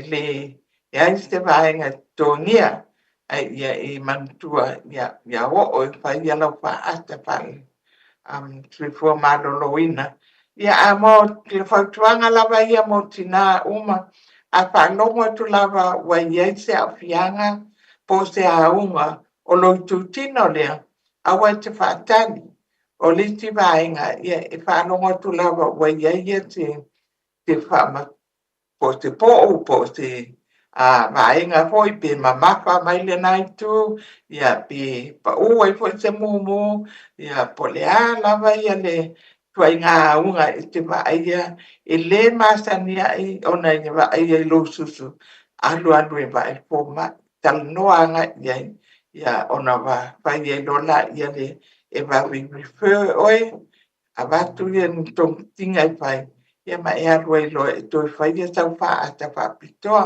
mantua o le kānesa o susu tasti lea wha mai wato o telo tatu tina e maumawai o lato wola ia a vave lava o na mautinoa vave o na iloa vave o na e o le fō mai ia o le vave fo ina o na maua o tōng fitinga e wha tonga fiti ei oe ia o na maua i fo ina ia le o lo wola ma lo lo ina ia wha wawai fo ia nai tautanga o soifuanga latou ia tia tasi le vaenga este taua o tina ina ia vai o latou wola maloloina ai mai te lava i tutino lea so o lea wa tatou ia nei ia o ke topa o le matina nei e pa manatu ina ai pa taua ina ai ia le pa ma i o breast cancer ina ia tatou no poutanga ia Tama foi encourage lau paanga ina ia ai po wa fai lang na pa ata papito ia ai ave anga ia e anu informa ia va ai le appointment ia awa po ile va enga mantua e fa lua i tanga ona fai al fa ata papito ane a fai la mo fai sina omi ia sauloa ia ferto te mai tato Pacifica Family Health Group e ma fai ona matou pokina ia lau appointment ia awal fa ata o le susu lofa po anga le tuno ia e fa manatu atu po i o nei mo fai tu wanga le whanau ai o lo o iai lava noa mo nei whanau e le fai ala tu pui e le whatau no ina po i tu pui o le fulo tui o mistela ia maisi lava tui o nā wai ia le whātalonga o tupui o le whanau. O lea e tatala i o tato clinic il puasesei i asto nai e mawhai o no o atuanga iai le whai tupui o le whanau le ngata lea o le aso lua e vai asta i tas o le vai tuwanga ni ia o atuanga iai o la iai le au whai ngā ruenga ia tala e fai e tupui o le whanau manu o lea o fai e tuwanga ina ia toea e mai a onga awa umon whatau no wina uma tupui o le whanau o lo pepesti lava le fulu wa tia ele nei vai tau le ngata lai tangata matua ia tamaiti fo i mantua le wele whale ia tele fo i le whiawa i o le fo ia le o longa lava o na a settle mai le tau ia lava taimi timu wai o le fo ia malulu ia o lo o ia lava fo ia le siama o le wha mai o fulu ia o lo pe avea ia to tele o tatanga e sili lava lo taia oi ala ua fai lo tui o le fulu o le wata tu o mai e le malo ia po le ufisa to fo malo lo ina poi ia le tui o le fulu ina ia whaatau no ina te ia o i le whai unga tatanga to o lea la wala po i ona whai a lea pokuanga ona o le toa telo e tato o lo mau o le fulu a o tinga ina pea mantua o lo whioa i lava siama o le fulu ma siama o le COVID ia o lea po i la a whai a le i whaatau no ina ia so tui pui o le COVID a ua o vai le ono masina talo on vai lo tui mua o le COVID ia te lele avanoa e toi whai ia lis tui o le COVID maua o matui ia il tato wa clinic il postitei il aso loa ma l'asto anai ia whapea fo ia tato whanmai i wai mahi o numero 5 i wai mau ia ma i Penrua i le tasto luono Queens Road i Penrua ia te tia pe se isi vaenga e fia whaatilianga iai Le mana ile fa mana tu mo chantou o le wo ye swing o tau fo ile mo chantou de temi nei o te loa ye ia vai nga taua. Te le loa po wa e ai le tuile o te le loa ngalman mana. Fa mai o le tuile le ifai mo mo ai tamaiti. Ai o le tuile mo le mau ala nga no walwa tu vatulu o te le ifo ile va fo mai.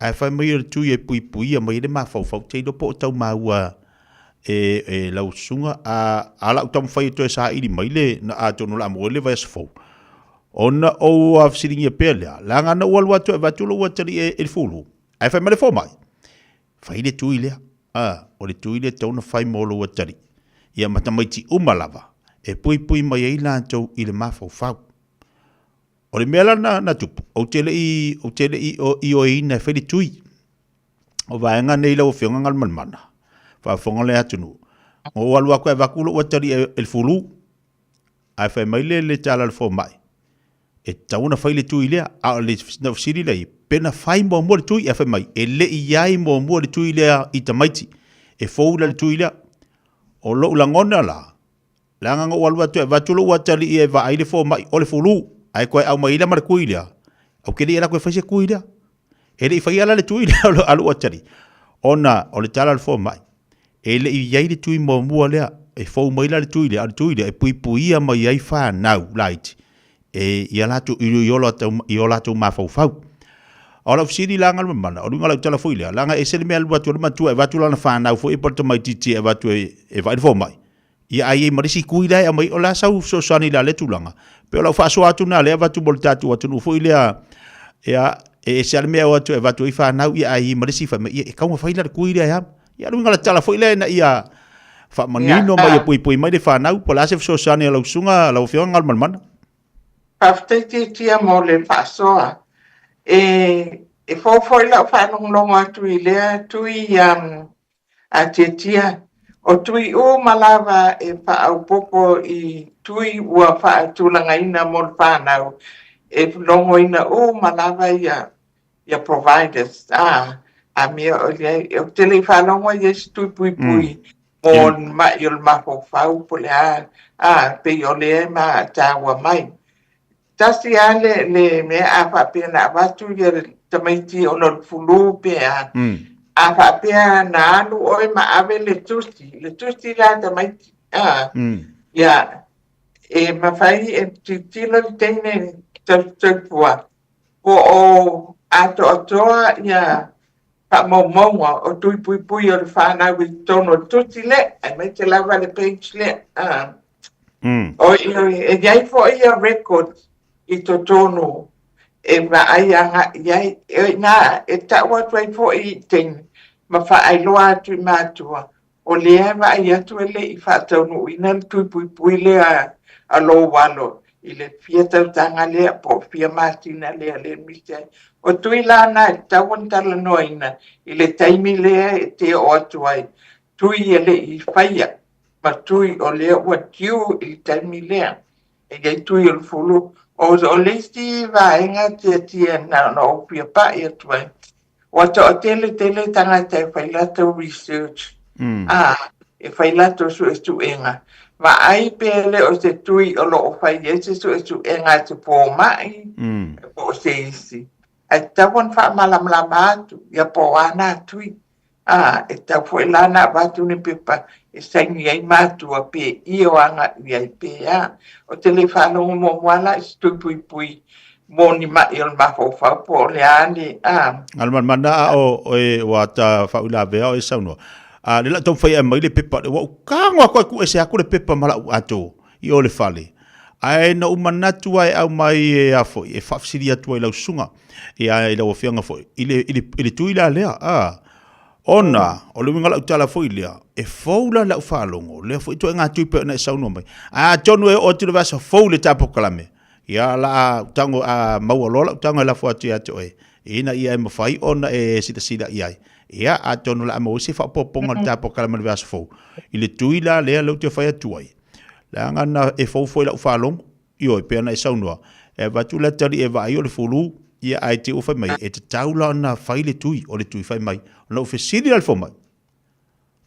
na fai mo mua isi ta mai tui dia fai mai ia na fai a le tui dia o le tui ele I fai a mua o le fatu a au mai o fatu le ai la fatari te le mana ole fai lo tari ilanga na ala na mai la tari o le fulu ai o le fai nga kui yo fai atu la tina wa tele afianga wa tu pe dai vanga na ngal man mana ai atu la ma wa tango la fat a fai la vai ele mautinoa a fai te whaalunga tu ele fitaui ia refuse awal te lieina te I loa atili o le telefo la va iti suenga o vai la au ia matui ma vai apianga ia e mai fai la to research o no mai ela ia lea o tele whaalongo fo ia istui na o tui lava o lo I tutono o le tuti lea o lea whaatulanga ina ia matui o fulu, matui o koviti, o lea ua whaupopo anga ia I tanu mai ona iai, pau I o tui o lea ua whai, au te reo whaalongona I se tui mōr whai ai. Te vanga nā ia le tui lea ale mening charges, po le mening to kopo, lea le tui o fever whai ai po tani whapena. Ai o isti lava tui a whai ele I whaia, mua I niki, o lona winga ele ai la, tato mate tuanga iai, ia, o mana ia lau tali nga aweanga iai, te ie mauti noa, awal whatau no wina, ia tato mate tu fo I vaenga na, langa o loto o tele lawa lau researchers o le peo ai, ma o anga ia e whaiwa vaenga na, ai whaktai look forward a mele informational, o le nātui, nei tato I loa ai, po fia tonu me tau ono pai, ia po nisi po ia mātua lo whakponga mai o lo o iaia le pe approach po I pe o tietia. Ia, awe ia tietia tau complaint pe whao o ia tietia pe ia ona whao o mai ia lea ma waili tato tani lea po I vaenga ai whaktai matai tu ele lana o ola o tangata ia tato talno ai. Moni. Ia o ola whanau. Tātou le mana o pui mai whamai. Ia awaine, awale o la malolo ina. Ia ai le mana o mia tātou ni mea I whai ien whataita inga. Ia matulanga whapena. Malo whaftai, ia, whaftai fo ila o whianga le whamanatu mai ma le taurongolongo le tātou watunu. Tūlanga o lo ia le tautua malauranga ia wai tāua o le mea mana iai. O lo whaafonga lava le tātou atunu umamamala le tātou lava ngana whaaso fo I a tau sunga I le puipuinga o le soifua malolo ina o tātou le lautele o tātou tangata mai o tātou tamamtina matua. Ia se o lava I tātou whanau. O la ua maua ia le tātou au nanga le tātou tautua fo I papa toi toi. Se le fo le mana I o le au nanga le tautua le angal mana. Ia manuia loa mai al tātou whare lea. Loro winga. O la tele fo I le sosani mo mātou ia pito ati ia I o Tara. Ia pe o tā huhu, ia sau inga I papa toi toi, ia malo la vale, finau mal sa ili malo fo ile tato au nanga. Ia, o mata look forward fo ianga iai, o la waa mata na sua ma patatia, ia la paipa, ia me pa aduele pawa, ia matulanga pa piena. Le lope o atu fai ngolta o le nei vai aso, ia waa mata lon for Royal Foundation. Ia e vawe lava I le tilo tuanga iai. Ia a matai po I on whala wiloa atu I pito no o lata ani. Ia e leila I titi e tato whale le pai. Ina ia mawhai o na maua mai au nanga. E te tau o na a fōfua tuanga. Iai, o le fo iai, e te lea, e tau fōfua tu fo ianga iai. A mawai se potu, ia tato tilo anga iai. Ia pe mawai fo ni matini. Pa mamatoto mo le au dialysis la tau ia. Ina ia mawhai o na o tuanga iai. Ina e whatau no waile au o nanga. So, o se miti a tia, a le Pacifica family foi. Ina ia mawhai on whatau no wina umai ia vaenga I te no whanga tuto tonu I tono South Auckland. Ia, tati ia le lo whale tua. Bawa pelma lo te lau whai ngā ruenga o lo whakoina le ngā ruenga. Ia, mai tātou umawhoi lava. Look forward a tuanga iai. I whae umanga lea fo I ngā ruenga te le. Ia e malo lava. Malo whaftai tele fo i mo le tau tua mara uranga mo tātou le nei tai aonga mana malo fo le tau longolongo te alsi e le lofo le li ia i manuia le tātou ngaruenga pe on whatino i papa toi toi ia na mo fo i dole avano mo tātou tangata mo tātou a inga mal Pasifika le lata tātou iai ai whaftai mo le tātou po kalaman le tai ao man wha moe o la toi mo se isi whapoponga mo le tātou whina inga le vas fo le lofo le tua Ia whaftai atu poite tia whaftai tā mua lo whakuanga mana tua le tatou wa kliniki po se le weekend ia o atua ha ia fatou no e tatou tui e tatou tui loa e le vai aso fo man tua le tatou telefoni o le o vam se lau tolu lua o tolu vili mai ai pe ai se pa matalanga ia mo nisi lava tatou au nanga a netu la ia fatou papa soi po atu soi fo Malo whaftai ngal mala sei foba i manuia. Le lei pa de whafonga bali tātu wāturu nei tai au, le unanga ma tautua le nā, le whionga ngal mana.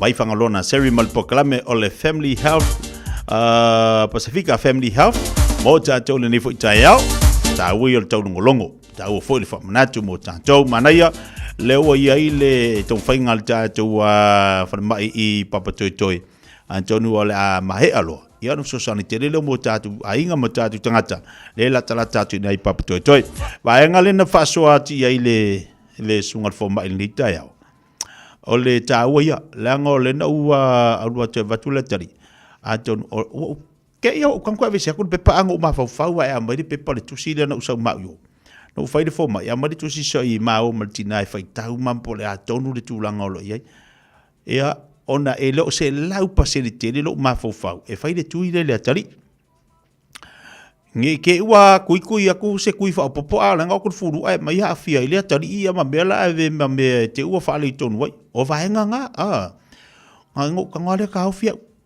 onga e le o se lau pasene lo mafofau e fai se me fa pe ona e se tu langa no lo wati ai le la te titulo e foi la tatu pa anga lo fa pe mai le tao o le afia ngana lua tu e fai ala na siakine fo fa mai le tasi fo mai fai lan tu el furu fai ako e inga ia fai ale tui o le fai nga la fai mai nga fai la longa ku el furu e ka o fie di furu fai lo ku fa popo a o le wa ki ringa furu ma le ma se leo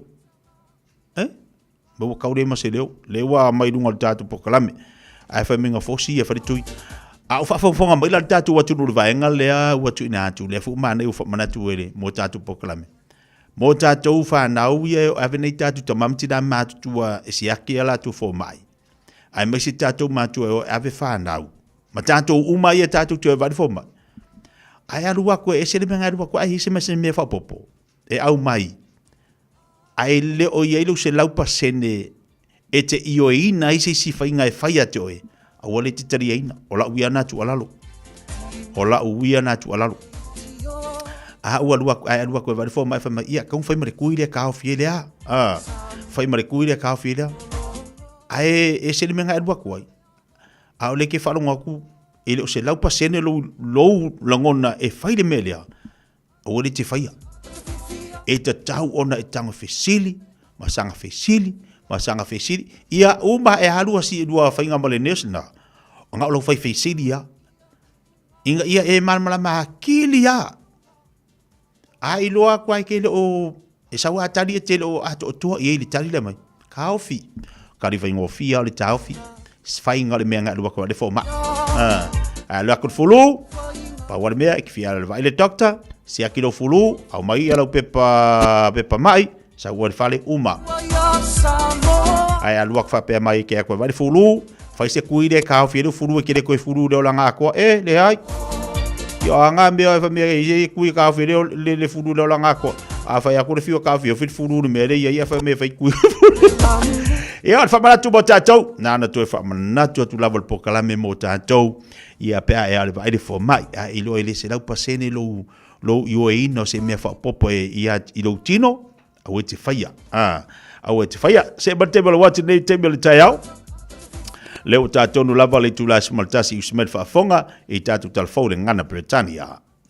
Ua na ole Radio Samoa se furulima iwa toru a mo e tautuaina o e ilangu ngana fitua so le vai aso.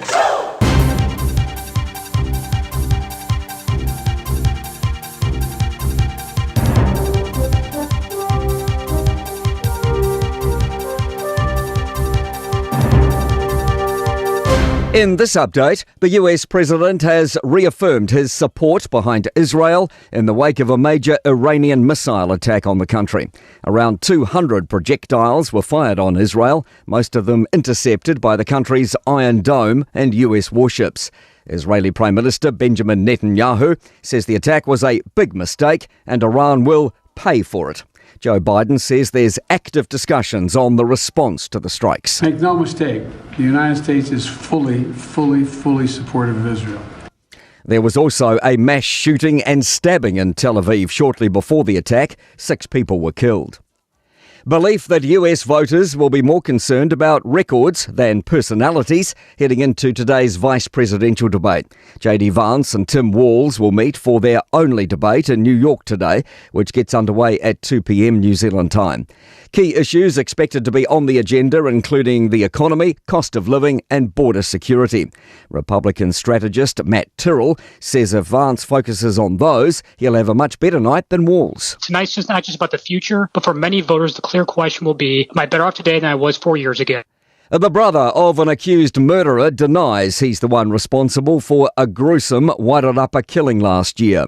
Were Reddington is on trial in the High Court at Wellington, accused of killing Jamie Gill in a violent, drunken scrap before leaving him face down to die in a field in June last year. Ethan Manera has the details. The Herald's Open Justice reports the Crown argues Widow Peddington killed Gill. But the defence argues his older brother Tipene, who was also drinking with the pair, is responsible. It alleges Tipene privately confessed to the crime, saying he finished him off because his brother didn't have the courage to do it. Tipene denies this. Dairy prices are continuing their upward rise. Overall prices have risen 1.2% at the latest global dairy trade auction overnight. Whole milk powder is up 3%, skim milk powder down 0.6%. That's news. In sport, Tim Southey says he's stepping down as Black Caps Test captain because it's in the best interests of the team and will allow him to focus more on his bowling. New Zealand Cricket's confirmed that Tom Latham will replace Southey in the role with immediate effect. The 35-year-old's tenure has been less than 2 years, overseeing 6 wins, 6 losses and 2 draws. Incoming Tall Blacks coach Judd Flavel has no intentions of making sweeping changes to the national men's basketball team. The former Canterbury Rams mentor's replacing Pero Cameron in the job. There won't be wholesale changes. I just don't have the time to do that. It'll just be a lot of continuity. But the change, it's going to be probably my voice, probably some different little things as far as what we do on the court. But a lot of it, I imagine, is going to be the same. Wins for Arsenal, Manchester City, Barcelona, Dortmund, Inter Milan and Bayer Leverkusen on match day 2 in football's Champions League. That's sport. I'm Malcolm Jordan. Radio Samoa. Taslima Ivaton Amo. A umaloa ona piki tamaiti onga ile asolua ma le asolulu o vai aso taitasi. Ona ki mai loa lea o lau leiti o Facebook po le YouTube ale Radio Samoa. Ile afa o le tolu ile polo kalame o le tuli matangau. Ea o ai whanau ile ngangana Samoa. Awane imisia ele whanau le polo kalame o le tuli matangau. Ma le whaletua ia Natasha o le saasia i asolua ma le asolulu o vai aso taitasi. Tala falava Samoa o foi nei o eni ma le tatou whale tā wale lauiloa o le Car for You. A whai lava ta sa ili sa tā wale, le aise lai sene pe maua le lai sene a o e whainga luenga tū mau, ma le leilo suafa. Whaingo fia lava le Car for You na fsoswani mo oe, maua le tatou cashback pe a mana mia le fsoswani. Tala falava Samoa o a foi le nei o lofa, awa nei ngalo le tatou Facebook page le Car for You, pe te su mai le matoto atu si tolu se lao Cresa Frodman Rewa, pe faso tai mai le mato telefoni, over te lao lolo a fitu whaiva na walu, pa Fasilimo and po alofa. So fase fua. O le R-Dash Travel, o le company numera tasi le taungo fio pasese mo Femalanga inga i Samoa whapea le malanga bai i Samoa i New Zealand Day. A whea de loa i le ofisa o le R-Dash Travel, tasi valu lima Great South Road i Marurua. Pe vili mai i le telefoni tolu i valua o wha o o. Tolu i valua o wha o o mo le R-Dash Travel. Talo va Samoa, waule ne yo kasputi alu, awal suia ngila wale kio. Aeva mai ina se fudu lima iva kolu Amo Radio Samoa Vevela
Yo pu fai valo le peso fai ngoina te pa da matanga luma tanga malau tau malau ai tu malau tau tonga.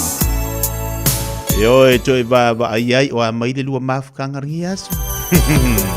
Ya malo ale usu malo foringa lui. Ye vai kai mer soi fuanga ile toi fai ngo fie le usu le taiao male alu le po. Ya wa fai ngata me uma ia ai. Fai ngo fie me uma tatu fa moi tatu fa langolango ile li.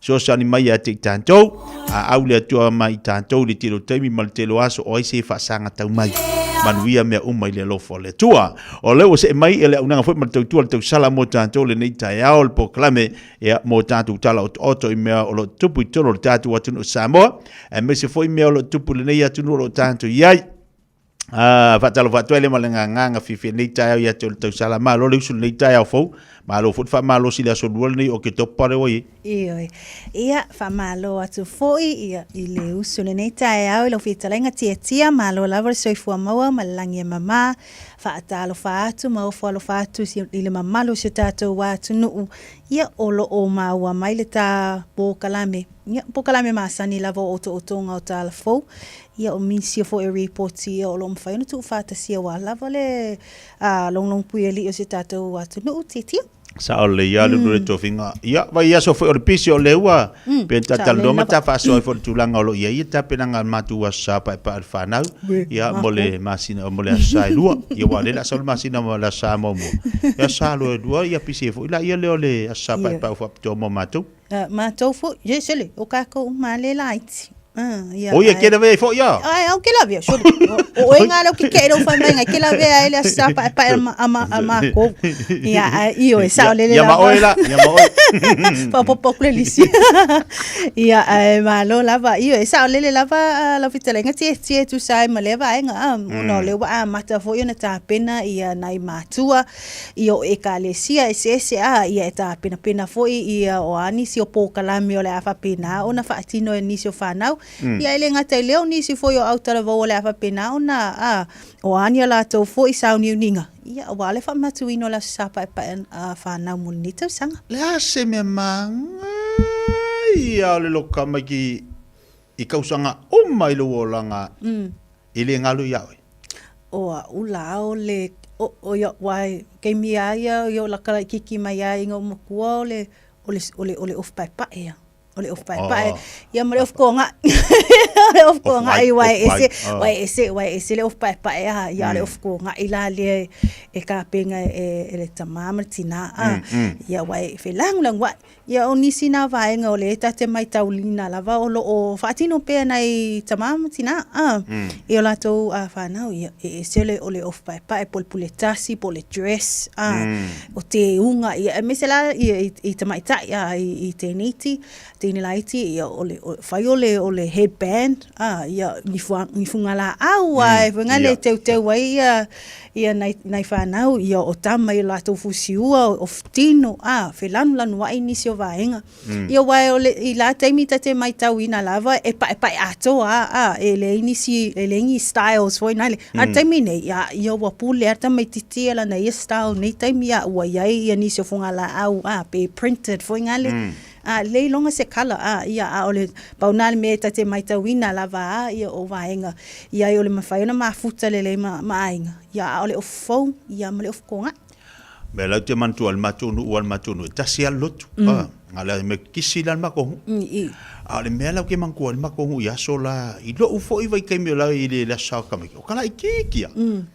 ia ole fai wai e umolongo mai le fa sa ole leima ngolo ia nga sa ole leima pe pesero la ia mai lo fai nga sa ka fa sa ke minga la ka kele kiki ia le wa e wa kai idea e wa ngele sa le ka ke musu avanga le ki por paralo ka ofu ia o lo ka pare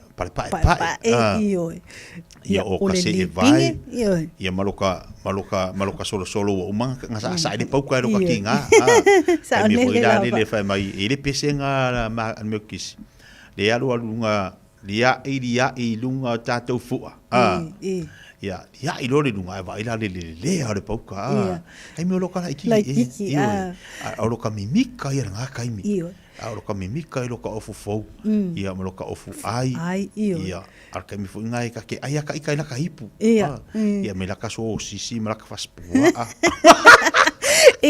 o e mai tau foi la te tu langa fa pena o le pau foi la le taimi e tele na fa mua ai lava ia le telefona ia inga sa mua wa e tele ia o tatou e fai fe au ia mala au te mai le ia ilum ale taimi le wa mai fa sa fai le ia la lona ia tamaiti ia tatou uma lava ia na o mai la ia ma tua serve mai ia fa na wa ia o se sina va inga ese foi ia i tu langa ia le upbringing ia me so tu langa ia le famna tuino la sa pa was special ia lo te fa along na taimi le mafaiona mua sa fai la lo ai ila ka eskulimi eskulimi male keke o makaka ko salo male hipu ia ke mi ko ila eskulimi fa ko ia wa ia wa o termina pe o sa pa fa na we e mafaiona fa atawa ila va nga fa pe ia ole eskulimi ole keke ole pai ia sua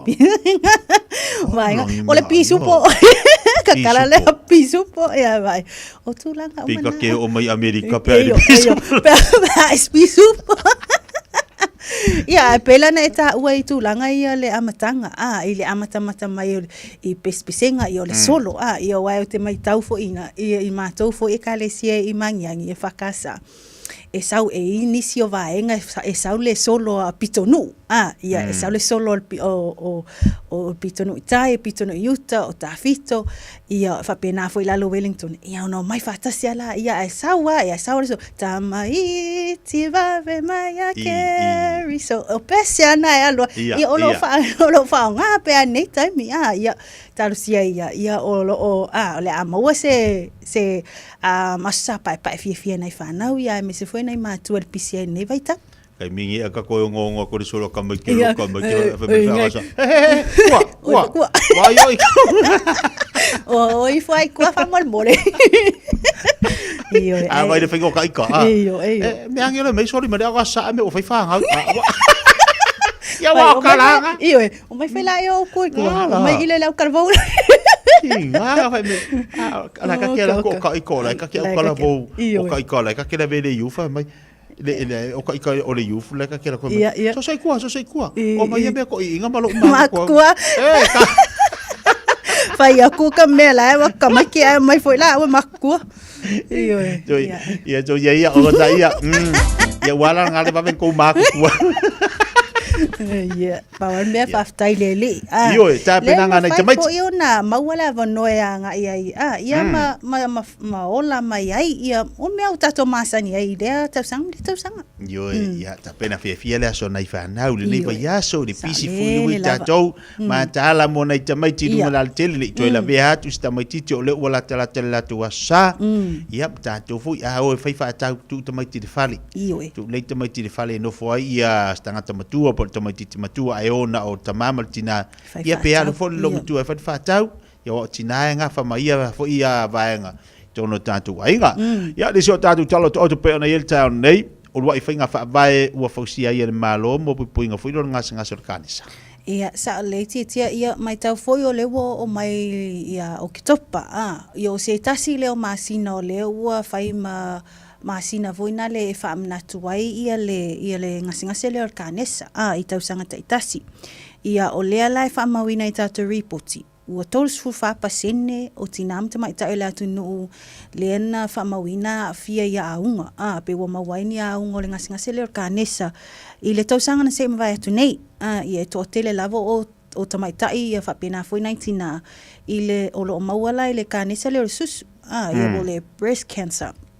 Ia, o lea lai wha mawina ai ile sauninga ia manisi fo ia po kalamen wha tautaia mol wha amnatuina ai ia male amatari ai fo o le nei cancer awareness month ia lea lai ta ua i o se tasi lea o le isi vaenga lea o le lui o lo fia ngai nei ma le society o le kanesa po le Samoa Cancer Society ia o lo lea lai wha malusia tili ai la nisi o vaenga o le Fatino leo po kalame fa lawi loa o le tala ina atu leo o nisi o vaenga ina ia te lele silafia ma le lo tangata e tu sai fo I ma le nei kanesa ai mai se lava o aunga ia o le ala ta uai fo ila o le si le vaenga o lo latu ta mawhai pe ina ia whaatupula ia pea ma alu I luma ia vaenga ina ia mawhai o na o atu I tua matangata uma ia nisio a ngole ole kanesa ina ia vave ona detect vave maua ia ona ngai le associate ia por society ole kanesa ia va ai tu nai po ani singa yo inga fai ina ia vave ai ona tali atu ile ngasi lea ia ole fo ila ile fo sauninga male tam fai ai fo ila ile fa vai ai ole ole fai nga fa vai ina ia tam fai pui mai ai tangata malenenga sengase ole fo ila na ta wai le fa ftai atu ole Preston ole society kanesa ia ilea foi ta iala ia manisi foi o malenei foi po kalami ai meise ole sosoani lea na tu ina tu foi ele fale tupele nei ole ANZ Bank I Samoa ia wa ole pa anga tino lava lea ale Cancer Society tausanga umai tulanga ia e se fulu afeta la le na vatu ai le pulinga ole ANZ Bank ia mole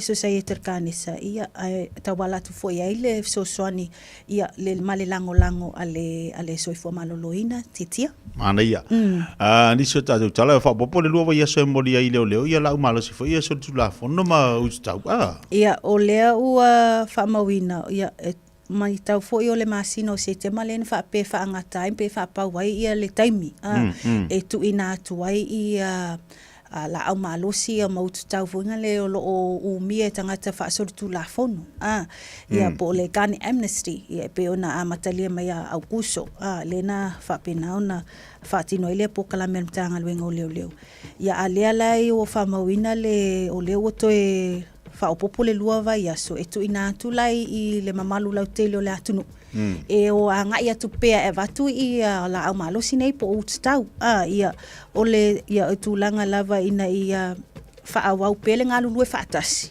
ia awatu ia la au malosi nei ia ole tilo lava ina ia awane ia ini si vaenga fo e ono toi tūlai mai ia ai o tūlanga lava ia e wae whapena ona molia le tula fono pe ale nga yoi foi le vaenga ia wai mai tau foi tia le taimile na matal po kalami e avatu I te tonu e au noa ma le au noa ma le whapena ona mōlia tu la whonu ia lena whapena ona tu atu ai fo ila ma se isi fisoswani o ni pepa tala o loa lena tu atu mō le tangata lena avatu ai ia ata o le taimila nei o le whamawina o le ana le lua vai aso le whaopopo ia wafo le pukalame le o le anga ia tui lato e tu ina atu ia la malosi mana ia tala se tasi o hor tele la fi onga sa tu ia tua ia moni si fo sauninga tele le tu salenga ia po le motele se la fai ia sa o leo se tasi na o vaenga taua ia inisi fo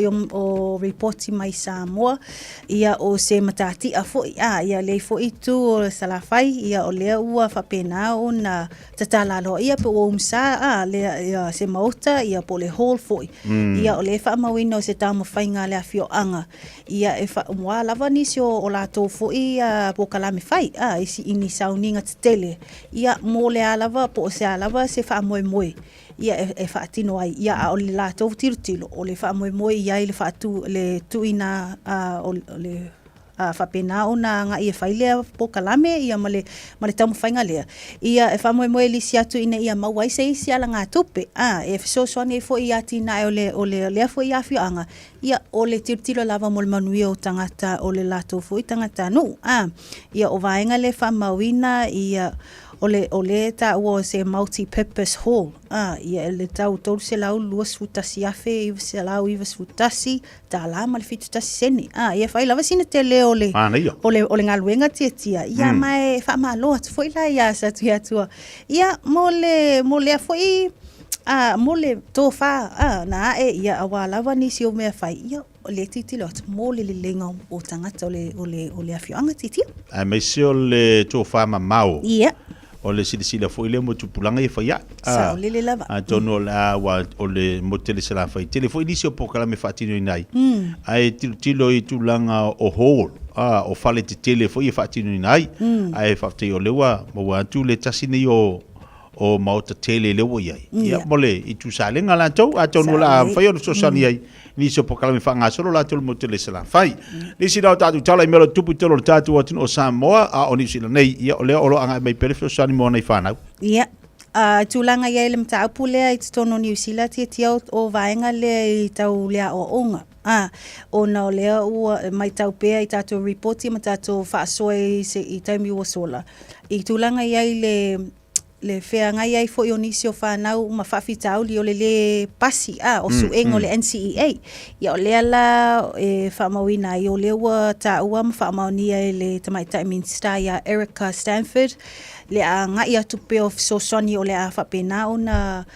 tilo lea ia ma ngai tonu le sosoni whanau ina ia ma whai o na lātou pasi ia suenga nei ona o suenga whaitaulia nei o lātou fo I tau sanga ia o lea la ua whapena ona tu malosi le tamaita minsta ina ia le lei ma ato atua le lei ia whaatino ai o sosoni nei ia meiso le awa uina le leo whanau ina ia ma whai o na lātou ausia ia vaenga o mo o le pasia ai o suenga nei o le NCEA titia o le talalu tilo tia I lo re tofinga fa me wa kaunga ka tu ia o lo al supermarket ia New Zealand fa tu sa tu le ia Australia ma Britania ma Ireland Ioi. O ia ia. Ioi. Ia e tātou. Ia ua tātou ai loa mai tau ma foi ai tangata le alualu pe lungo le tangata o le soifuanga. Ia le ua whamauina foi lai ni se report ia mwhainutu whaatasia tātou talafou. Ia o le ua ta ua mwhamauina ai ua whaina lava sina taungata ia o loa. Taungata atu o loa a supermarket ia le tātou atunu nei New Zealand. Fatu sa tu nai lo Australia, Peritania ma ai lani e pena a whapena nei fōlasia. O lea o se tasi leo vaengo I tu sai foi masu suenga. Ia I tangata mo lātou foi a le whaatino I o lātou foi whaataunga ia matau o lo o whaatau ai le tele o vaenga. Whamawina I le au telenga o Peritania le tau au pito I taunga o fiela I le vā o le tolu se lau sulwha anga I le tolu se lau lua sulu iwa. So atuai leo ai lani tolu se lau fast food fitu I le tolu se lau ono sulu valu. Ia whatustusanga I o vaenga o groceries. Ia o Australia I le vā tolu se lau lima sulu iwa anga I le tolu se lau ono sulu valu. ia o New Zealand tau se lau fitu suriva le fa se lau 5 ia o whaatusitusanga nā o nisi o loa le ana su e nei e peo nei aila le sisi sukalati o ano manfasi o le whalaua kofe whapea i fo i manisi o vaenga o tautonga o whale. Ia o lea lai e iaidi e tūlanga ia peo nei ia le esesenga o tau ia le na forasi atu. Ia lea lai ia lea e mai tauina. Ia o lea pito i lunga lava ia New Zealand. Ia nai lo o nisi o atunu ia lena ta ua le tato reporti tia. Mangai o ngai aru lunga kau. Ia. Ai, sekia. Ai sekia. Ia koe fo iro ia whai misiruki. Whai misiruki ma le ma kiko. Koe fo iro ia whaarifu. Koe fo iro ia whaarifu maka koe e le. Iyo. Ia wale o tangata ia la le si me fo ai. O le tiro lo tātou e whaise vai fo nei tangata. Anei tau au mai mo tātou. O le ala me tau whai. Kipire ai. Kipire moi. Ole whaonge lo. Whaonge. I loa o whaonge lo tino le mani tele. Nai whaftai mo tapo kala me le tai au. Lo le tofinga ia le taulongolongo fo tātou watunu. I mea lo tupu pena ele nei tai au. Ia, whaftai tia mola o awanoa mai manatua i le mamalu se tātou watunu a whapea e le maua mai le tātou po kala me nei tai au. Ia o lo o maua umale au te lenga o tātou o totonga nei lunga o penga te whailangi le website o le Radio Samoa. Ia mai se foi lunga le Facebook page ia o lo o tu atua ia tātou links ia ma tātou telefone ia whaitau manino, whaitau tutoa. Ia wa foi le sila whea le tātou atunu i le tele o vaenga o lo tutupu i Samoa. Ia mai se foi o New Zealand ia malalangi atua e whaftai lava manu tele ina nei aso o whaiva ia ai toi whilo ai foi le asa tae au. Whaftai lau titia. Malo whaftai mani fo nei tae au. Whaftai.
Ia to tali mo tatu po kala le teme le tai ao le to luas fu mal valu minuto na tai le tu las mal lua se mai la udanga ba tua le tatu Ignite Colleges mo tatu le tai ao le sunga fo ia matau le u fat mai wal to no tatu wa tu fatal fatu Erika malo se fo mo le tai fo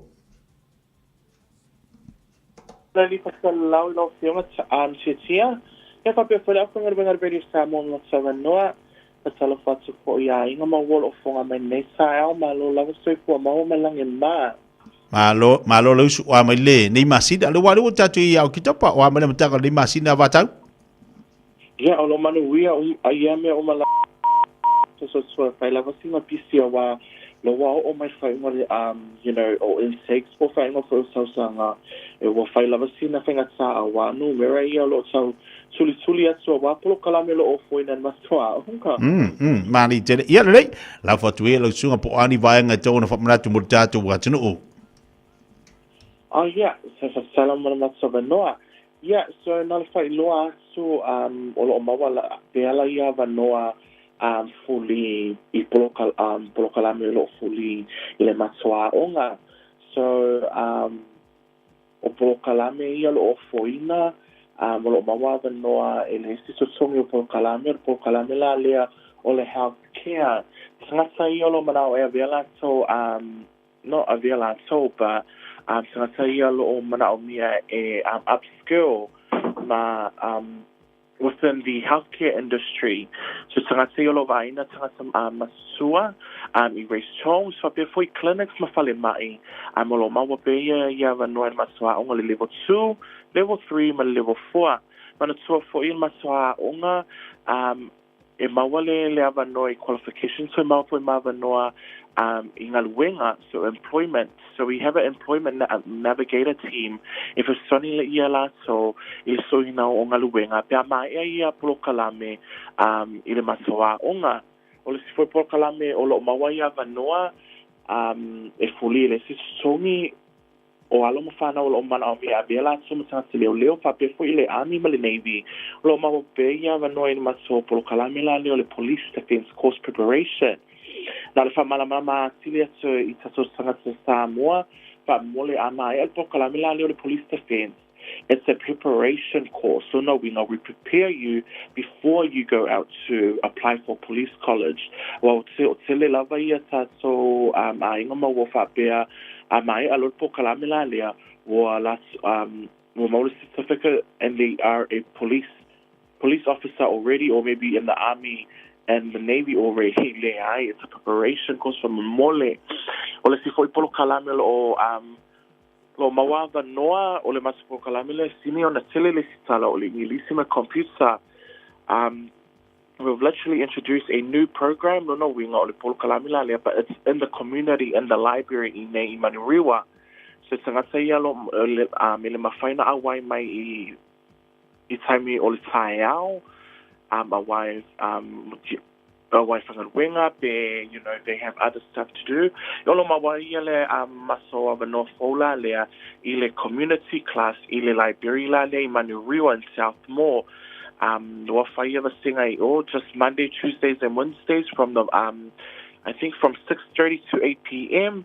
yolo mawa no le na ole nga fuele pokalamenga nga ole fale ina male susita usala papirtania male pisonia so ile fale no mala mala sile fanga no computer le fo pokalamela le amai e ma wala va yellow laptop for mama mo vouchers pe amai ayer pokalamela le solo ma wo pe ya va no na ina maswa una olo ma fo ia va no ia a faitele sala e ile si company olo ma so fenga winga fatsa si if it's sunny si ia la so le fenga license so learners restricted for license pa pe foi la so if it's sunny so I alo ma fa na po sanga so fo ingale that's needing financial support so like hop cards pa pe foi le or gas vouchers so support services now with different organizations olo ma wa maswa onga so polo kalamina na olo ofoina la I matsupo il maswa onga Ignite Colleges but sai Alo whaftai, Erika, le tāwai o nei vai ngai o whamanatu mai mō tātou, ia pe o nei e fwoi e inda tau whasenga whai o lo whauina pēr mō tātou I le taimi o le fiafi. Yeah, so o pau lava le pokalami o lo o maua I le afiafi na le lua lava matupolo kalami o le pokalami la le o le healthcare. A whai o nai semana o e study healthcare level 4. It's from 1:30 p.m. to 5:30 p.m. And malesi polo kalami o le ingilisi ma computer o le afa le fa o le fa I le afiafi I le afa le valu I le afiafi. So o lo maua pe ia nona o taimina o maso vasenga le afiafi. Alo whaftai, ia bali tā telefoni a wafo le wala watu le tātu watu no Erika? Yeah, mana o to tai mai maso I le office le o valu selau lua selau tolu fa lima. O le o valu selau lua selau tolu fa lima. Fai foi te vili mai ele talia ina telefone fai foi nai to tai mai au directly to my number. O le o lua lua lima fa valu tasi lima lima ono. O le o lua lua lima fa valu tasi lima lima ono. Fai foi te mana sum mai maso ofisa. O le maso suatusi. O le Iva Valu Kurz Road. Iva Valu Kurz Road in a Wiri. So, yeah, whamare mole, mo tō tele lamatanga te o lo really mai, I le taimila leo le valu ma le iwa re afiafi mole, o le numera, o le taimila vai fasto taimai o le iwa le taiao, I le afa le whae le afiafi mole. A wana I vidi ati tu ato o le lima, ia, e foi puinga ma ia inga Erika. Sao le. Kai minga le walu le kei. Pātai Erika Maria tēne li tai au I ngā ruenga. Ia papena foi titia pāse fua. Sei foi ale lei o le over se lau tonu whaalima. Over se lau tonu whaalima tātu telefoni walau fuana. Walau sunga ia Erika I le olu o lua lima whaamalu tasi lima lima ono. Telefoni whiawea I mai le iwa le tai au se pa ia le a whalwha I le a fiafi. Te mele wate leo toi lua sumal tasi minuta talo le tula sumal lua la tatu tali watu la batu tatu poklame le mo oyo si tau. Whamare se au whale nganga mo tātou le nefo iaso. Ia o ngā tolo neiva iaso o whengai tātou tiu te mga nuenga whamuri e tere le tua tiu te mawhai walo flima o whengai ma tātou le nefo iaso si mai whafonga. Ua mawhai o na aura tula polo kalame le leimo o iaso taitasi o na o le langolango malo si le whale maliu a se alo le atunuu o ese tātupu Funeral Directors I Manukau City. Po kalame leimo o e tā alofa lava. O le taisi aso na o waluai avelo granddaughter e whaatawhau le pakata whau I Brisbane, Australia. Na atoa leile aso o mata whau le paka. Sa o mai ta wina le tō telo mātua sa o atu e mawhanau e whaata whau le paka. Ai ele umilava ai tau o ese. O se tūlanga mata ina ona e pei o tau I vinga leo leo mapango tā. Ia mātua mana I tamaiti I le taimi e whai atua I tamaiti. Walawa lea o le atoa o tātou il whale. Na ta toso mo ta si I wha amalosi nai whanau te tono o ta vale. Taluai ona ole le lava o taimi e wha ataditali ai mātua se I ta alo le whanau.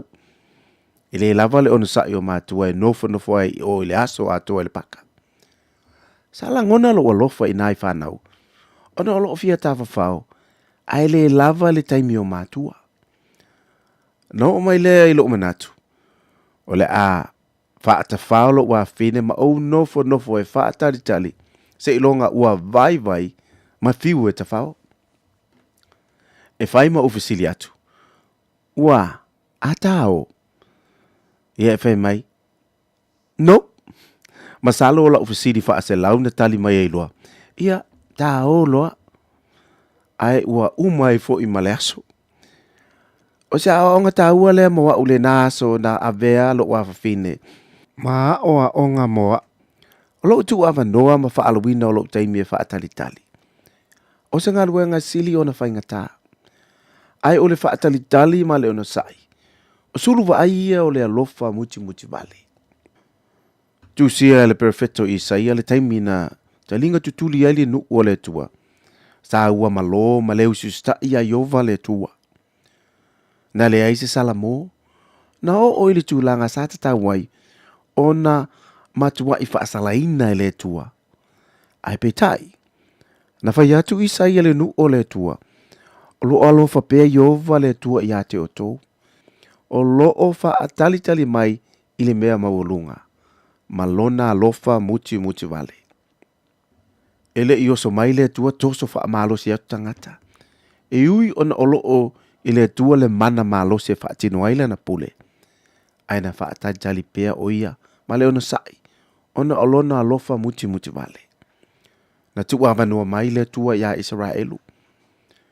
Na fa atali i le taimi e te tauai. E i le tua le malosi nga ngau ai le tangata fa alongta. Ai o lo o fa atali pea o ia. O lea au tātou wola i tu ina naua lalulangi o lo o fa atali pea o ia. Au tātou fa amata ngā ma fa ele lealo na suafa. O lo o fa atali pea o ia. O tātou nui to tele tangata na o lo o fiu au na le tua ona o le fa along te tā. Ma le ua malo. Ia mana tua o lo o fa atali pea le tua ia i lātou. O lo o iai le taimi o le tua. I le taimi lava le nei. O lo fa atali mai le tua i lo bala watu. Wa e tai fiu ea. Wa e le lava. Wa e vai fi fianga la langi.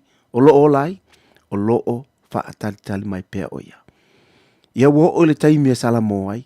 O lo o fa atali mai le tua. Ma lona alofa muti vale. O lo o tu uava noa mai.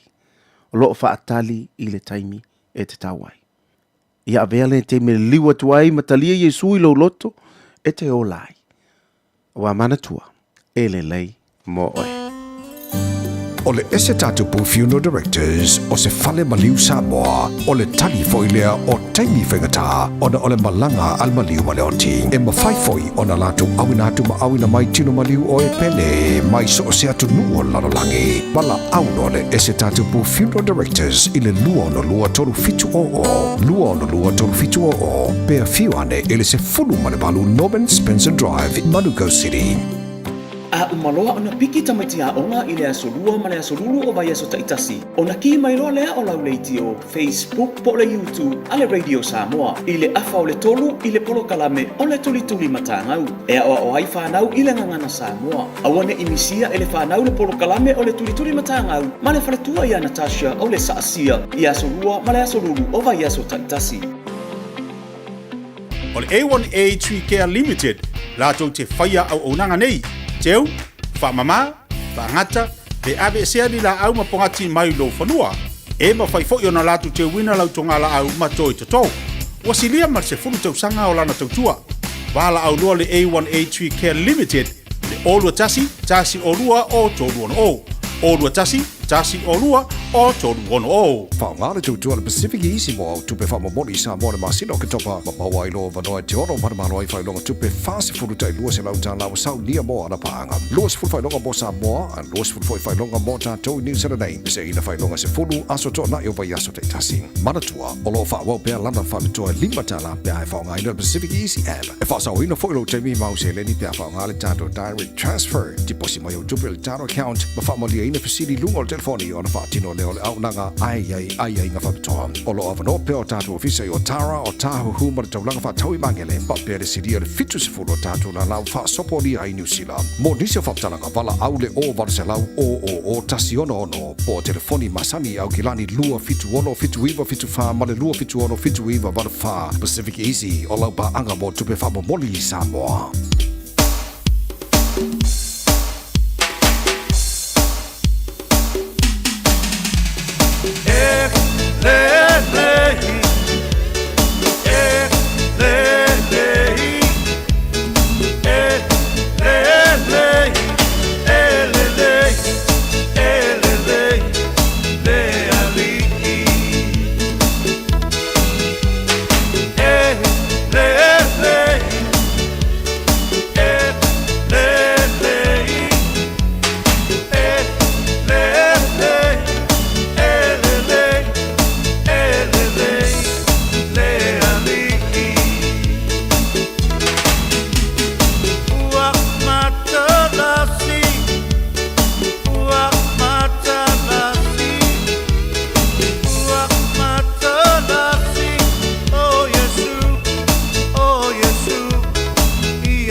Se fonga male sunga Jack se ese mal pese le li fa mai tol po kalame le mo oi mo tatou lo nga tonu o le nei vai yaso pe ona yele tau tubra uranga sunga fa fenga nga yaso li lo longa Joshua vi ele li fa tailan fa la au mo fa mar au mo tatou ala na upu pe ona tu mai mo tatou le se mai la unang tau tu tatou me ka kanse sunga le ali pule sunga tong sia la tau tu mo tatou ile le fa yaso lo fa talo fa tong sia balolo se fo manuia balo fo lo sai tu te manga luenga nei yaso.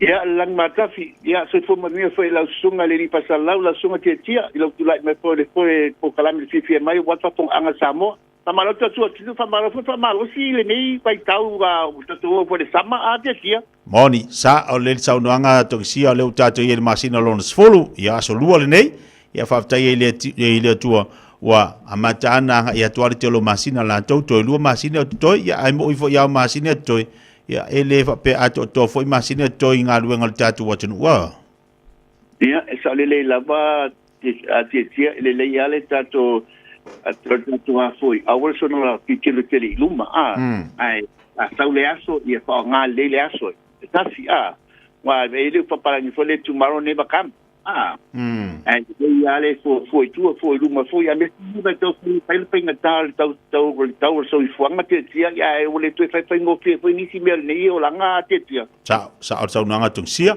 ia mon fa mauni lo tu fa ngo fien le vai temi ia ai fa langolango le so sani mai ati tanto le leila la fatuia le udong betul tu tato me ka kas ni foi tai o tungsia ia nga la fa tai lo sunga ki tele pe tu lo so tia tu longa swafa yo pa tai tele la la sunga fa molo manto no de ni la le amol di ngala me fa po ia te pa po la pa tai pa manu mas ni tanga lo tato ta pa au le lang e te inga mai lo so ipua pa pere so ipo si o tato no pa pere so mato wona vai ele ne o tato pera le lang mama ai le pa pa pe o po tato anu ya mo tu pa malo so ko mo pa malo te wa te pa malo tu ni samo o pe la voi ma o ni ta la ma pa ti la ni to no ante o te no samo e pa ta lo to ti la ma mal vale ya na tu la tu na tu yo te ni ai ni tu a la na tu abela ki ti a to ko voi te yo ni la ya na tu ti le te una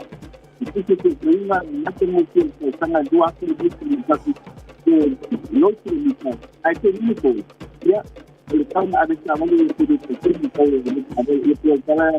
ya estaba ngai lu samlamo tatu tabale awute poliai awute poliai tamwa nai na e não se ngai da tem travel que seria mais seria mercamente tatu tabale anda que tabale tatu Sandy Bank Commercial Bank mini bank apna danse STV light STV jelu STV dan kuat mungkin ada juga aku mana orang itu jadi naga sangat tu kata dulu sangat lima tu bahaya kembali jadi boleh itu restriction tapi itu dan kembali jadi saya kuliah kan itu yang ini lagi sampai mungkin itu tanpa apa ya ini kata ini kata lama tapi kalau memang sama Tapi mengenal mai alna itu menjadi salah satu itu mengenal alai dia apa sambil itu betul menjadi finance mampu mai lau ni tak tahu tak balik au te pole e mafai la mana utos mani te kue está apenas para lelo application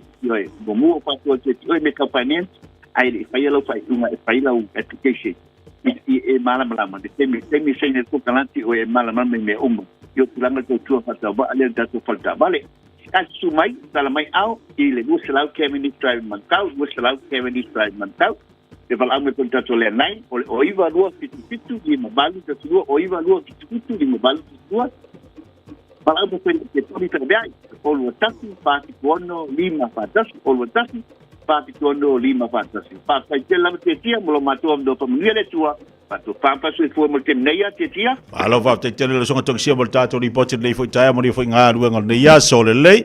So ngato sia pe na vala pe tu mai na au na foi mo tu mo tantou. Wala wane il telefone lua fitu lima valu tasi lua. Lua fitu lima valu tasi lua. Olua tasi fa fituano lima fatasi.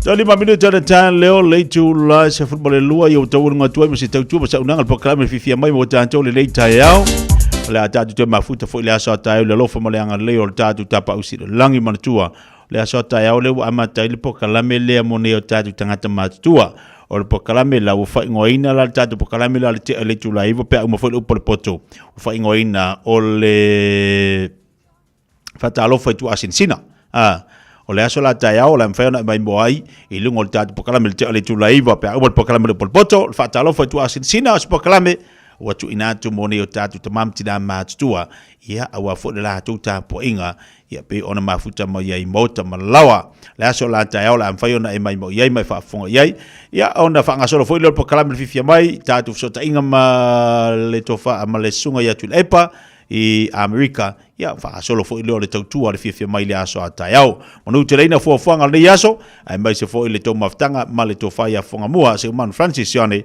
le fa se mai mo le tautua ina o le tanto wa tinu manu ia tele le tayao so i fo mai manu ia